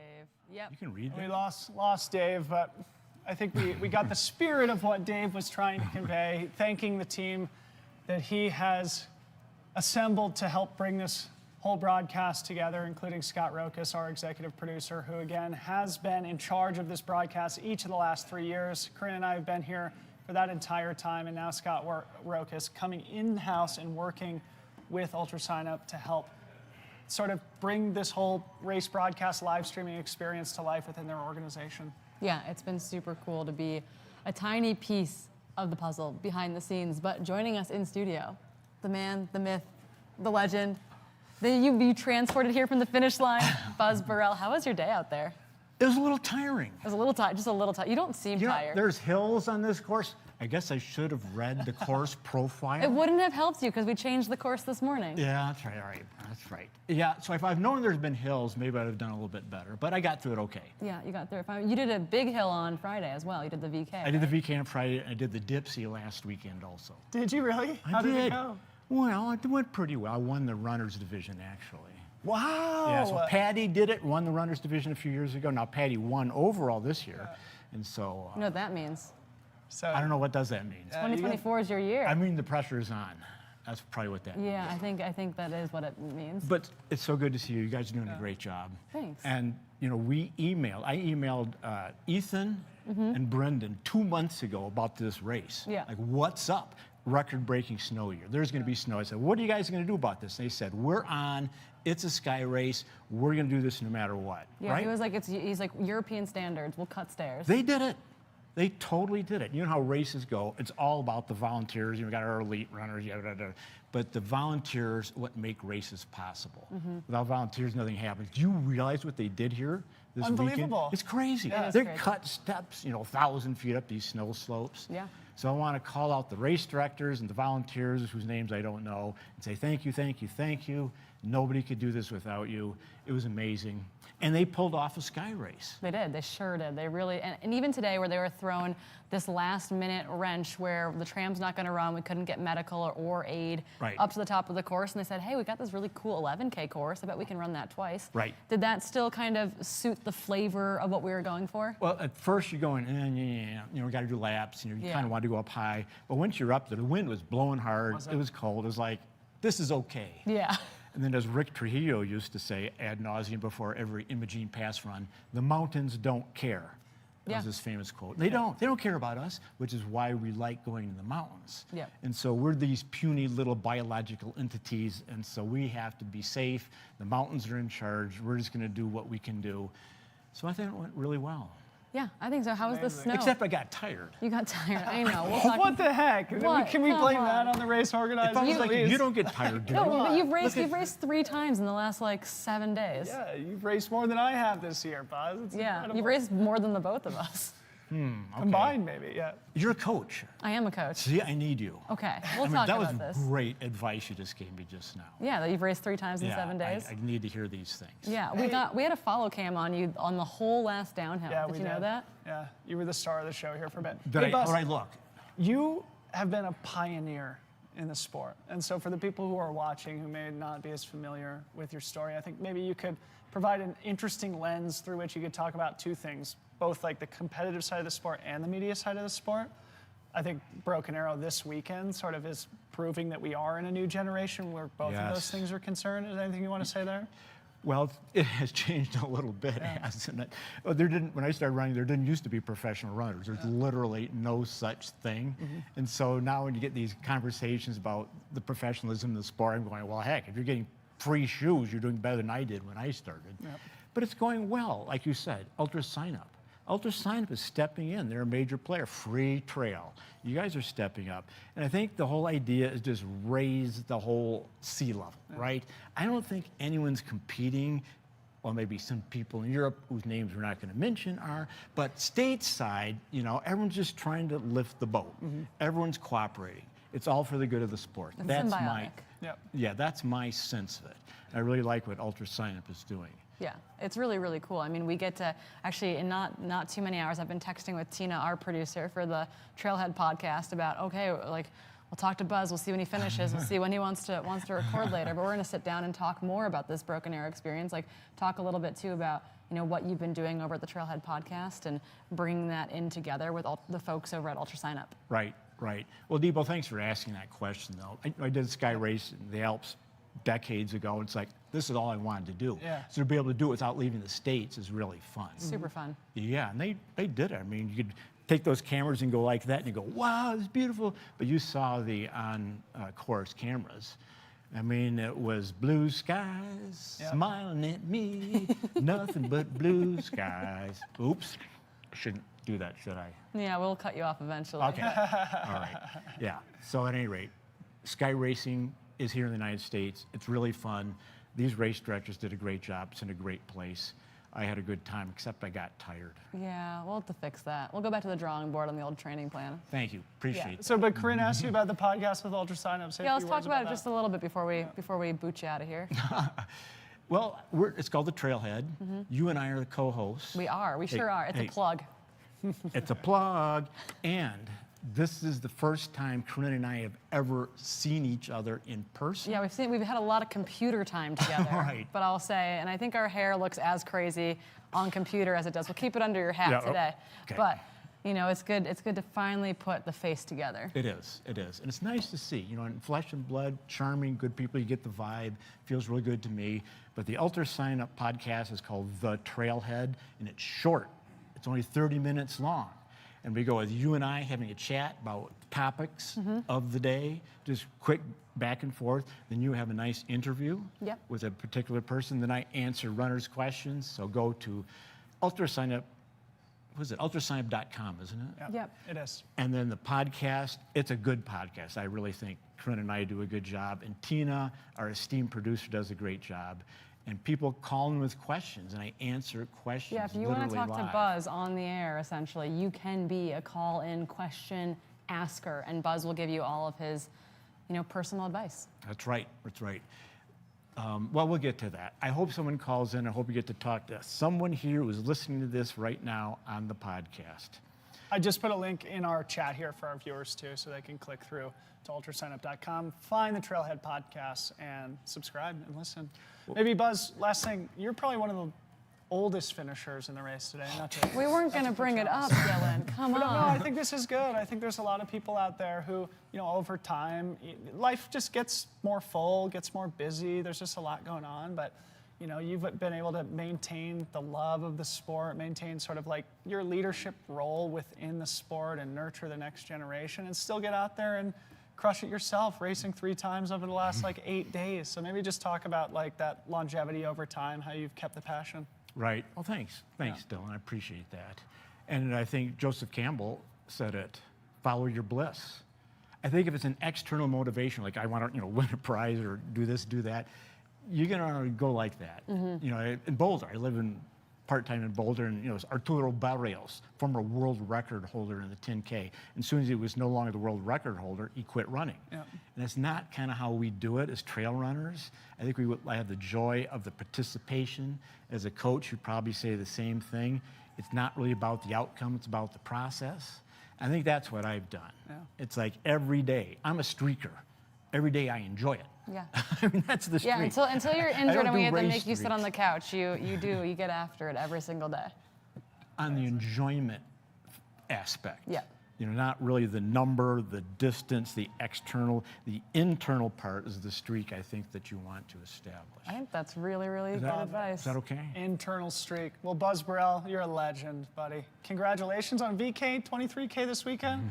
We have to go for a run now. Yeah, I gotta go get some training. You're lazy.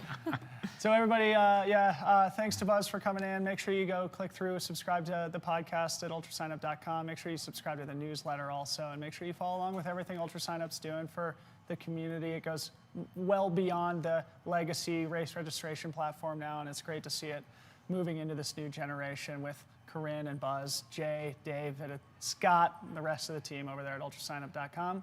We're going to throw it to a quick commercial break now, and then we'll come back to wrap it up.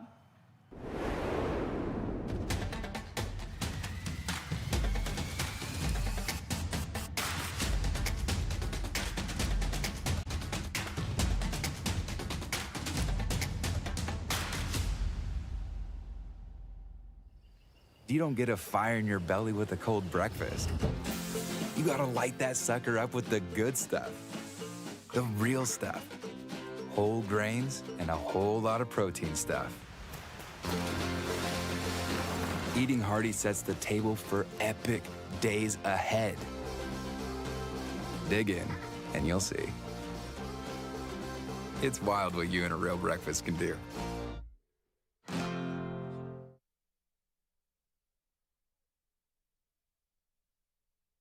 Stop that. Stop that.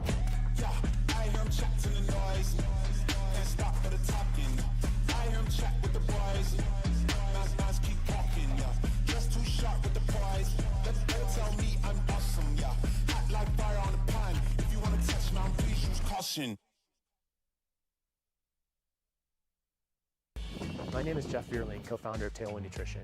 We make drink mixes for athletes to help you fuel, hydrate, and recover for all sorts of outdoor activities. Running, cycling, hiking, climbing, any sport where you're working up a sweat. We manufacture our own products in Durango, Colorado, and we test and use them on the trails of the beautiful San Juan Mountains. Our mission and our passion is to help athletes achieve their goals and to feel great while doing it. We couple proven nutrition that's simple to use, easy on your gut, and tastes great with encouragement and education. You can think of us as your support crew. We're right there with you doing whatever it takes to help you get across the finish line with a smile on your face.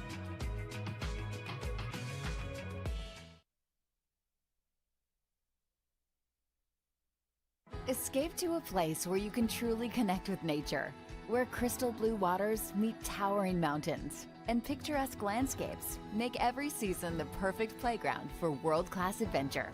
So dive in and feel what it's like to be on top of the world. Join us in preserving the natural beauty and take the Traveler Responsibility Pledge. Be mindful of others and save time using free transportation services like Tart Connect. Learn more at GoTahoeNorth.com.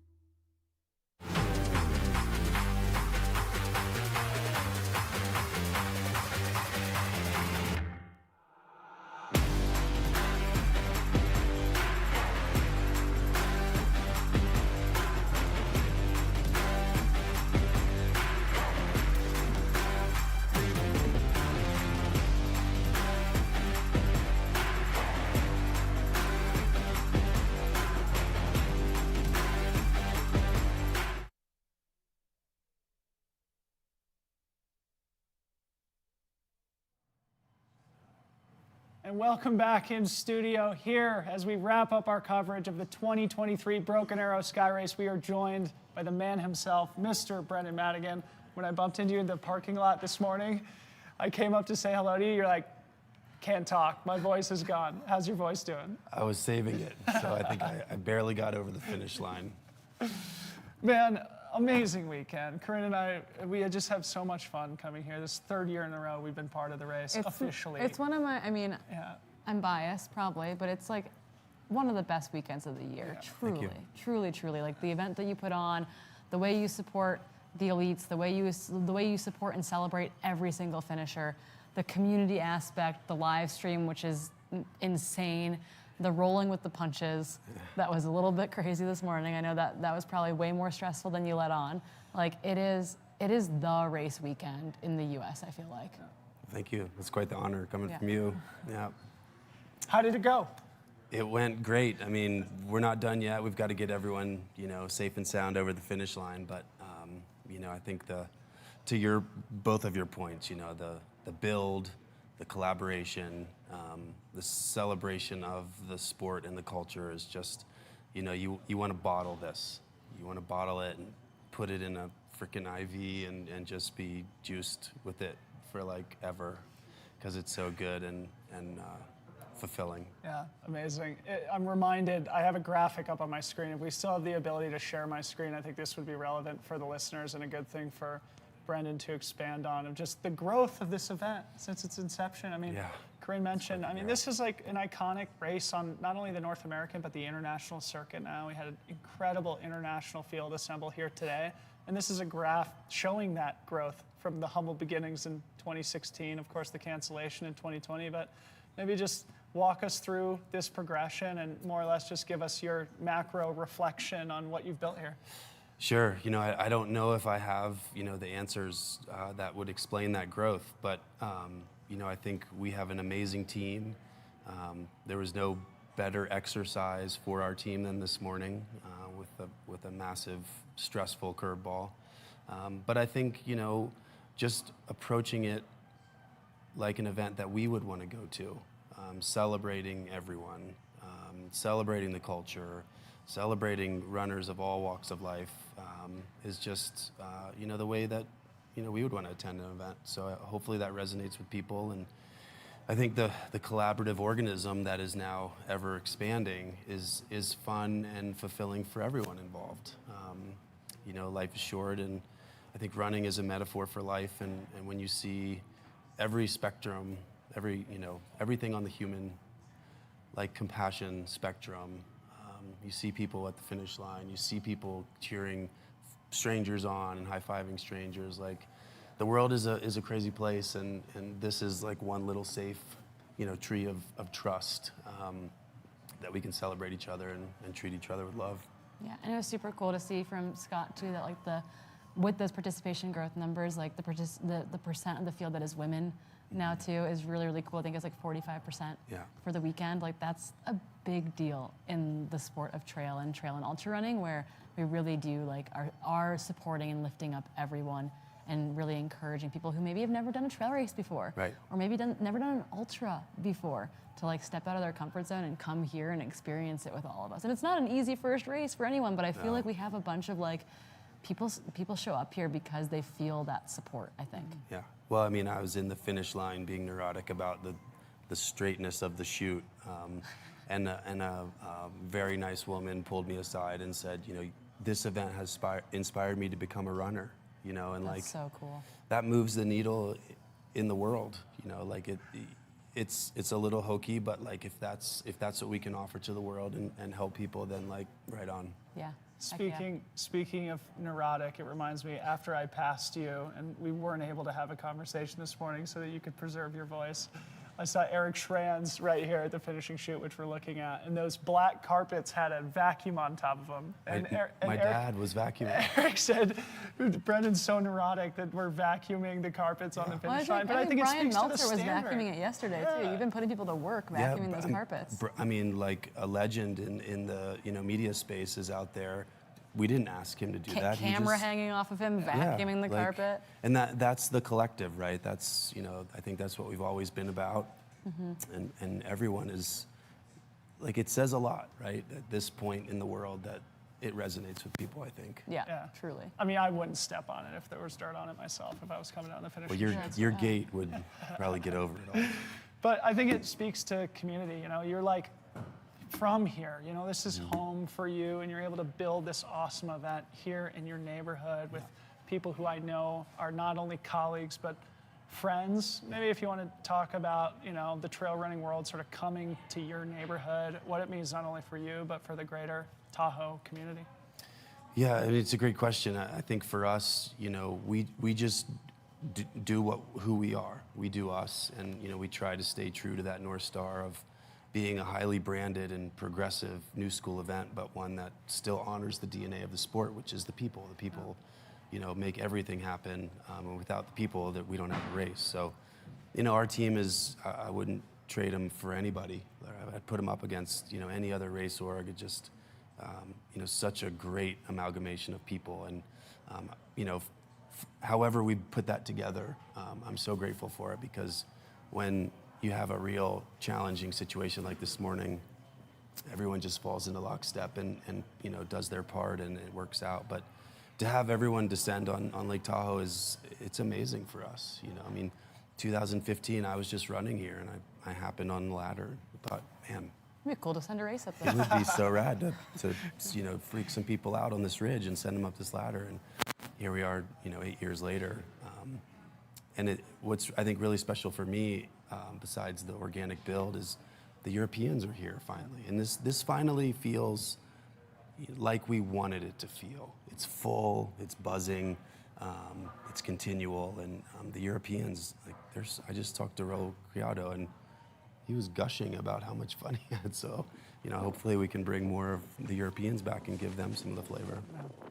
So cool. Yeah, and I mean, it was something Corrine and I have been talking about all weekend too on the broadcast too, something that you sort of mentioned, in that it feels both like a grassroots community race and also almost like a running festival, right? Like you said, being highly branded, progressive, but also really, you know, honoring that legacy and the values of the sport. Yeah, I think it's vital. You know, I mean, it all comes back to the people. People like Buzz came before us, and we're just standing on their shoulders, really. We're stewards of the sport, and we're just trying to do a good thing that people can enjoy and have fun at, and hopefully punish themselves pretty heavily. Yeah. Maybe last thing, I know Scott Rokas is a friend of yours, and he's now in-house with UltraSignup. This has been a big transition sort of behind the scenes that Corrine and I have been a part of UltraSignup sort of taking control of the broadcast here. It's a big investment from them. Anything you want to say about that before we wrap up? Well, I think just that we're so grateful for the partnership. You know, Scott and I are friends. I think he called me his first client, which I had forgotten about, but when he was living in a van, probably? In my driveway, maybe.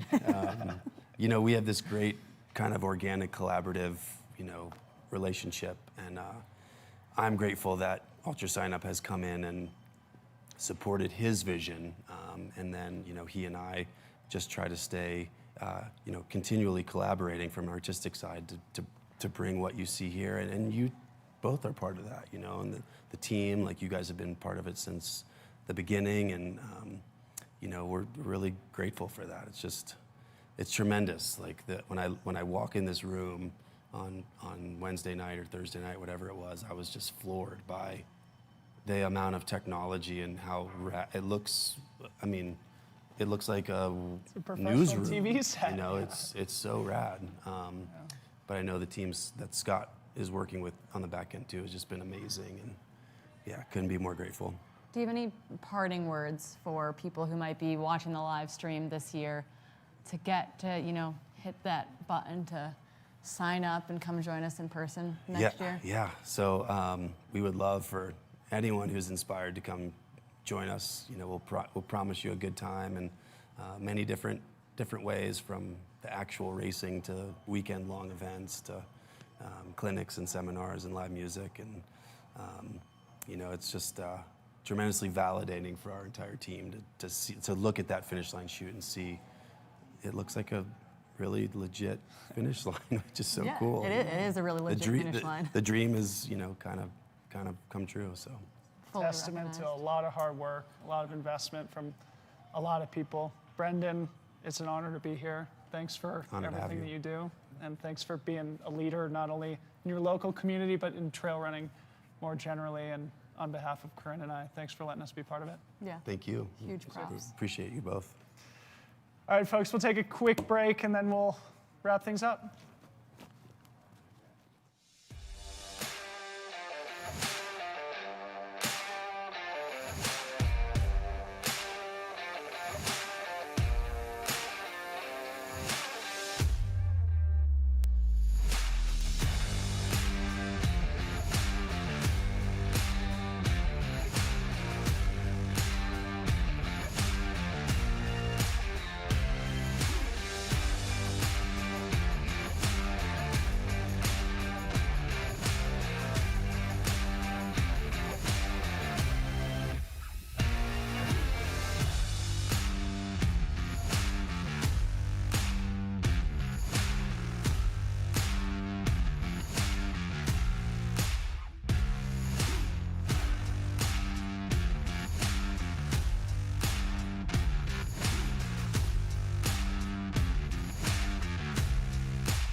Okay, and we are back in studio one final time before we wrap up. Corrine, was that the best weekend ever or what? I think it's the best weekend ever. I think those of you watching at home with FOMO, maybe JOMO, joy of missing out, I would highly recommend coming to join us in person here in the Tahoe Lake Basin next year, June 2024. Third weekend in June 2024. Mark your calendars, block them out right now. Be there. Make sure you follow Broken Arrow Skyrace on all the social channels so you can be informed as to when they open that registration. I know it does sell out quickly, so if you want to be part of this next year, we would love to see you here in Tahoe. Before we go, just want to give another quick shout out to the Dirt Circus. David Callahan's mic got cut off up on the ski resort. So if you guys just want to share my screen one more time, we'll just let the listeners know where they might be able to take part in this awesome multi-city tour of trail running throughout the U.S. It starts again July 1st in Denver, Colorado, in association with Runner's Roost, then Auburn, California with the Aid Station,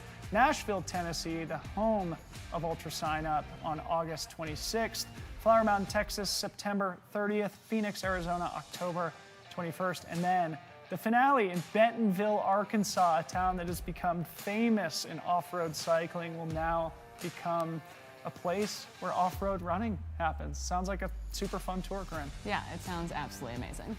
Okay, and a quick shout out to the rest of our sponsors. Again, Salomon was the presenting sponsor of the Broken Arrow Skyrace. North Tahoe Community Alliance, of course, bringing people to the local community. Tailwind Nutrition, Lakey Poles, GoPro the cameras, Kodiak cakes, or flapjacks as Courtney called them, and Cetus the great running insoles.